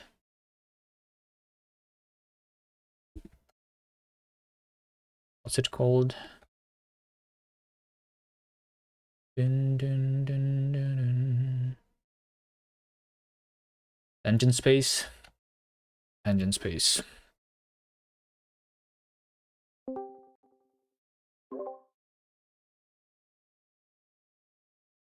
Hold on, I have a problem. Or maybe if I do this. I have a problem. A little problem. The Discord is technically banned in Russia.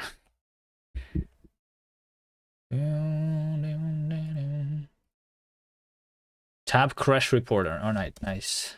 Discord crashes my tabs.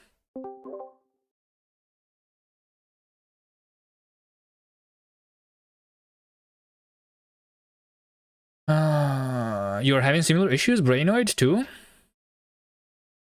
Wait, is it a problem for you, Brainoid? It's not banned in Turkey, is it?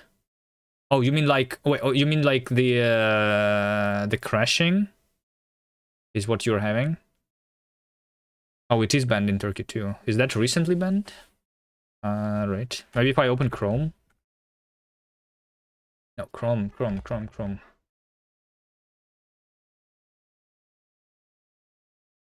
It's been 2 months.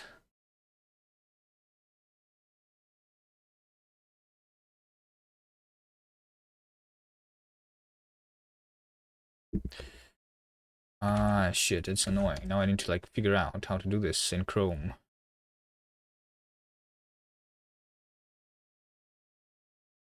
Is there alternatives to Discord?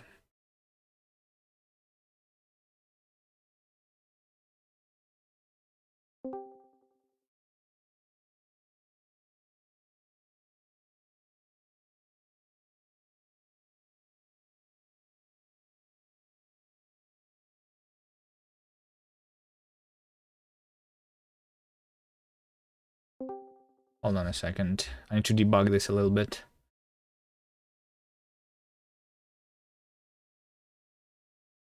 I'm not working on my game today, am I? Ah.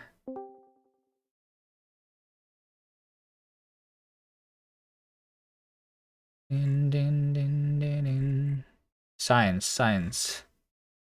Okay, where's the actual connection that I'm trying to do here to the stuff? Where am I checking route? Is it this one?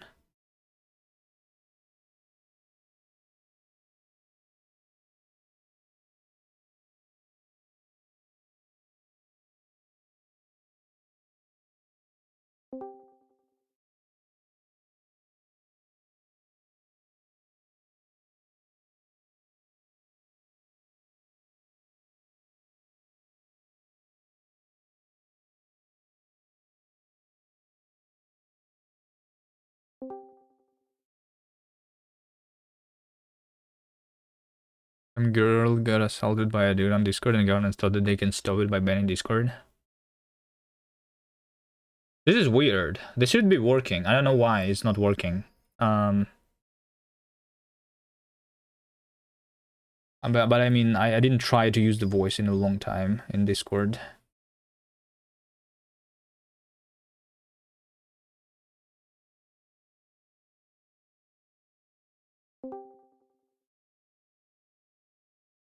Discord wants to use my microphone. Allow.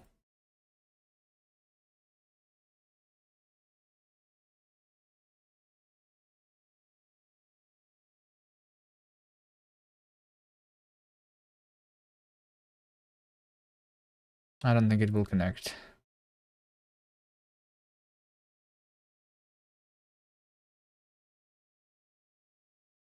Alright, Ray March, I'm sorry.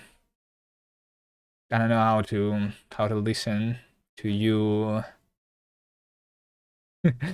This is all scripted so that I'm not proven wrong by Ray March.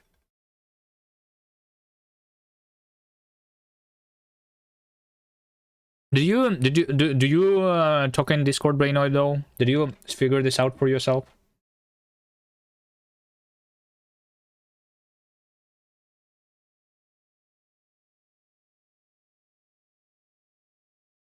It's weird.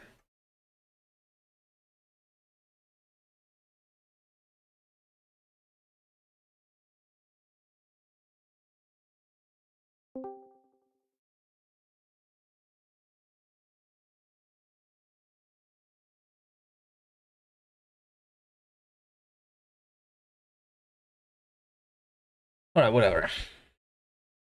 This is fine. Yeah.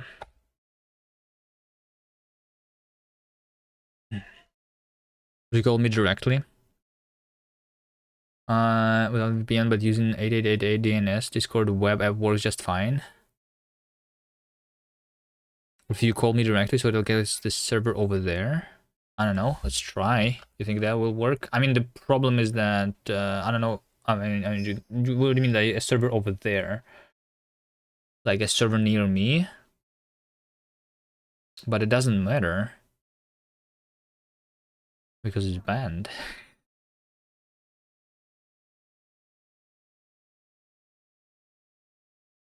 Just put my phone number here. It'll be fine. I mean, we can try like something else, like a Google Meet, for example, or something else. Google Meet should work.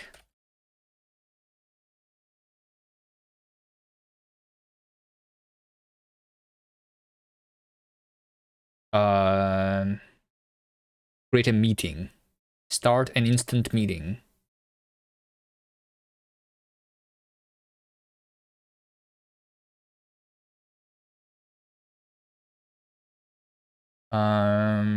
Click allow. What do you mean click allow? Oh, there we go.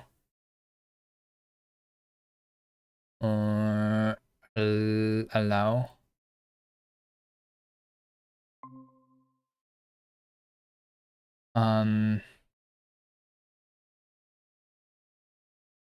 Add others. Can I invite by link this thing? Enter name or email. I can only invite by email. People who use this meeting link must get your permission before they join. Oh, there you go. There you go. Let me just give you a link.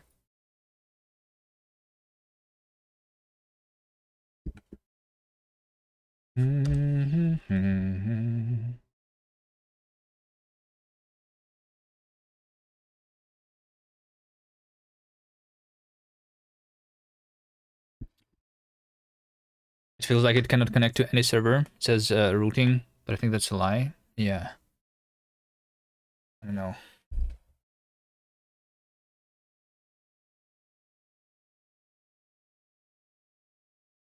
Alright, I'm ready to get destroyed by Remarch. And then stop the stream and go cry. Alright, let's open Tiny Glade while we're doing this.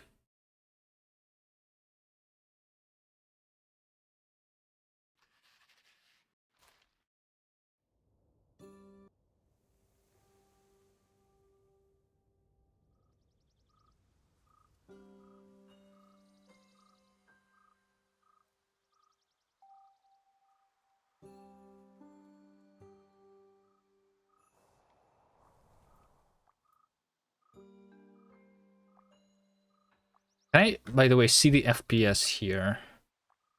Inside the game? Where are the settings here? Language? Controls?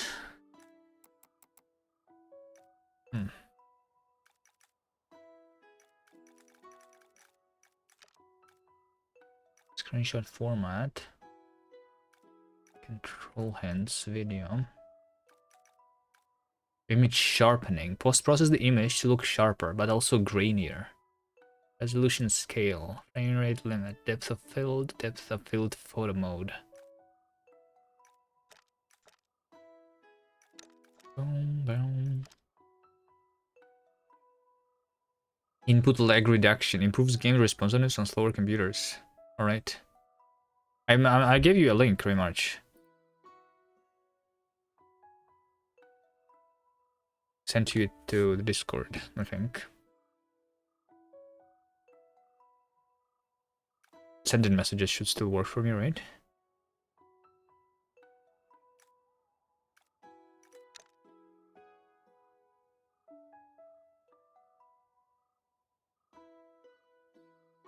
dun. Did you SDE? Hello to the raid. E2SDE. How are you guys doing?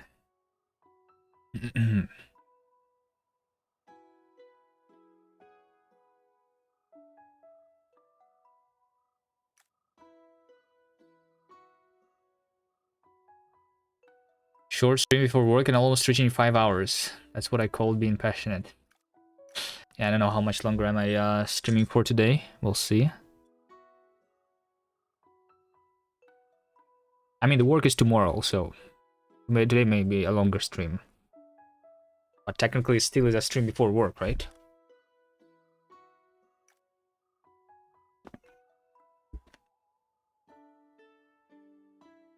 We are here. We were playing Tiny Glade, which is a game written in Rust. Because we use Rust in these streams to make our own games.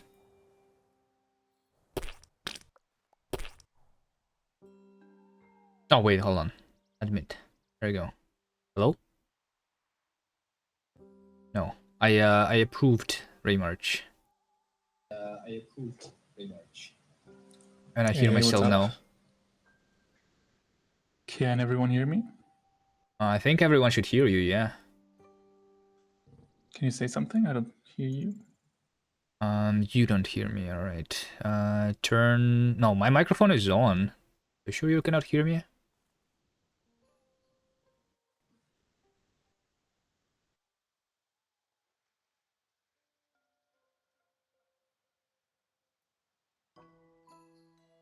This microphone is on. Oh, microphone not found. Wait, what? Let me reload. Click allow.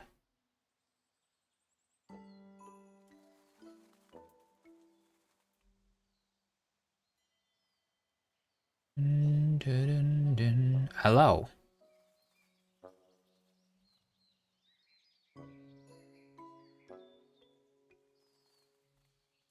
Fine.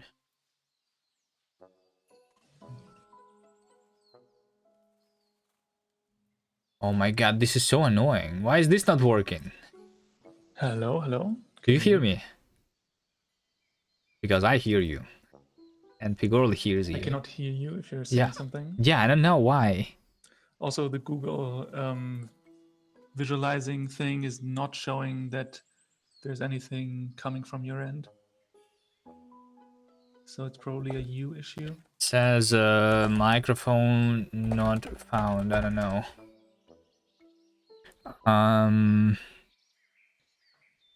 Well, I guess then this also doesn't work, right? I don't know. Like I clicked allow. Wait, hold on. It says I have extensions that may have affect the quality of the call. What? It just doesn't allow me to do the microphone.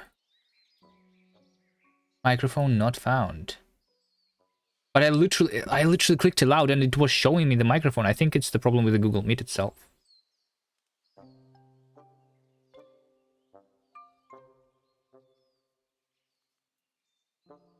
Use the microphone.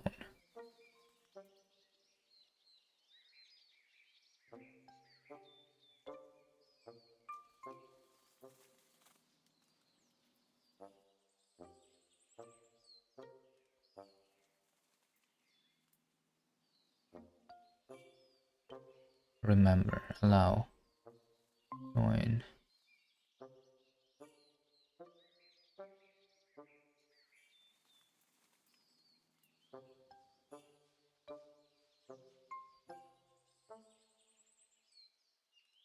Anyone seen this issue? All right, how about if I use Chrome here? Let's try use a different browser for the Google Meet.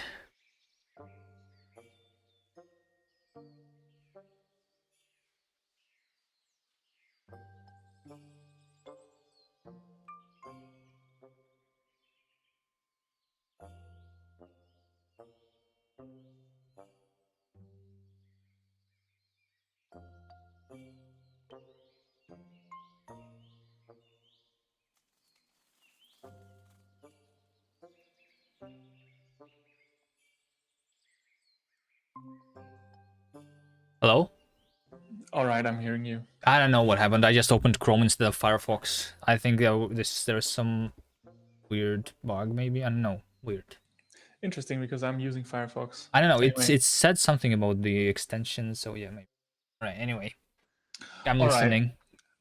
So that was a wild ride in the Twitch chat there. Like that was interesting. What happened there to me? I don't know what So happened. so like the thing you were repeatedly doing, and I'm just gonna point it out right now because like I'm not sure if I actually want to talk about the graphics aspect. I just want to point out what happened there, All which is right. that like I was just saying things like I still have the log here. Like um, they also have really good reflections, is what I said, not just screen space, right? Yeah. And then you just went on and like you looked into all kinds of different stuff, and at some point you decided that I said that they're not using screen space, right? Well, I mean, I did a And test. I did a test which makes it look like they are using screen space reflections. yeah, but like I never said that they don't, right?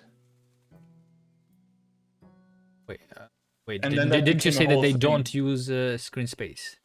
Like I said, it's still right there in the chat log, Hold right? on, let me look They at. also have really good reflections, not just screen space. Like Oh, they're I doing thought you more say than like not even not screen space. I guess the just word so was the missing when I way was the reading way it. the technique works, right? The way Sure. the technique works in modern graphics Uh-huh. is usually that the best information that you have is the one that is fully rendered. That's the stuff you have in your buffers. Your depth buffer is Uh-huh. like used for basically associating 3D position with the pixels. Yeah, I understand.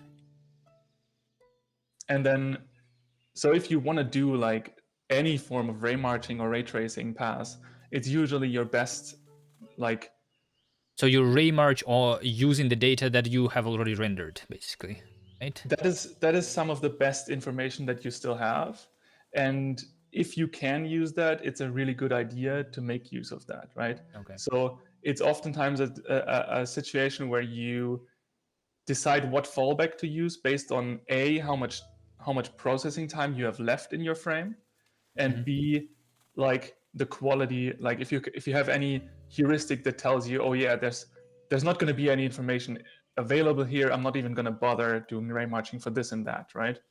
So what they're doing in this game is, and that's something that a lot of modern games do, is that first you try to do the screen space march, right? Mhm. That one is most likely going to fail at some point, like because there's always going to be like occlusion, right? When that inevitably fails, you then start tracing against like a different kind of representation, which they have in this game. Like they have two different representations of the game geometry, one that is only for tracing and one that is for rasterization. The tracing geometry is lower resolution. You can only see that if you build something that is occluded, like like if you build a bridge or something that goes um, on top of this ice surface, then you would see that How do you build a obviously bridge, it. though? You know I don't that? know how you would do a bridge, but like with water it would be easier like to get there. The point is, it's a technique with multiple steps, right? So there's a lot of stuff going on that they do to get these like amazing global illumination information, right? Like any wall that you see in a shadow has really appropriate colors, even though there's no direct light information, which is not something you usually see in indie games, right? And you can build large structures with wildly different colors, and the bounce light is just going to feel really appropriate here. This is like, it looks like that is amazing that they got the colors so good. And also you can see that below trees, especially when like the light changes really quickly, you can just see how appropriate the lighting below the trees is for this sort of like it's so occluded that like the direct sunlight doesn't hit it, but there's still the bounce light, and it's so good, right?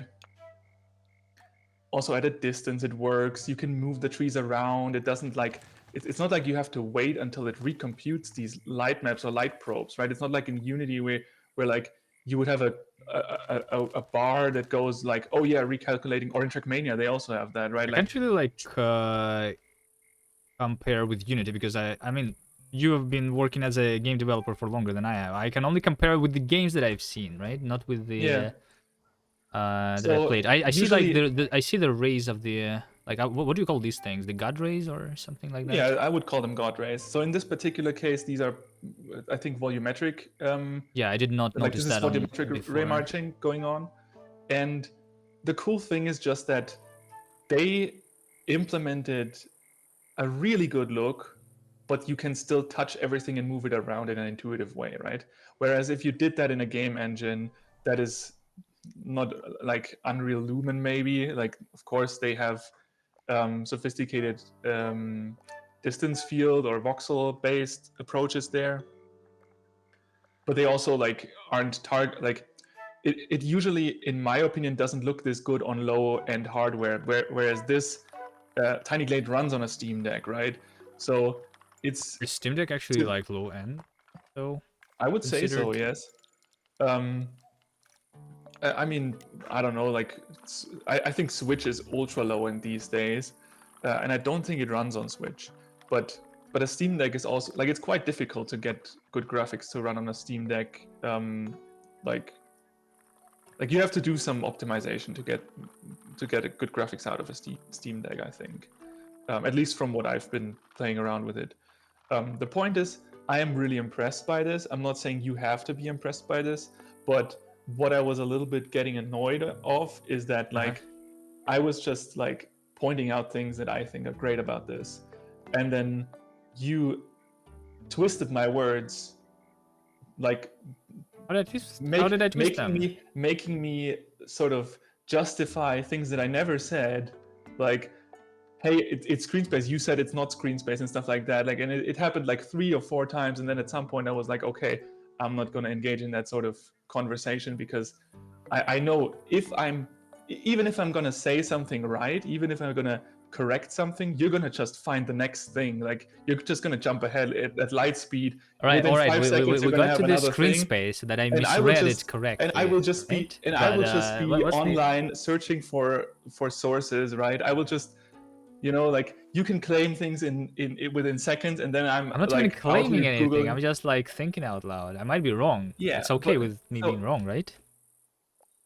that is fine, but like don't say that I'm saying something that I didn't and then make me like Uh, explain it, like other than I the screen space, what else was there? yeah, now you're putting the burden of like proof on me, like No. I'm just like why did I not keep I'm just track of like all the things I'm you were just wondering throwing at me, what I right? did wrong and how do I improve and don't do that next You time can so you don't get look, upset next. you can look at the VOD if you care about that. I'm just not like I'm not. I decided to not keep track of all the things you were throwing at me, because like I knew you were gonna ask about that. Like, why? What else did you say? And I'm like, Well, how do I that's also improve kind of, if I don't know what I did wrong? yeah. But you have a VOD. You're in a All good right. situation here, where like you Okay. have this. You have a recording of the video, and if you decide that no, actually, this Raymarch is way too triggered about this, and he's way too, I don't know, like this is way too, like this is his problem. That's fair, right? But I don't see a to problem at me, all, though. this was like, wow, like you're just steamrolling over this, and I'm supposed to like come up with explanations for all this stuff. So that felt a little bit intense. Um, but apart from that, like, All right. yeah, I just think that the way they did this, the way they there's also a detailed talk by Thomas, where he breaks down the way they get these beautiful colors onto these pixels, and I think did an amazing job on making sure that it runs on low end, and still they get so like he's doing so much advanced stuff here to get these colors that you wouldn't normally do on low end hardware, and he's really making sure that like every little trace, because like a ray marching step is expensive, right? Ray marching is not an efficient way of doing things in most cases, especially if you have to hold like a different representation of the scene in memory at all times. And like I think they did a really good job. Oh yeah, by the way, with the reflection stuff, right? If you actually did what you said, where you render the scene upside down, Yeah. and you would then blur it, the problem that happens when you do that is that if you actually do refraction, that's just not what happens, right? The reflection or like reflection of light on a surface means that the angle is changed of the light bouncing off, right? So Yeah, but it's a good enough if there's a approximation. diffuse, if It's there's not a it's not the correct result, yes, but it's a good enough yeah, approximation, which is but you often can used in the see you can games. see that this reflection in this game has properties that are better than what you were saying, I don't because know. It's they no I let mean, me okay, just say like what maybe. it is, right? Like let me just say what it is in particular. The nice thing that you get if you do it like this is that the reflections of things that are poking out like right out of the surface, if it's a diffuse reflection like in the ice case, is that at the point where it touches the ice, it's sharper than outside. So if you look at a diffuse reflecting surface, then the further things are away, the more blurry they are. Now, if you just used a depth buffer information to do that, you would get the same problem as with depth of field bleeding, right? Which this doesn't have, right? You don't see the But bleeding this one here. has a different kind of problem. So like we're trading one problem for another problem. Do you not see the artifacts with this approach? Yes, of course we see the artifacts. It's just that there's different taste in what is worse, right? Yeah, sure. And I think, especially with the ice, like I would do the same trade-off that they did here, because it looks so good when you have an object on another object and the reflections are making sure that you visually communicate that these two are touching, because it becomes sharp at the intersection. It's the same with shadows, right? If you have soft shadows and the soft shadows are becoming sharp right at the point where they're touching, that communicates really well that these objects are in contact with each other. And I think that gives the scene such an amazing groundedness. You can see it in the current scene that you have in, like, whenever there's like stones that are casting very small, like very tiny shadows, where they're doing that in a ray marching pass, and then it's fading towards a different technique where they get like the long range soft shadows that they don't do with ray marching, because that would be too expensive. I think the term usually they use in game engines is like, what is it? Contact shadows, right? So you have like, for the close stuff, you do like a little bit of screen space ray marching, and then for the far away stuff, you switch to a different technique, and then you have to make sure to blend properly between them, which is also not easy, because you don't want to see the fade too obvious where you go from one technique to another, right? And I just think that they did those things really well with like the ceiling, the what is it called, the tiles of the here for example, the I don't know what my stream delay is, so I don't know if it helps if I'm saying this, but the little stones poking out of the wall, for example, right? They all have this like contact shadow, and then the wall itself as a whole is becoming this like huge thing with like the soft shadows. Yeah, it's this sort of stuff, right? And I think this makes it like really grounded, and I don't know, I really like how this looks. But it's fair that you Was like, if you're trying not to like impressed by see this the is very difference and a little bit struggling. I'm almost like for example the big wall, like it's a softer shadow than the shadows on these like small stones on the sides of the wall. But if you look at the foundation, then it still is soft even near the foundation. It's supposed to also be like sharp and getting more softer, because this looks like same to me. Or am I seeing things wait, correctly? wait. The thing where you're pointing at right now is already on the shadow side of the whole thing, right? I mean, isn't the edge of the shadow like over here, like under these Yeah, I mean, but like bushes? there's bushes there, right? I can't see it. How did you delete the bushes? Why can I not draw anything? I don't know. I've only watched people play this. Just do one.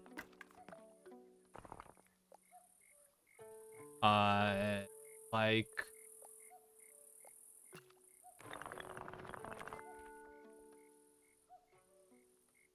Okay, yeah, no,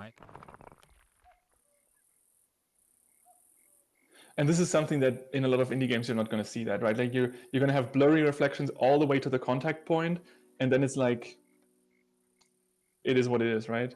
And I don't know, for but in particular for the grass surface, I don't know if they're doing like subsurface scattering there or something. So it's always difficult to, because subsurface scattering is something that makes shadows smoother too, right? So it all depends a little bit. Also with like I don't know when much when about it hits shadows. the I try trees. when I was implementing shadows, it was hard for sure. Yeah, one thing that you're sorry, I'm still a little bit sick from a week ago. One thing that you're not going to see in this game is also that the no matter what the shadow, the angle of the roofs is, you're not going to see this like shadow acne that happens when you have a shadow map that is like almost aligned with the surface, where you then see like the pixel edges, because they're doing some quite smart stuff to prevent that from becoming an issue. So you can probably move the light very arbitrarily and you're not going to get any issues with your roofs. So that was also very impressive. Is that Because something that is rare to see in games? normally on roofs you see like these sort of artifacts, especially when the sunset is happening and the sun is like moving. You start to see like pixels moving, especially if there's little shadow casters like the tiles here, and they don't have that. So in general, you can say like the things I'm impressed about is the art direction and how they make use of the computing power they have to get them like to get really far in that art direction without all the usual artifacts that you would see. So this to me looks, the game looks closer to a Blender render than a game engine render, in my opinion, because of all these like nice shadows and whatnot, like and the GI.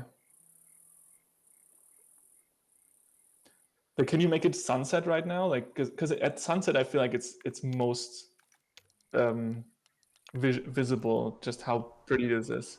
Is sunset or sunrise? Because the colors, like, they just Sunrise. keep bouncing around, and it's so good.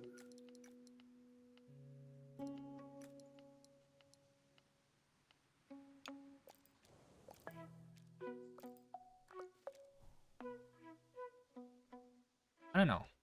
Like, if you make the light hit like a wall, and then see like how it bounces, and like maybe the floor, like how they mix on the surfaces, I'm really impressed by that sort of stuff.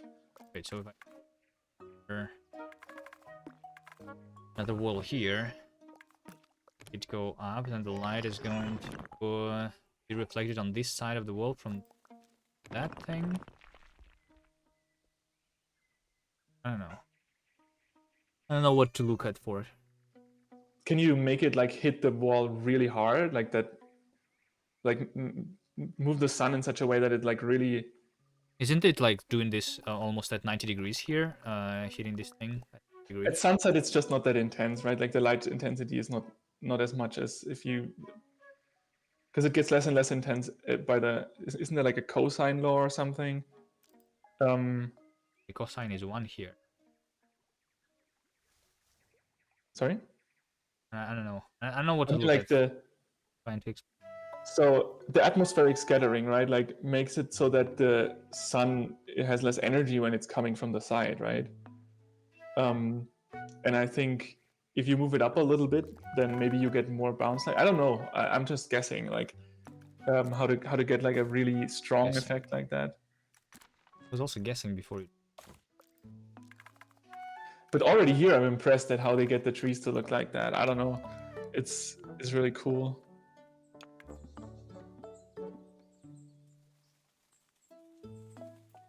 Yeah, I don't know. Like to me, this is impressive. I don't know. I don't know what But to the way tell you, trees is man. done is literally the same as in the other games, no? Sorry. Isn't the way the trees are done is the same as in like what? I mean, the lighting maybe is impressive, but like I need to look really closely to understand this. So I think the tricks they do to get the leaf scattering is probably something that you see in other games. Yes. I just think it's really well done here. Like it really feels like there's like um, a Fresnel shimmer thing around the silhouette of the tree, and even at the distance, like it looks really good. How like Yeah, it does look good. even if the light is coming from the back, it feels like they're scattering in the leaves to me in a cartoony kind of way. yeah, the light is coming from this side, right? And even if you look at it from the other side, you see like this silhouette kind of thing. I find that really pretty. Yeah, I think I understand the difference between the way I saw it in other games and the thing. I think I see. And it's not just that there is a silhouette, right? The particular colors that happen are also really pretty. So To understand. like the way it gets like blue and cyan, and it's like the way the gradient is happening. I don't know. I find this so good. Right, when is your game coming out?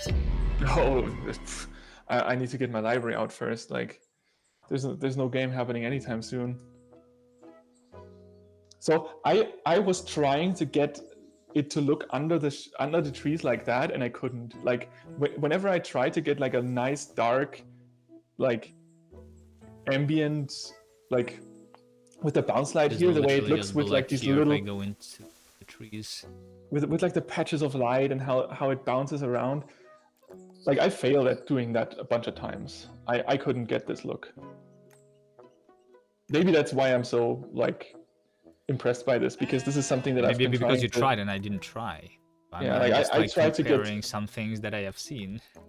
I tried to get a look With my, very similar to this for a long time, and I couldn't. Like especially all the bounce light that they have. This is, I was trying a lot of dirty tricks What's the back in the bounce day. light? Like that's what I was, I think, trying to look at. I don't think I understand what you mean So by bounce light. anything that's not directly lit, right? Like anything that is in a shadow needs some sort This of side color. of the wall is in a shadow. Is this bounce lit? Like also the floor, most of the floor is in a shadow, right? Most of this is also bounce light. Yeah, this like red you see.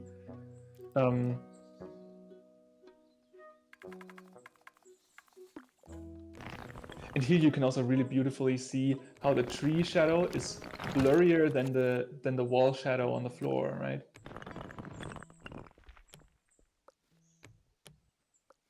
Yeah, see how dark it gets in down there? Like how it. Yeah. Yeah, this is so difficult to get right.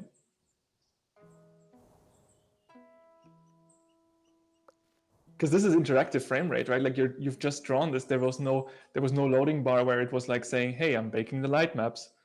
Hey, I'm allocating new UV space for new light textures for all of this wall that you just spawned," right? That you didn't notice any of that, and you're just Yeah, drawing the but wall can and it's just you happening. like update this thing, like instead of having a loading screen, just have in parallel and like in the other things that I have seen where like slowly are improving the picture, right?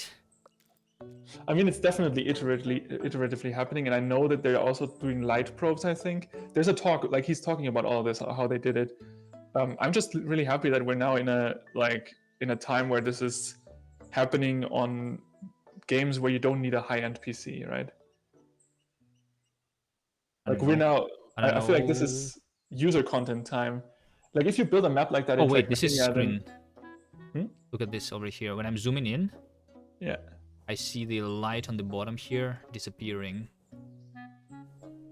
yeah, I think this is still the light from when the wall was closer.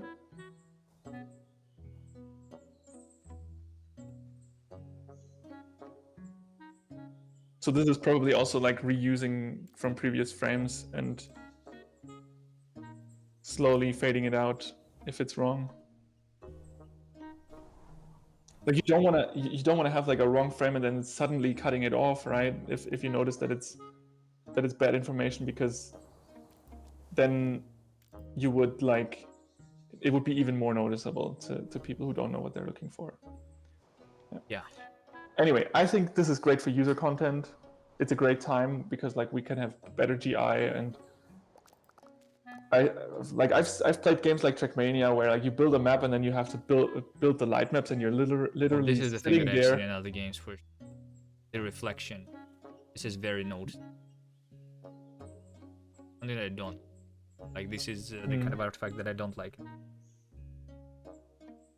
I think they're not even having colors in the water reflection if they don't pass the screen space trace. I think there was something in the talk about that. But also here you can see really well, like this one edge that goes downward on the wall, where the shadows are really nice.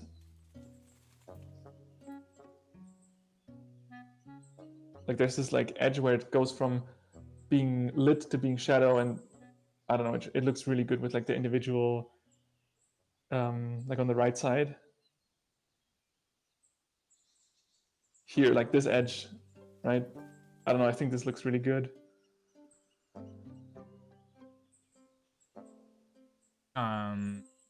Like vertically, the way the lit part from is separated from the unlit part of the This is the entire lit structure. part.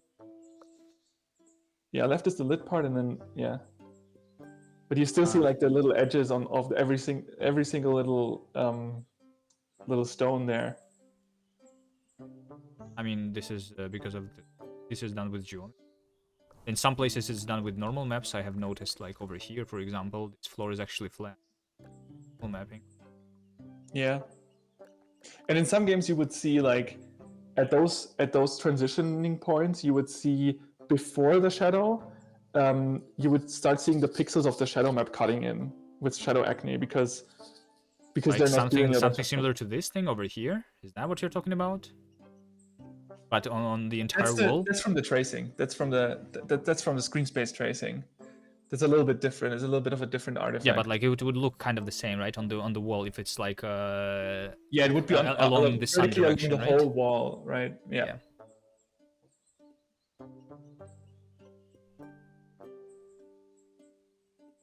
So yeah. Yeah, I understand what you're talking to about sum it up- because some simple shadows like this I have tried implementing myself and I have had these bugs on Yeah. when it's parallel to the light. I recommend to you to look at the talk if you do some 3D stuff with shadows again, because they found a really neat trick to get rid of that issue that is different from what I've seen before. Like I've not seen their trick in any talk before, and I've had this issue too. But yeah, so the colors that I ever had in indirect bounce lighting were not as pretty as this. Like not even close. A thing that you often do is that you sample downward, like you if you know that in the fragment shader that you're not being lit by the sun, then you just try to like sample around like the colors that are around and try to somehow use them, like sample the frame buffer of the previous frame or some tricks like that, which is probably an outdated trick by now, but like it never gets you this look. It never gives you these like realistic interactions with the light where it gradually gets darker as you go down there. Like this would just all be lit in my game, like, and it would look terrible. Yeah, probably in mine too. I mean, there is a reason why I'm not doing a 3D game, but also I would probably go for a more like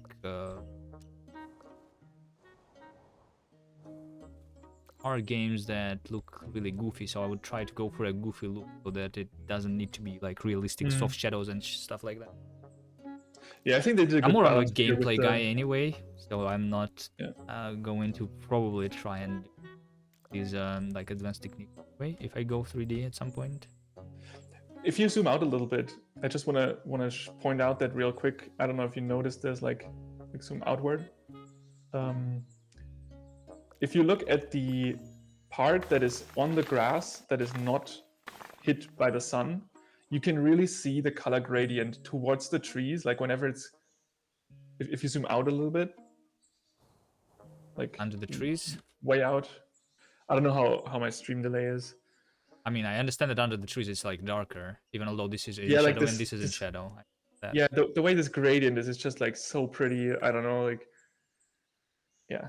I don't know how exactly they implemented this, but like, I mean, if I wanted to do something like this and I wanted to cheat, then maybe like I would just have a separate thing that says under the tree and like darken these areas under the trees, like by cheating, you know? Yeah, and then you have to do it for everything, right? Like, so if you add new objects into the game, then you need to think like, I mean, does that yeah. still work? It's better to make Sure. like one robust solution that works for everything, because then you don't have to constantly like. Well, it update. depends on the kind of like, am I okay with some of the artifacts that I get with this approach? Right? You know, like personally, I think this approach is good for like doing the photos, like, and this is what this game is for, right? For making like cute photos of your castle. But for a real-time game, I would rather not have those bugs. I think. The depth of field was so good right there with the little I don't know what it was, birds or something that were flying in front and they were just becoming this bokeh shape. So pretty. The depth of field is so good in this game. Am I getting the reflection of the wall over here with the depth of field bleeding? Is that what you're talking about? Over here. Depth of field bleeding of the reflection, I think.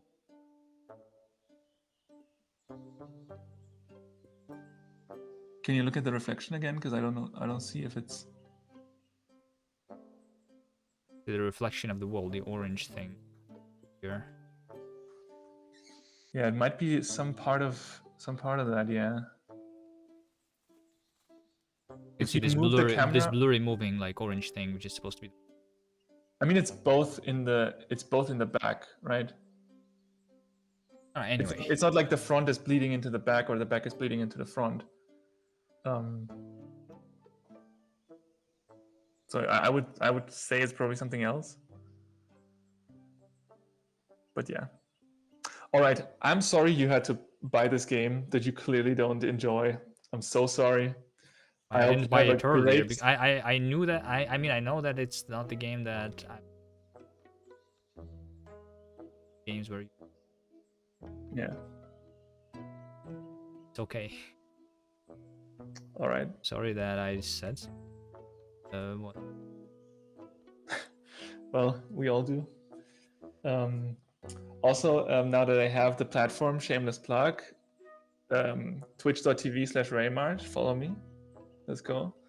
That's the only reason why I went here. Okay. See you all. Have a nice day, Kubi. Yeah. Bye. Bye bye. One wants to watch a person who actually knows what they are doing, then twitch.tv/Raymarch. Go there.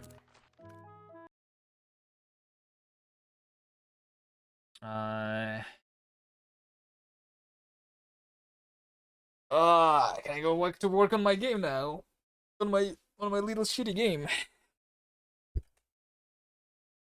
Yeah, so we were doing the optimizations and we optimized away the entire game so we don't see anything now. All right. Fix this.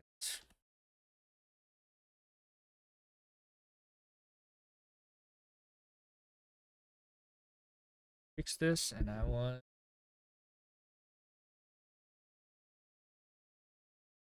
rendering.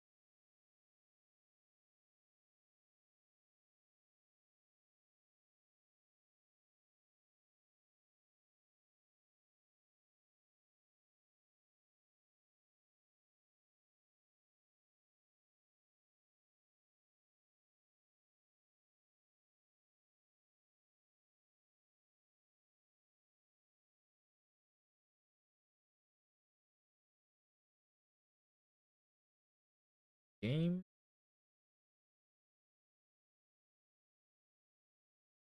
How do I debug the problem here? I already made sure that I am actually rendering the textures, the cached textures, but why are the cached textures empty?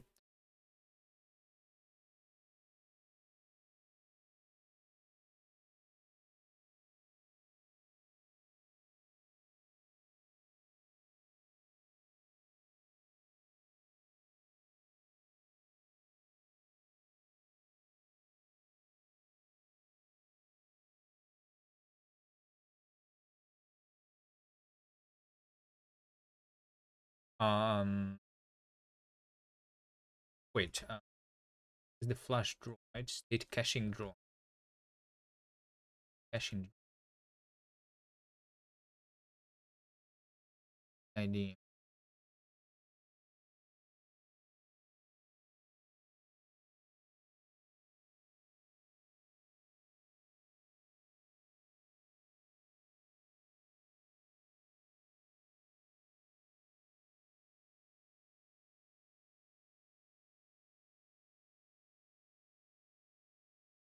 I think flash should happen if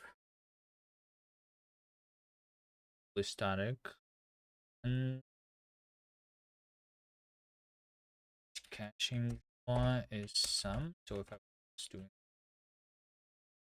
that, shouldn't change much though. It's just an optimization.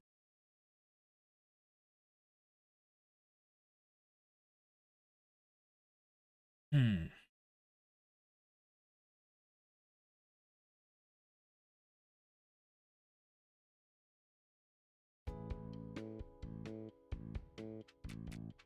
Don't see anything.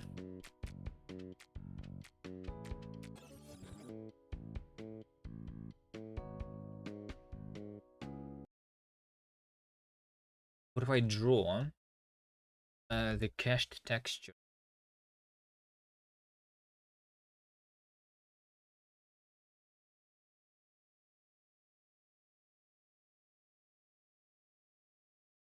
Oh, I'm doing the pixel perfect on top of the entire screen right now. Yeah.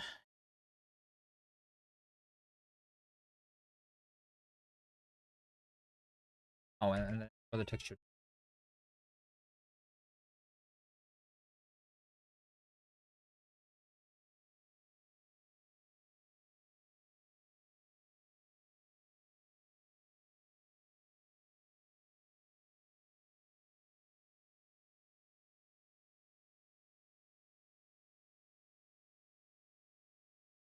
Mm. Okay, can I draw a texture? Texture is texture new.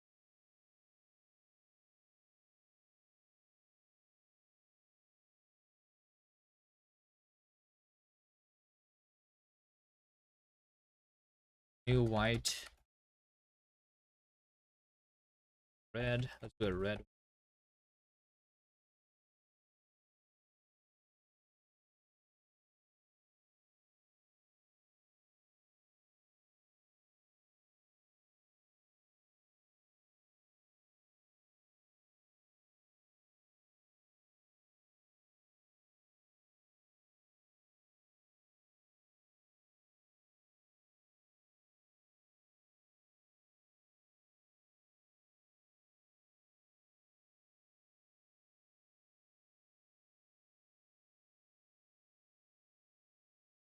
I'm supposed to see the red screen now.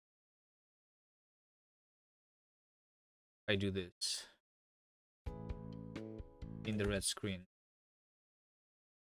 Wait, not the entire screen is red. There is a little bit on the right side, but maybe that's the edge of the map actually. Would mean that it's correct.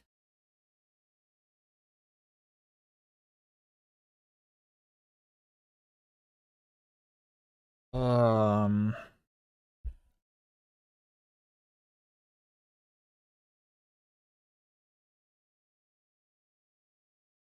See this logic again. How am I caching?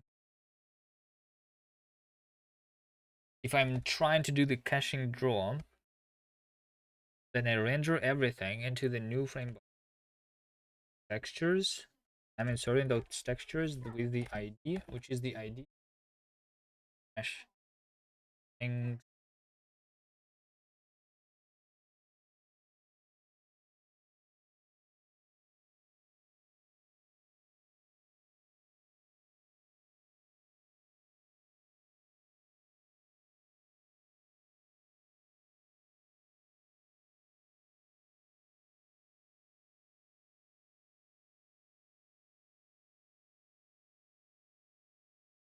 If I'm draw cache textures.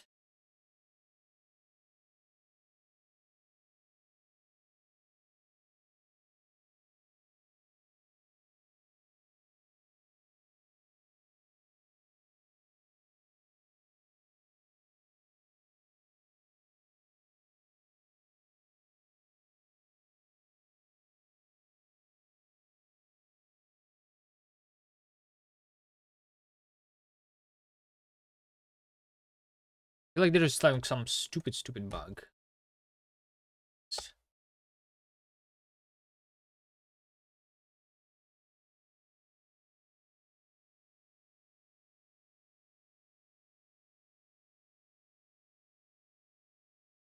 See.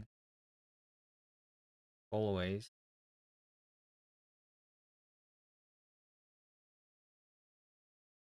Maybe let's try a similar level, right? Here for try to make the minimal level so that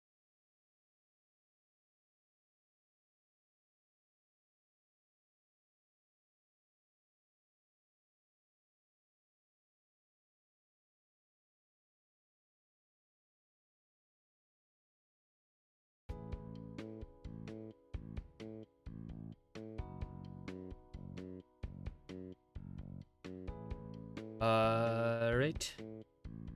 Oh, I think this one is good. This one is good. Test 2 3.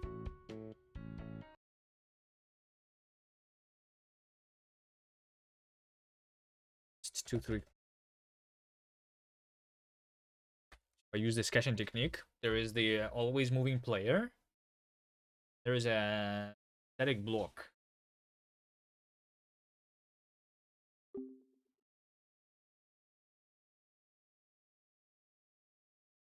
Short stream pool work, literally 6-hour stream. Yeah. Alright. I just need to fix the bug here. You see, the bug is that my block that I'm jumping on top of is invisible. I introduced this bug by introducing caching of rendering some stuff, and cache is empty. So how here?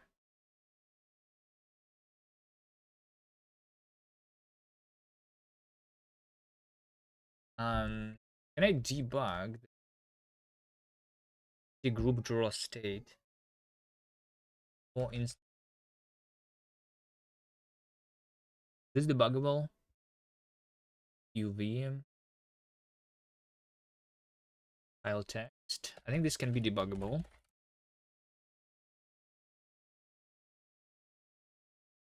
Next bug. B bug. The pin bug.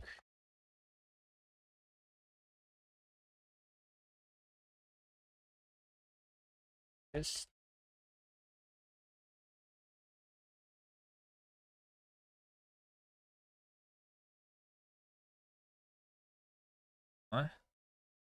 There.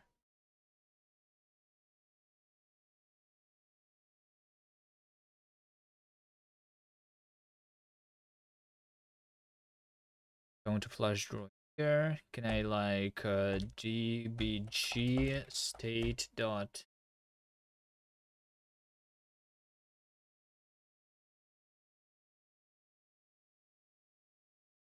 right?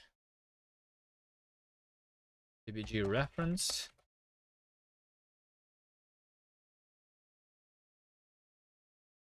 When I flash, this is supposed to only happen once. Log. Because I am supposed to draw the cache only once here.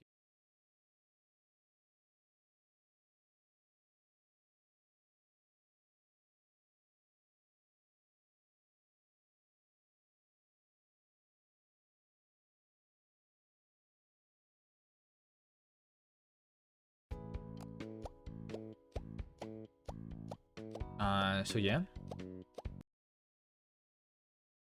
Oh wait, hold on. State draws is empty. Oh, I see. So like I draw the cache multiple times. First I do it like this, then I do it as an empty. Can I wait, hold on. Can I debug state caching draw then? Maybe I'm overwriting the cache with an empty cache.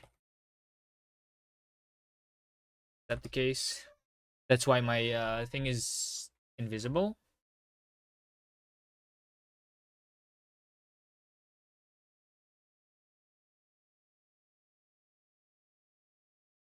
But why would that be? Because the entity IDs are so different.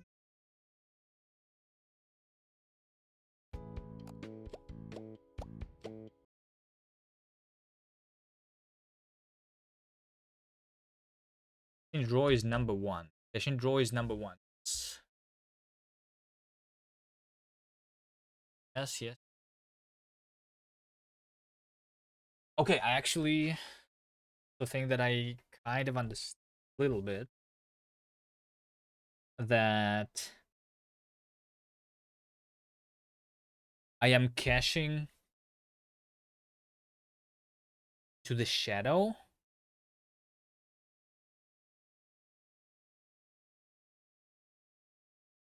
Wait a second. How many times do I? One, two.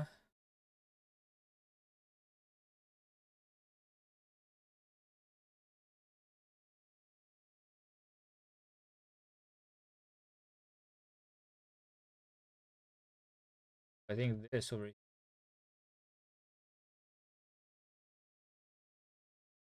and this over here is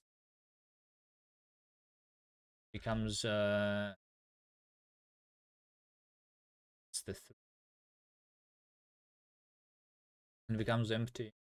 This is 4 and then it becomes empty, right? So because I render 4 times,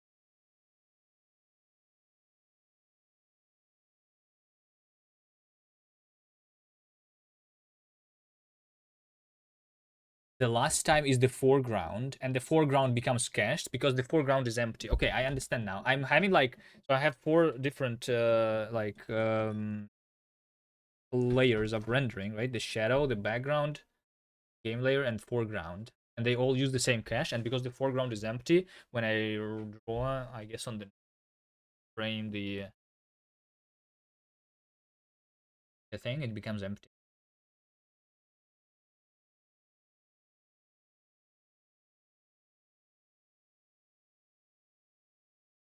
Do I have the pass, the draw pass? I do have the draw. So these are the draw passes. Shell, background, normal, and foreground. Should be part of the cache.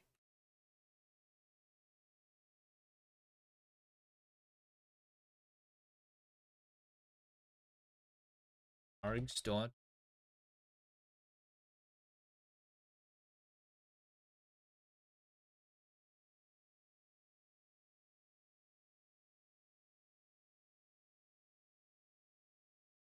textures.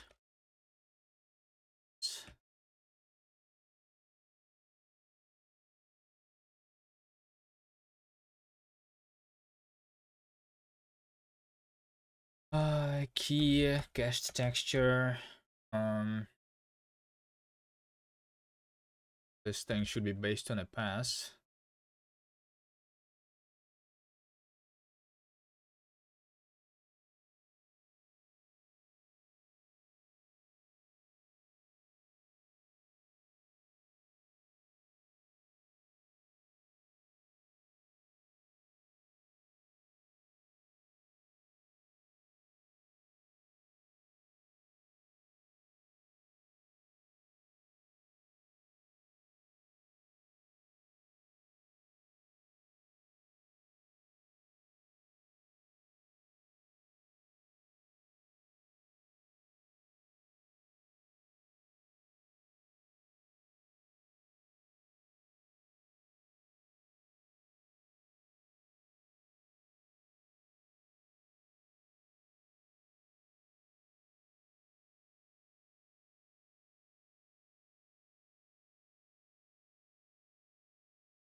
Please work. It doesn't work. Thing.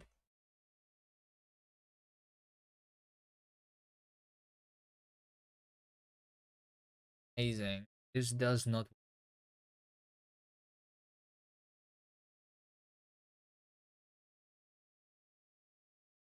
What if I say redraw cache textures?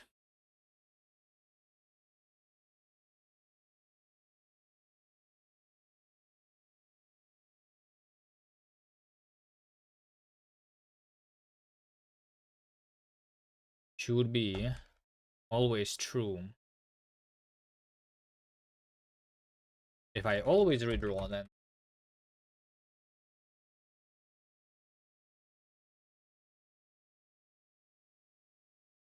totally works.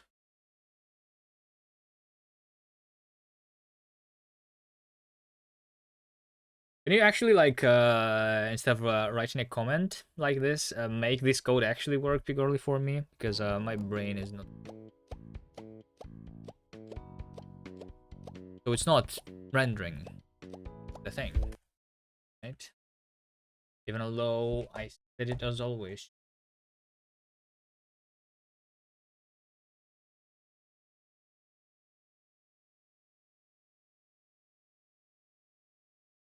Doot, doot.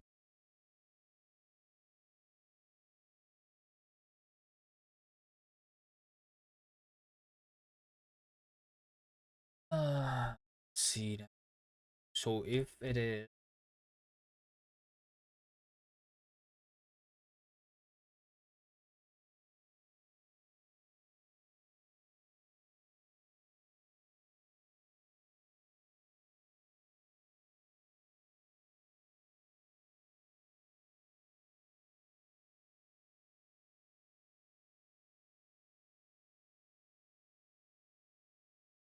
an entity that is fully static, redrawn over here, redrawn, will be flashing sometimes.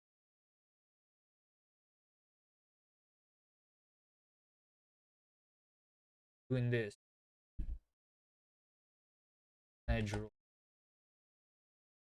the texture.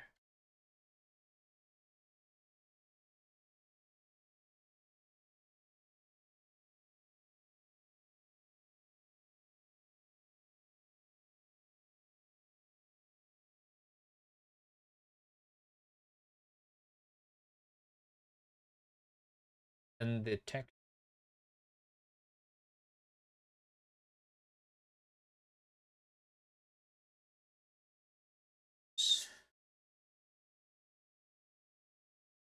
I think I just need to do this twice, right?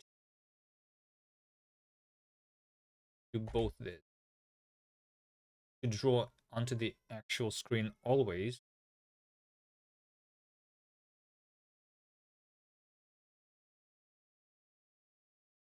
Right? I always need to draw.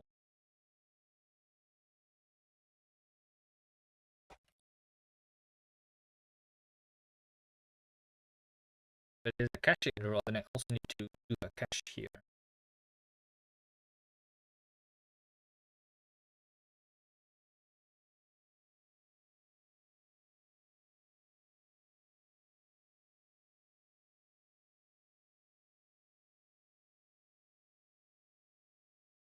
It's an F.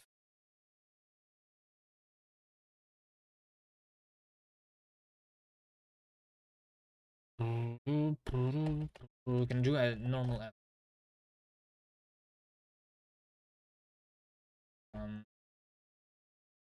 Thing. Yeah. Sure.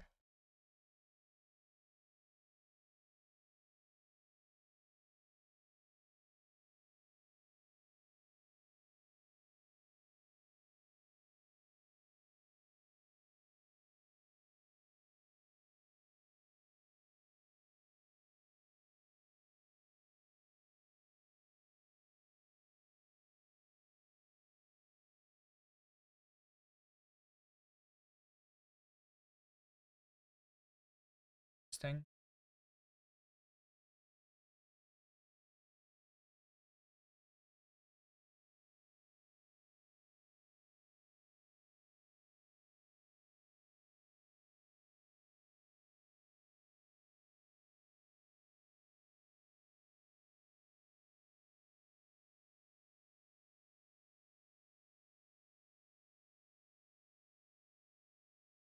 And state drops. Hope is also referenced then.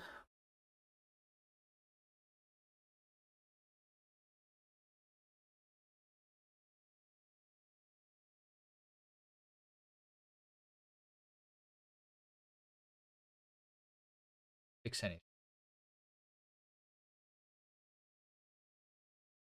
Hmm.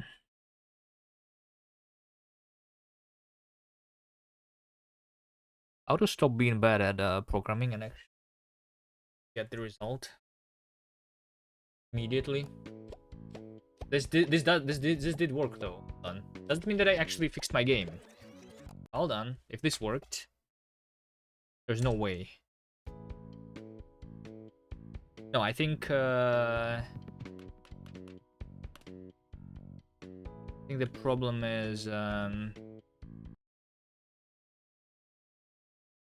this totally works. Yeah, this thing needs to be uncommented. So right now I'm rendering both into the cache texture and onto the screen. Right, but I'm supposed to only draw to cache once. So sometimes to not draw into cache and to reuse the cache. See if this works.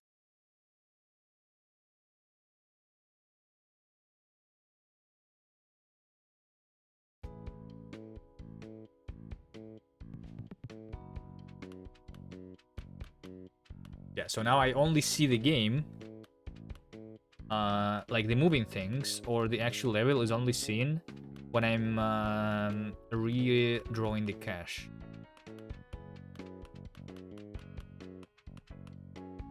Right?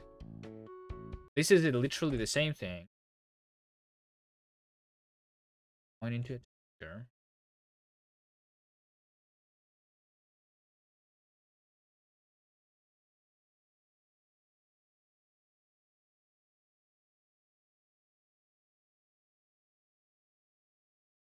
We're here. Right?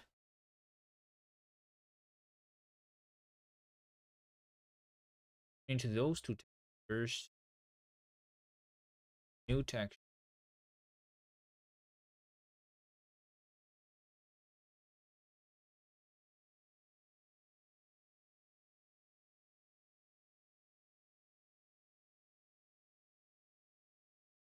With this camera.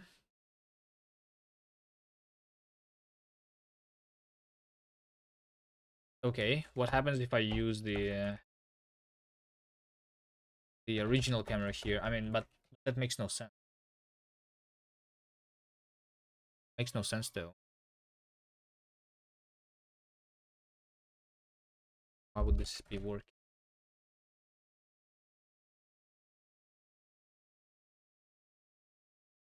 I need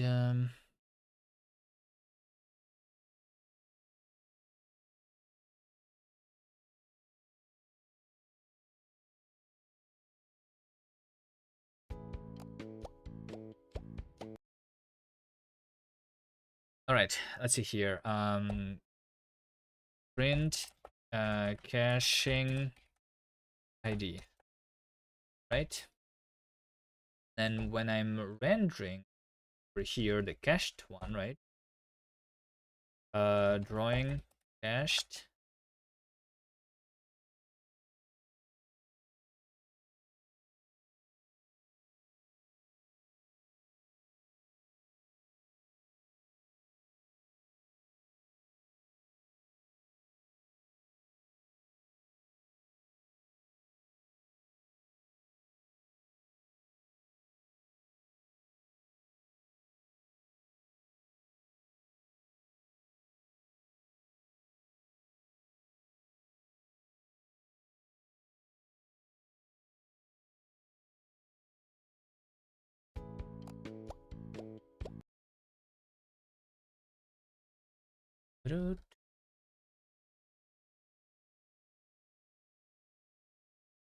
Right, I'm drawing cached.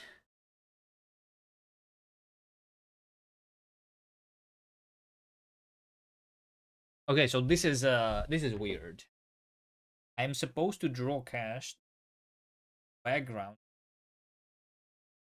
false only once, right? But I'm doing it twice for some. Why is that? Is that?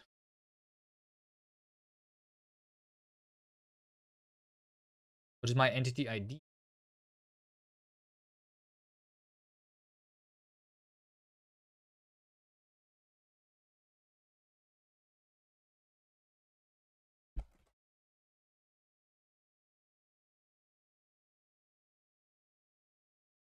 Join with false twice. False is for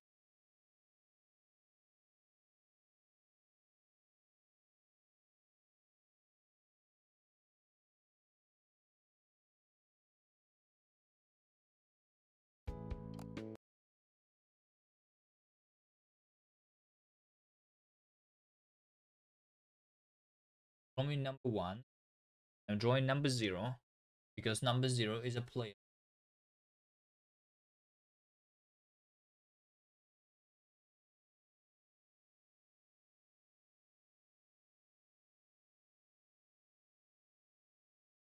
What?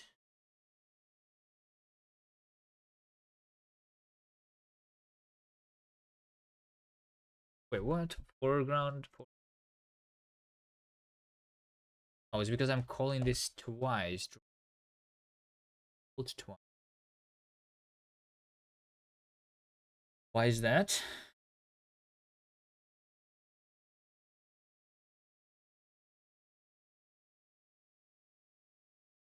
Oh yeah, because once I draw into the water mask buffer. Oh wait. I think it's because of the water mask buffer is some.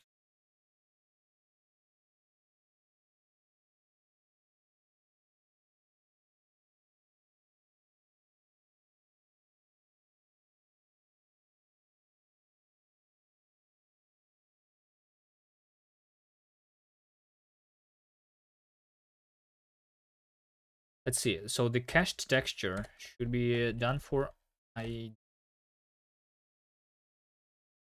understand now.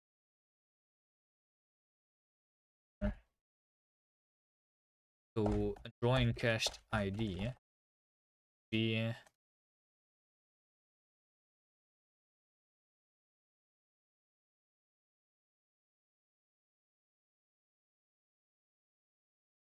I get for the draw pass ID. I'm doing water mask drawing or not water.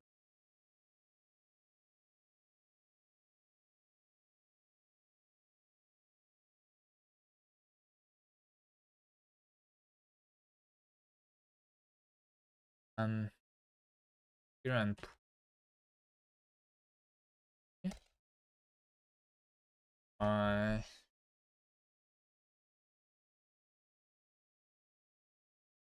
mask.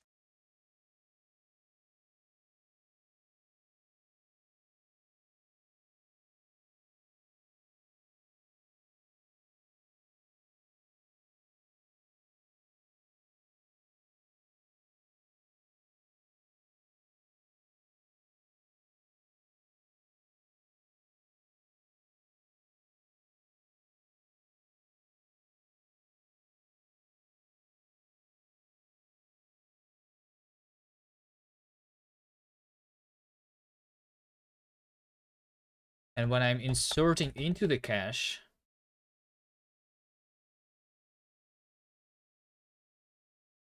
turn texture.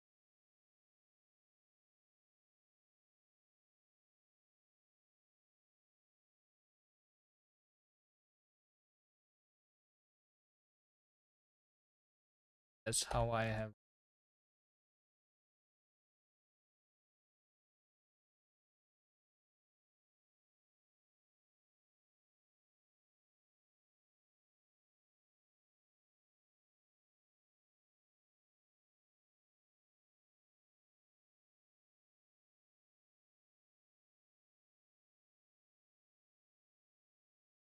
Wait, what? Um, let's see. What does the water mask frame buffer even do?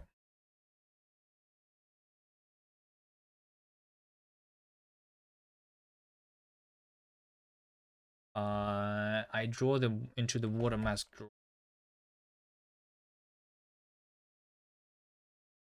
Mask draw.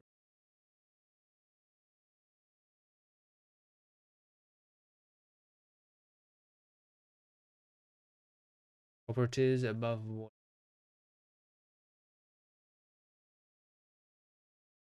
mask in There's no.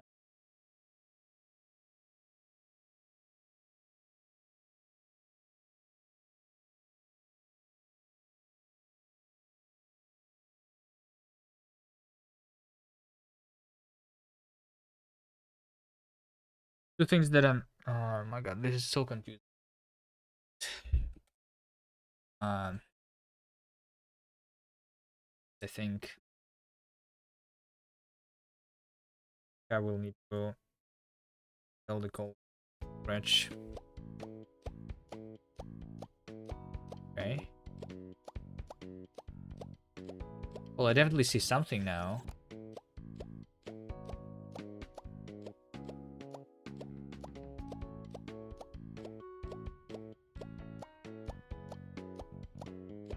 So something is definitely drawn.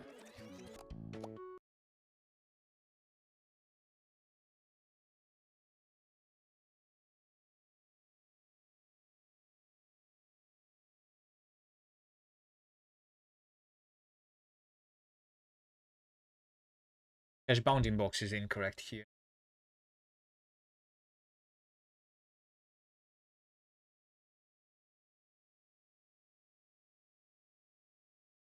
So this should be state dot entities.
Not what I want.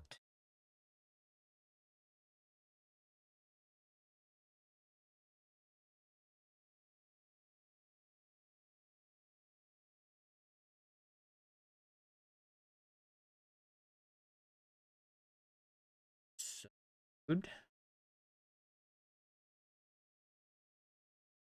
Oh, bounding box was calculated incorrectly. This. I don't know if that actually fixes stuff. Maybe.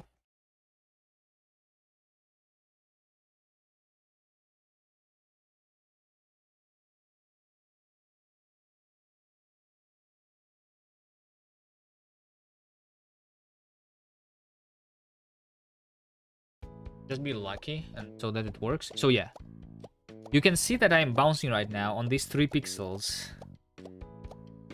But that's not the correct 3 pixels. Be bouncing on, right? So the stuff that I draw into the texture.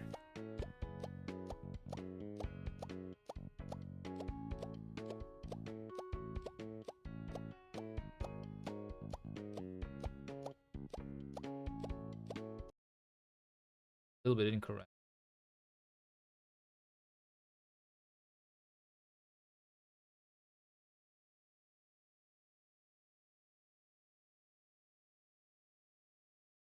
Let me see the size of this texture. It should be exactly 1 block, so I should see a red block on the player that I'm blowing.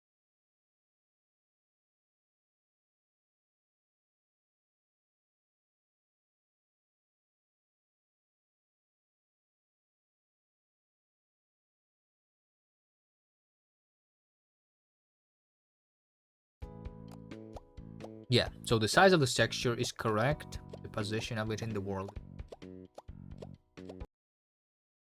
thing that I'm rendering into it.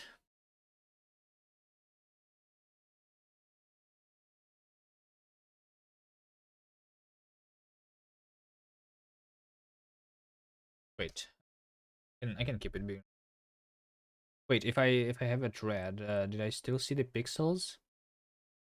Top of the red block? I should, right?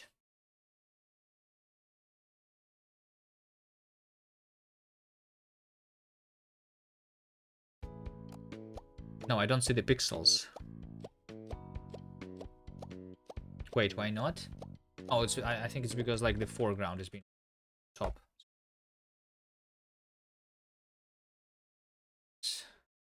Unless I do this on.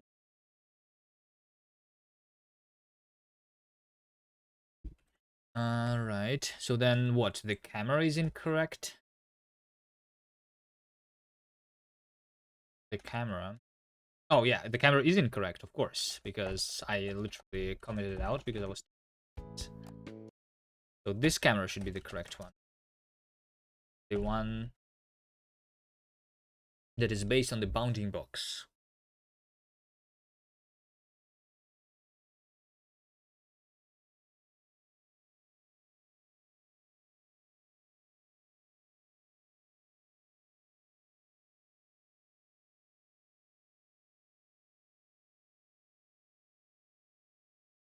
This should be.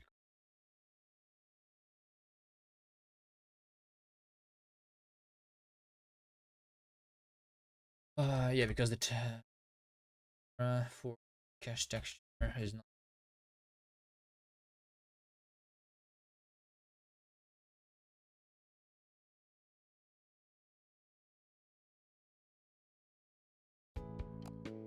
This looks correct. What doesn't look correct though is the shadow of this thing, and the reason the shadow is not correct because the shadow is drawn with offset, but the cached texture is only created for like this size. Okay, I can do a hack where I just increase the size of the bounding box. I mean, BB. HBB over here. I want to over here extend in all directions, extend uniform by 1, right? And this one, um because of shadow, I just extend in all the directions.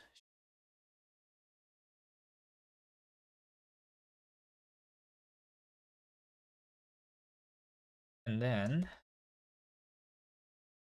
game should work. The thing that should probably not work is the water tiles.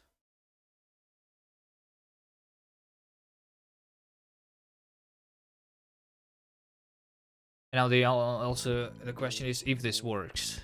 Do I actually have the performance? Okay.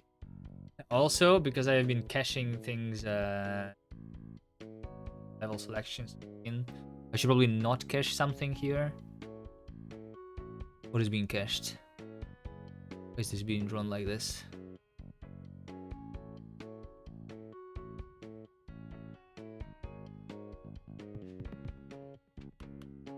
Oh shit. Wait, what? Wait a second. Okay, so the player is cached.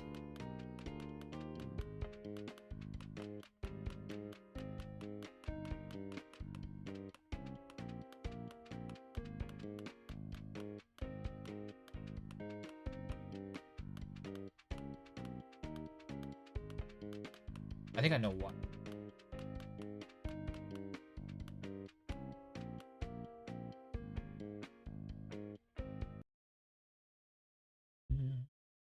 I think I know why. It's because if I draw something that needs to be cached after. What am I flushing? I'm flushing here. If redrawing.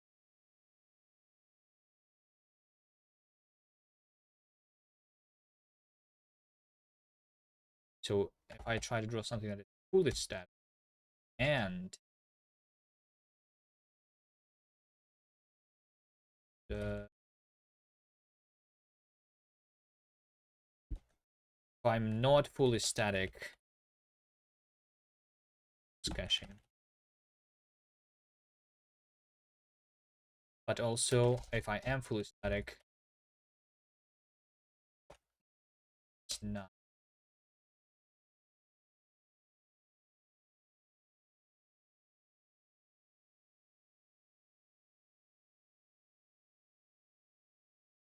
To remove this bug. So in theory, the amount of was that I should be two, the entire level and the player, if all I have is a single player on the.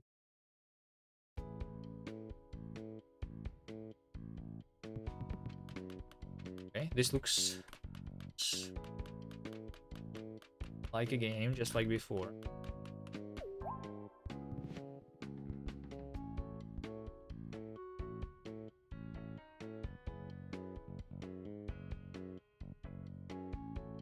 Gonna be getting less Scooby streams. I'm not going to stream every day, yeah, but maybe. Do do do do do do.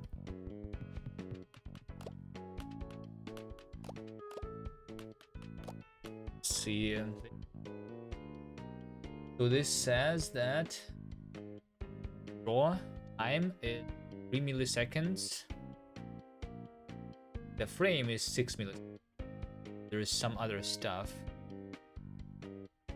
doing. What is this even? This is some rendering stuff of the game. Maybe actually the UI.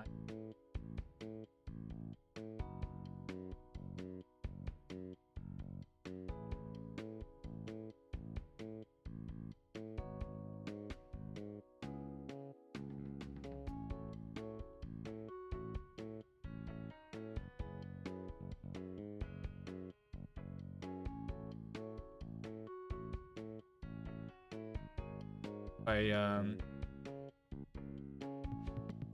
level.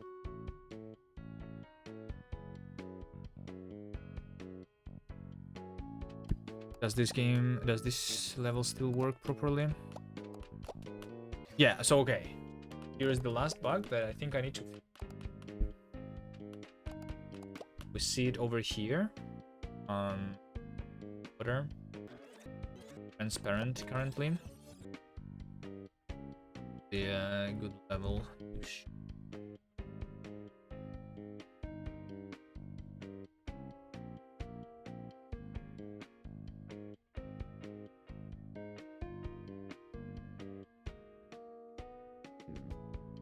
This level. Okay.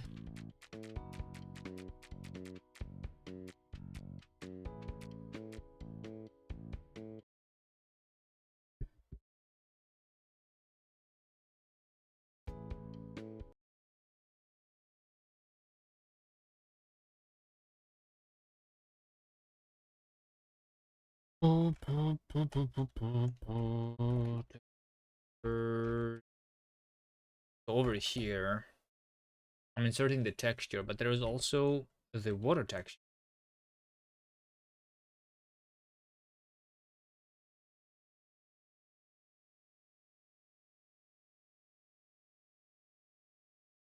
So I think I should just store both textures here.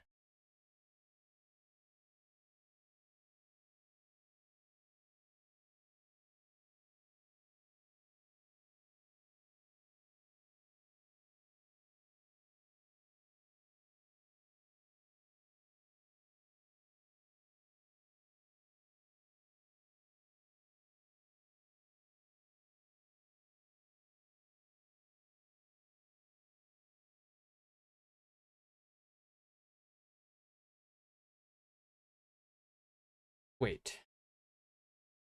Okay, so if I want fog, water texture, then should I just store the water texture? So if has water texture, the water mask.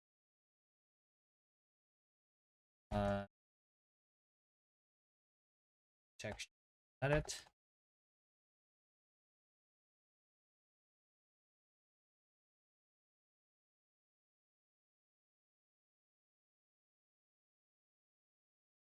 Maybe.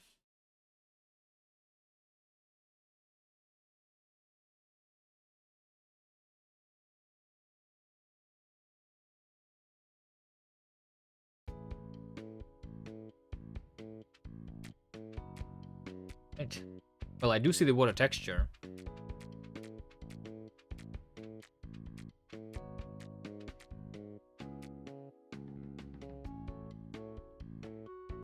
What about the other textures, though?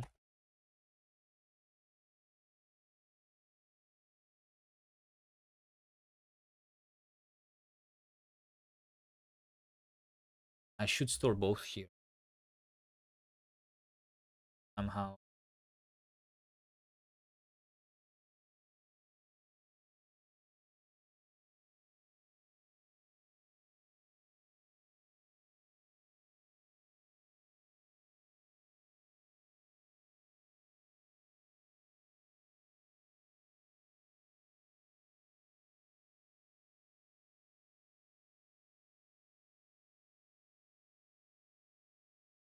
This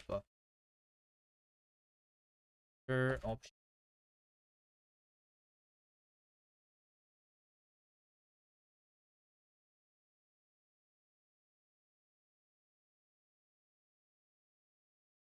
So texture and water texture. Yes.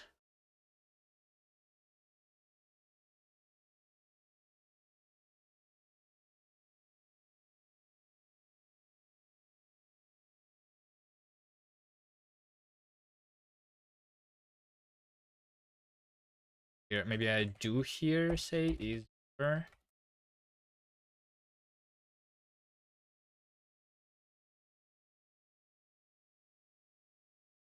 Than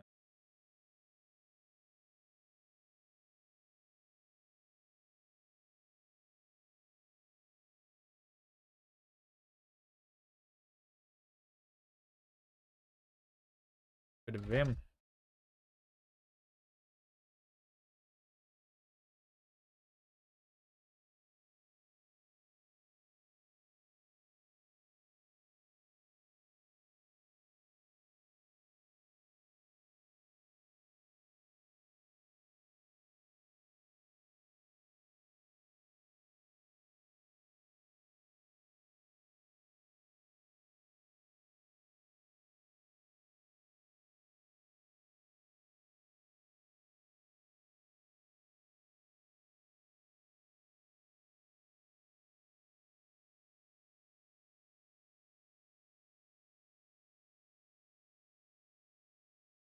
Um,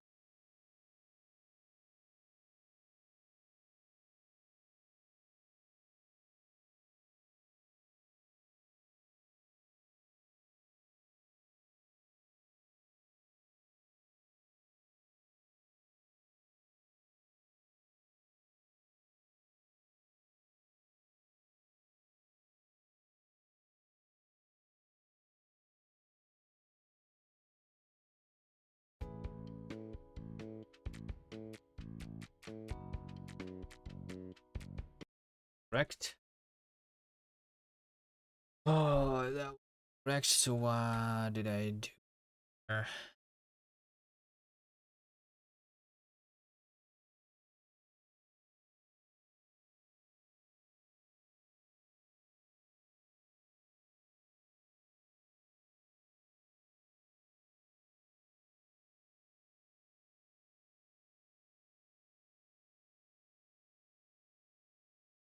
Okay, I think. Okay. Ooh. Let's see here. We need to go the draws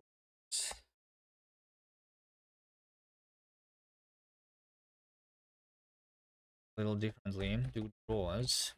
Should not be.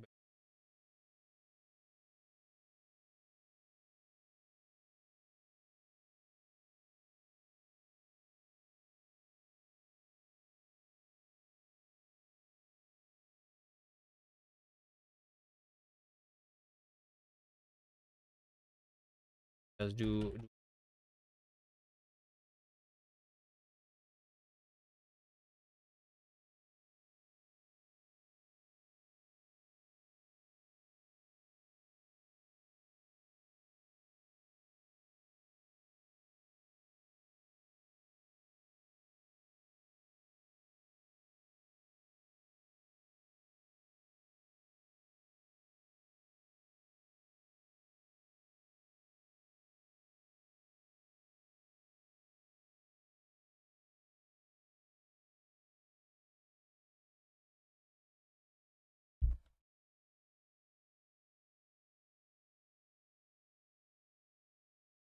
work.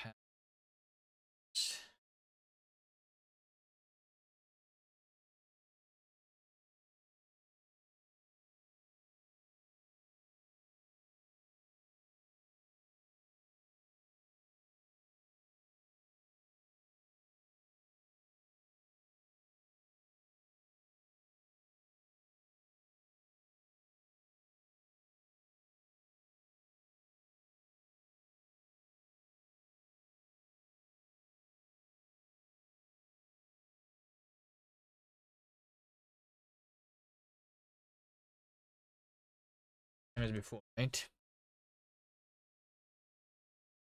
This thing so hard.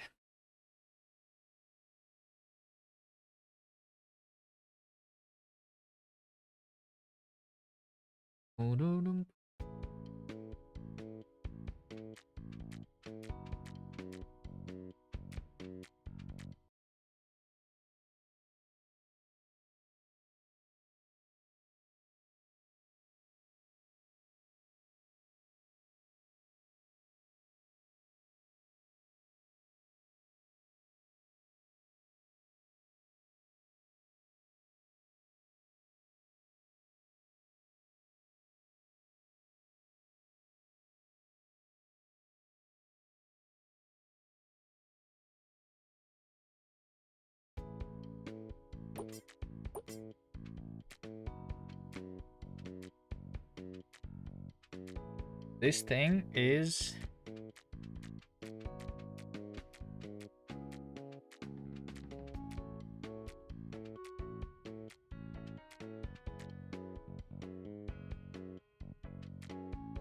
not using the water texture here.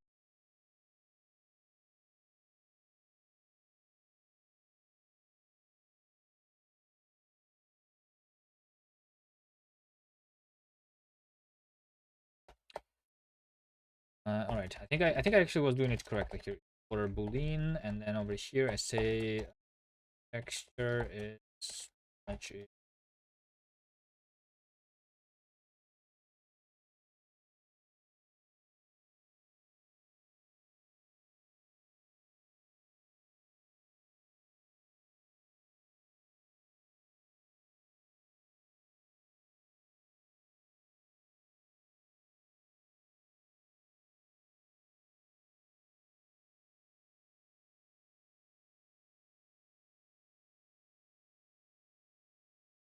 I just say that over say to draw into mask frame.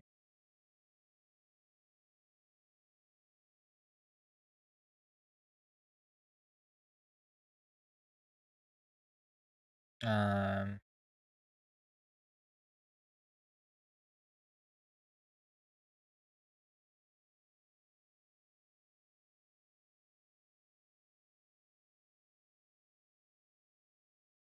mask.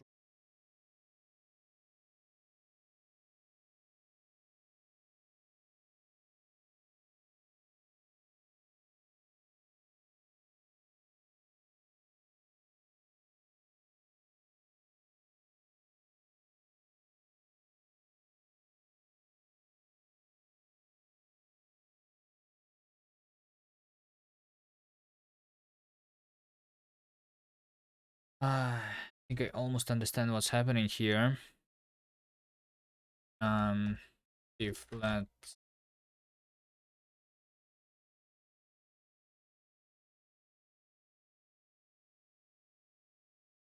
this What am I trying to fix? I'm trying to fix the performance. So I'm doing caching, and caching is difficult, especially in my spaghetti code.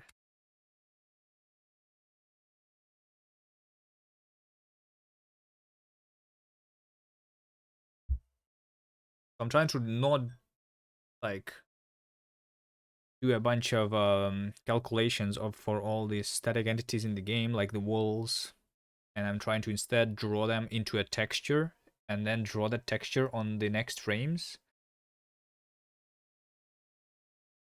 directly.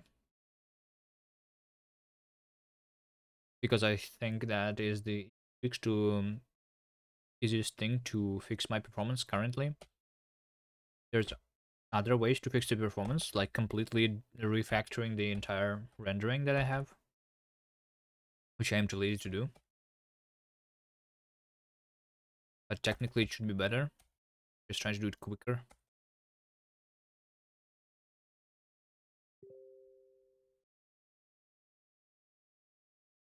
The same texture is used in each frame, which is not changed. Yeah. So like you can see the game there, right? So you see like there are players and then there's the level. So I can draw the entire level into a texture and then draw that texture in different places. I mean, just move the camera. But yeah. But because I'm treating every single tile as potentially dynamic entity, I'm doing a bunch of calculations for all those walls which are not moving right now.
Wait, so just do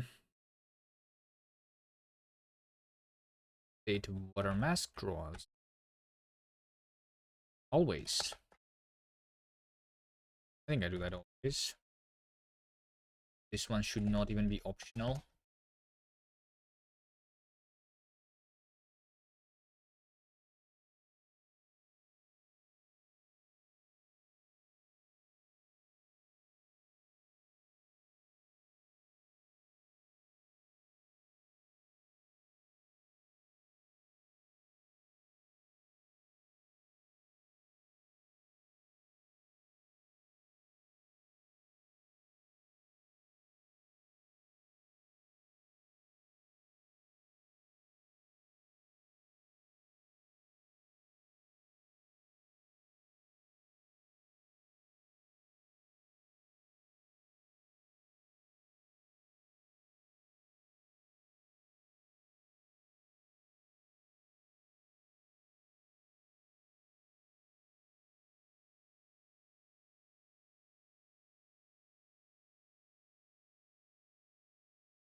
Mm.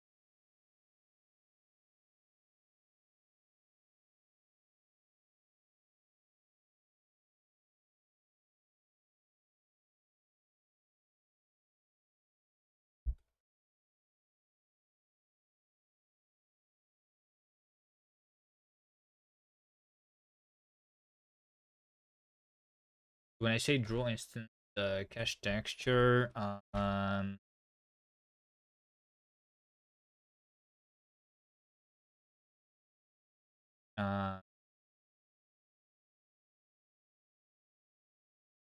the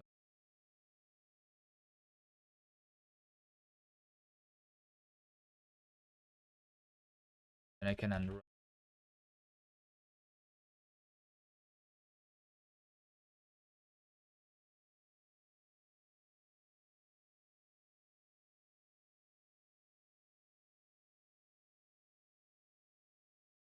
over here.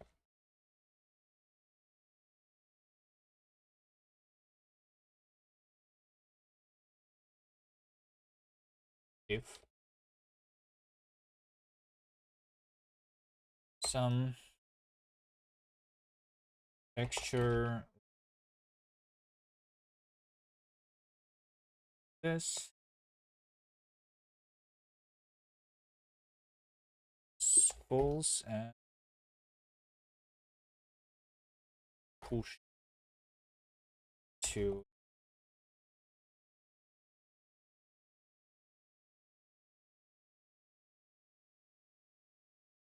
that on if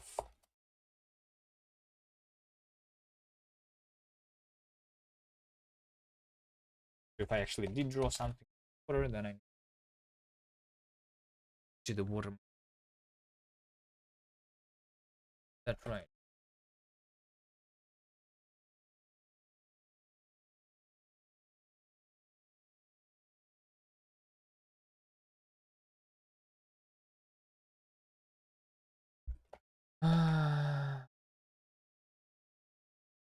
This enum takes 2 arguments, but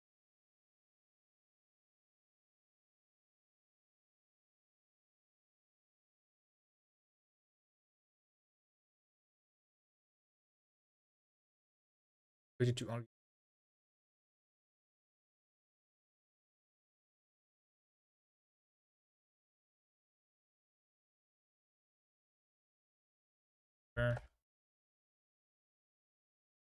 The water.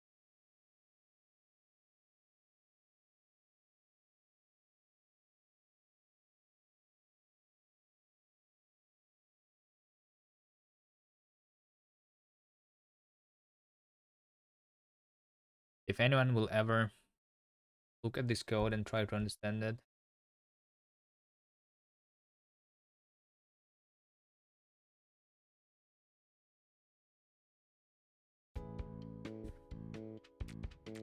but it looks like this works now. Looks correct. If I look at the static picture here, and I have 16 milliseconds, is not that good.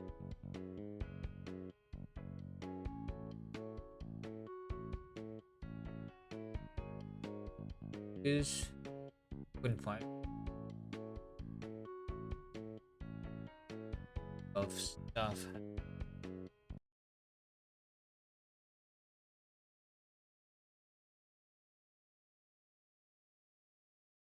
I think it's the bounding box calculation. So I need to move this out.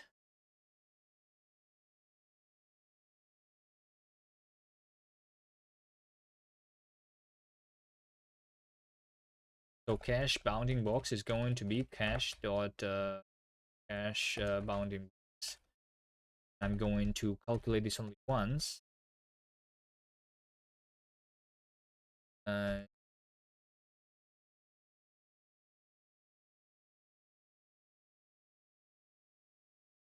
Bounding box. It is a bounding box.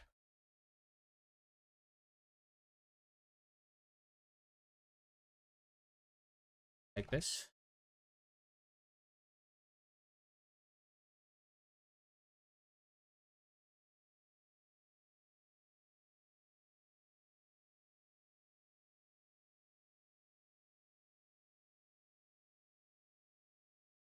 Can I Rust derive default attribute?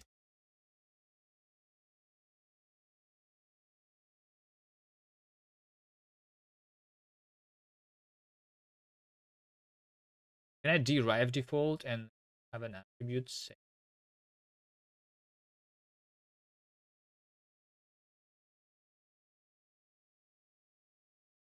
What is the actual default value? Right, I'll do an option here and then an app plan instead. It's okay. I will need to calculate it. There are entities, I think. Hash sum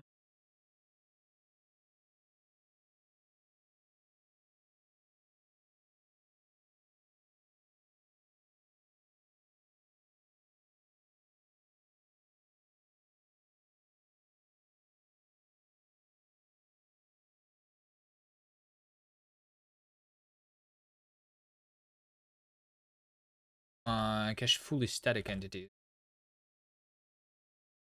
to be calculated after.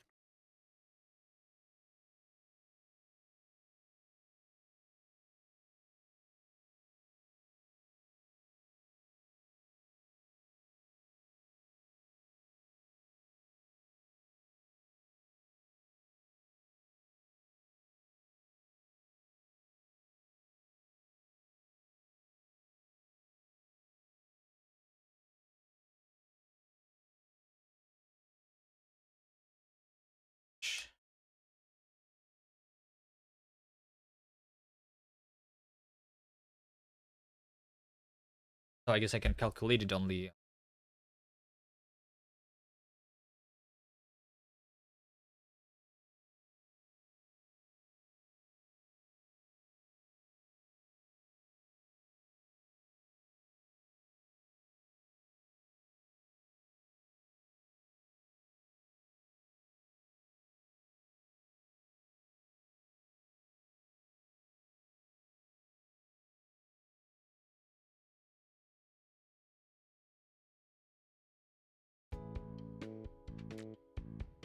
If I look, this went down 4 milliseconds.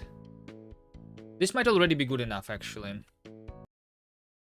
This might already be good enough. This level is the it's specific. But on all of these, this is just 3 milliseconds, right?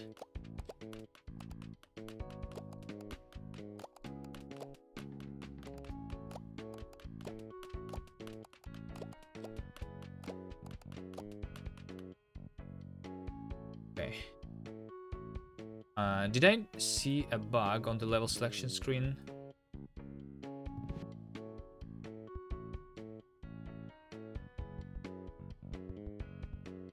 I don't see it anymore.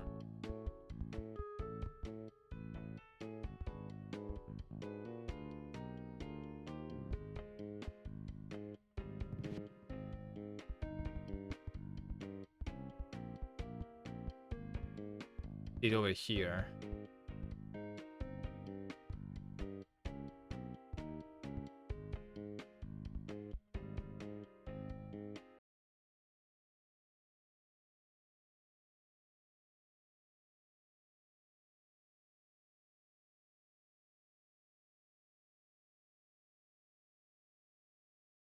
If args.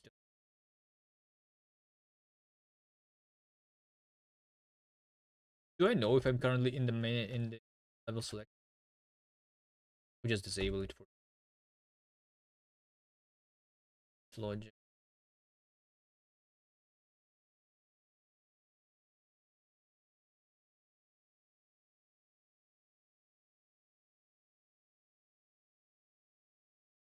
Start.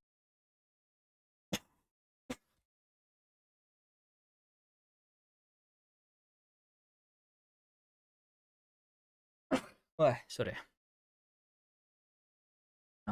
Levels.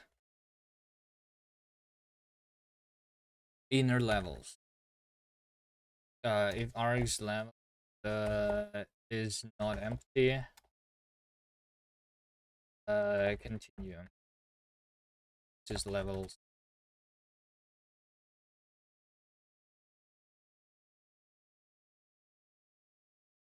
This hack. This code has so many hacks.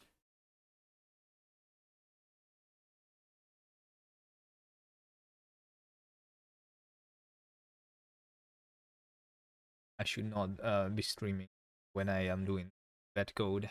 I mean, it's impressive how bad my code is actually. What is this? Wrap on none game. Okay.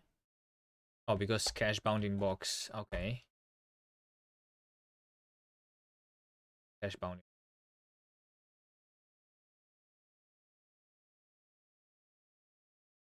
Let's see here. If cache bound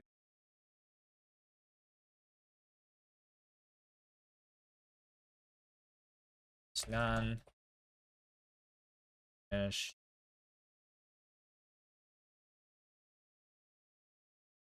Dash.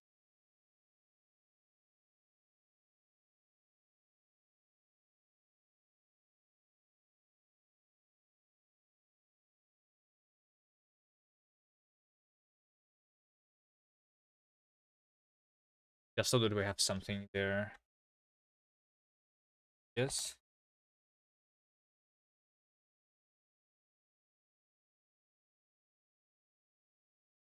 So that it's not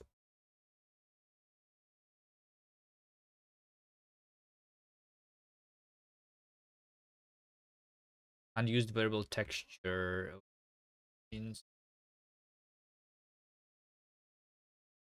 Yeah, this is unused indeed.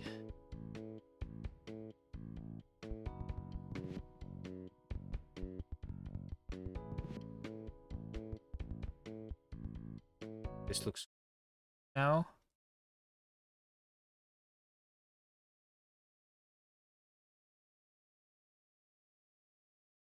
Right. I think this is actually be really good. If this works correctly, which I hope that it is. Let's just try playing through a couple levels, and then it's going to be.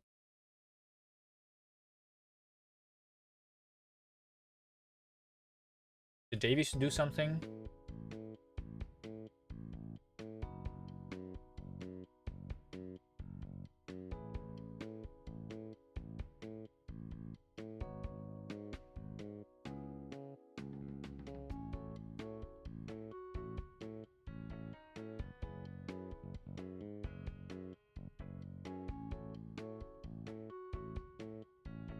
4 hours ago. No new levels. Probably merge these changes though. Let's see, let's hit this.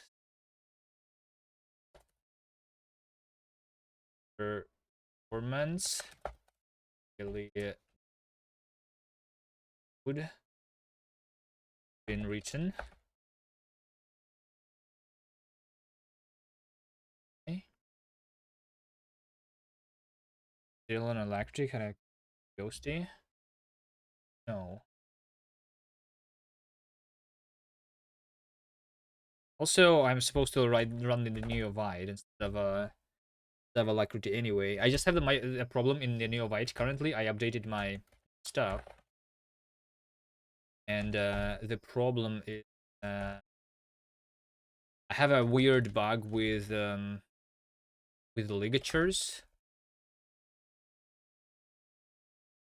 Like, you see how this arrow here, it's one place to the left of where it's supposed to be. There is a weird bug right now. Bug specifically about the font that I'm using.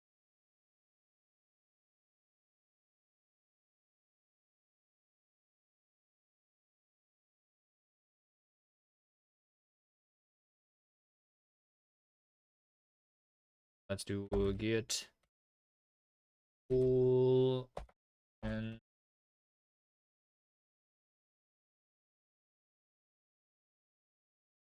okay.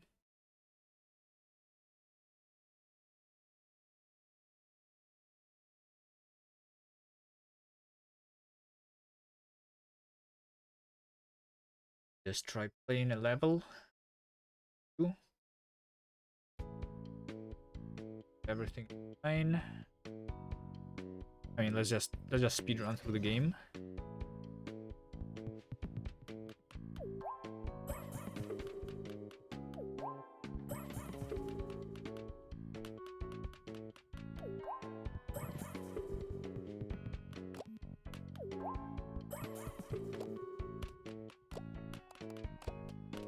See if I can spot any visual bugs that I have introduced today so far. I think pretty good.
Wait a second.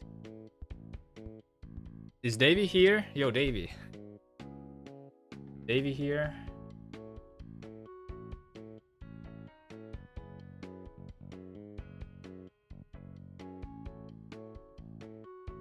Davey's here.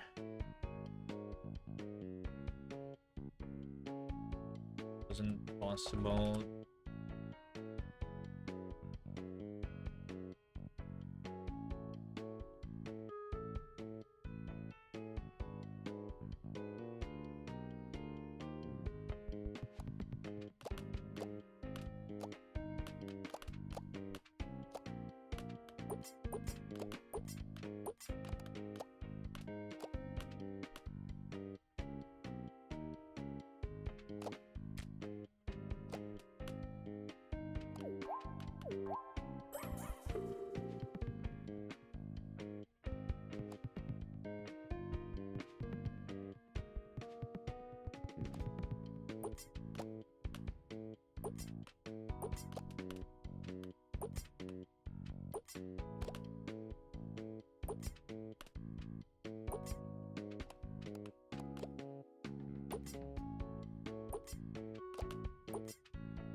Right. I think the game works.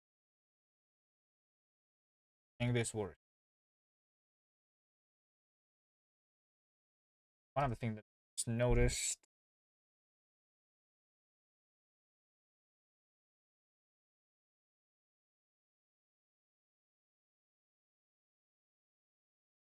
Chapter 7.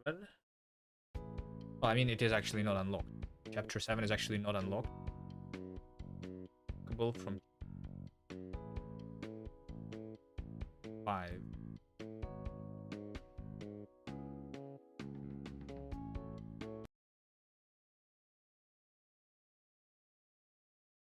Okay. That's going to be it for me. Good hopefully, it meaningful.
guys next time. Bye. Yeah, it doesn't work. This wouldn't be a cliffhanger. The only one to be a cliffhanger would be that really long one. That one could be the cliffhanger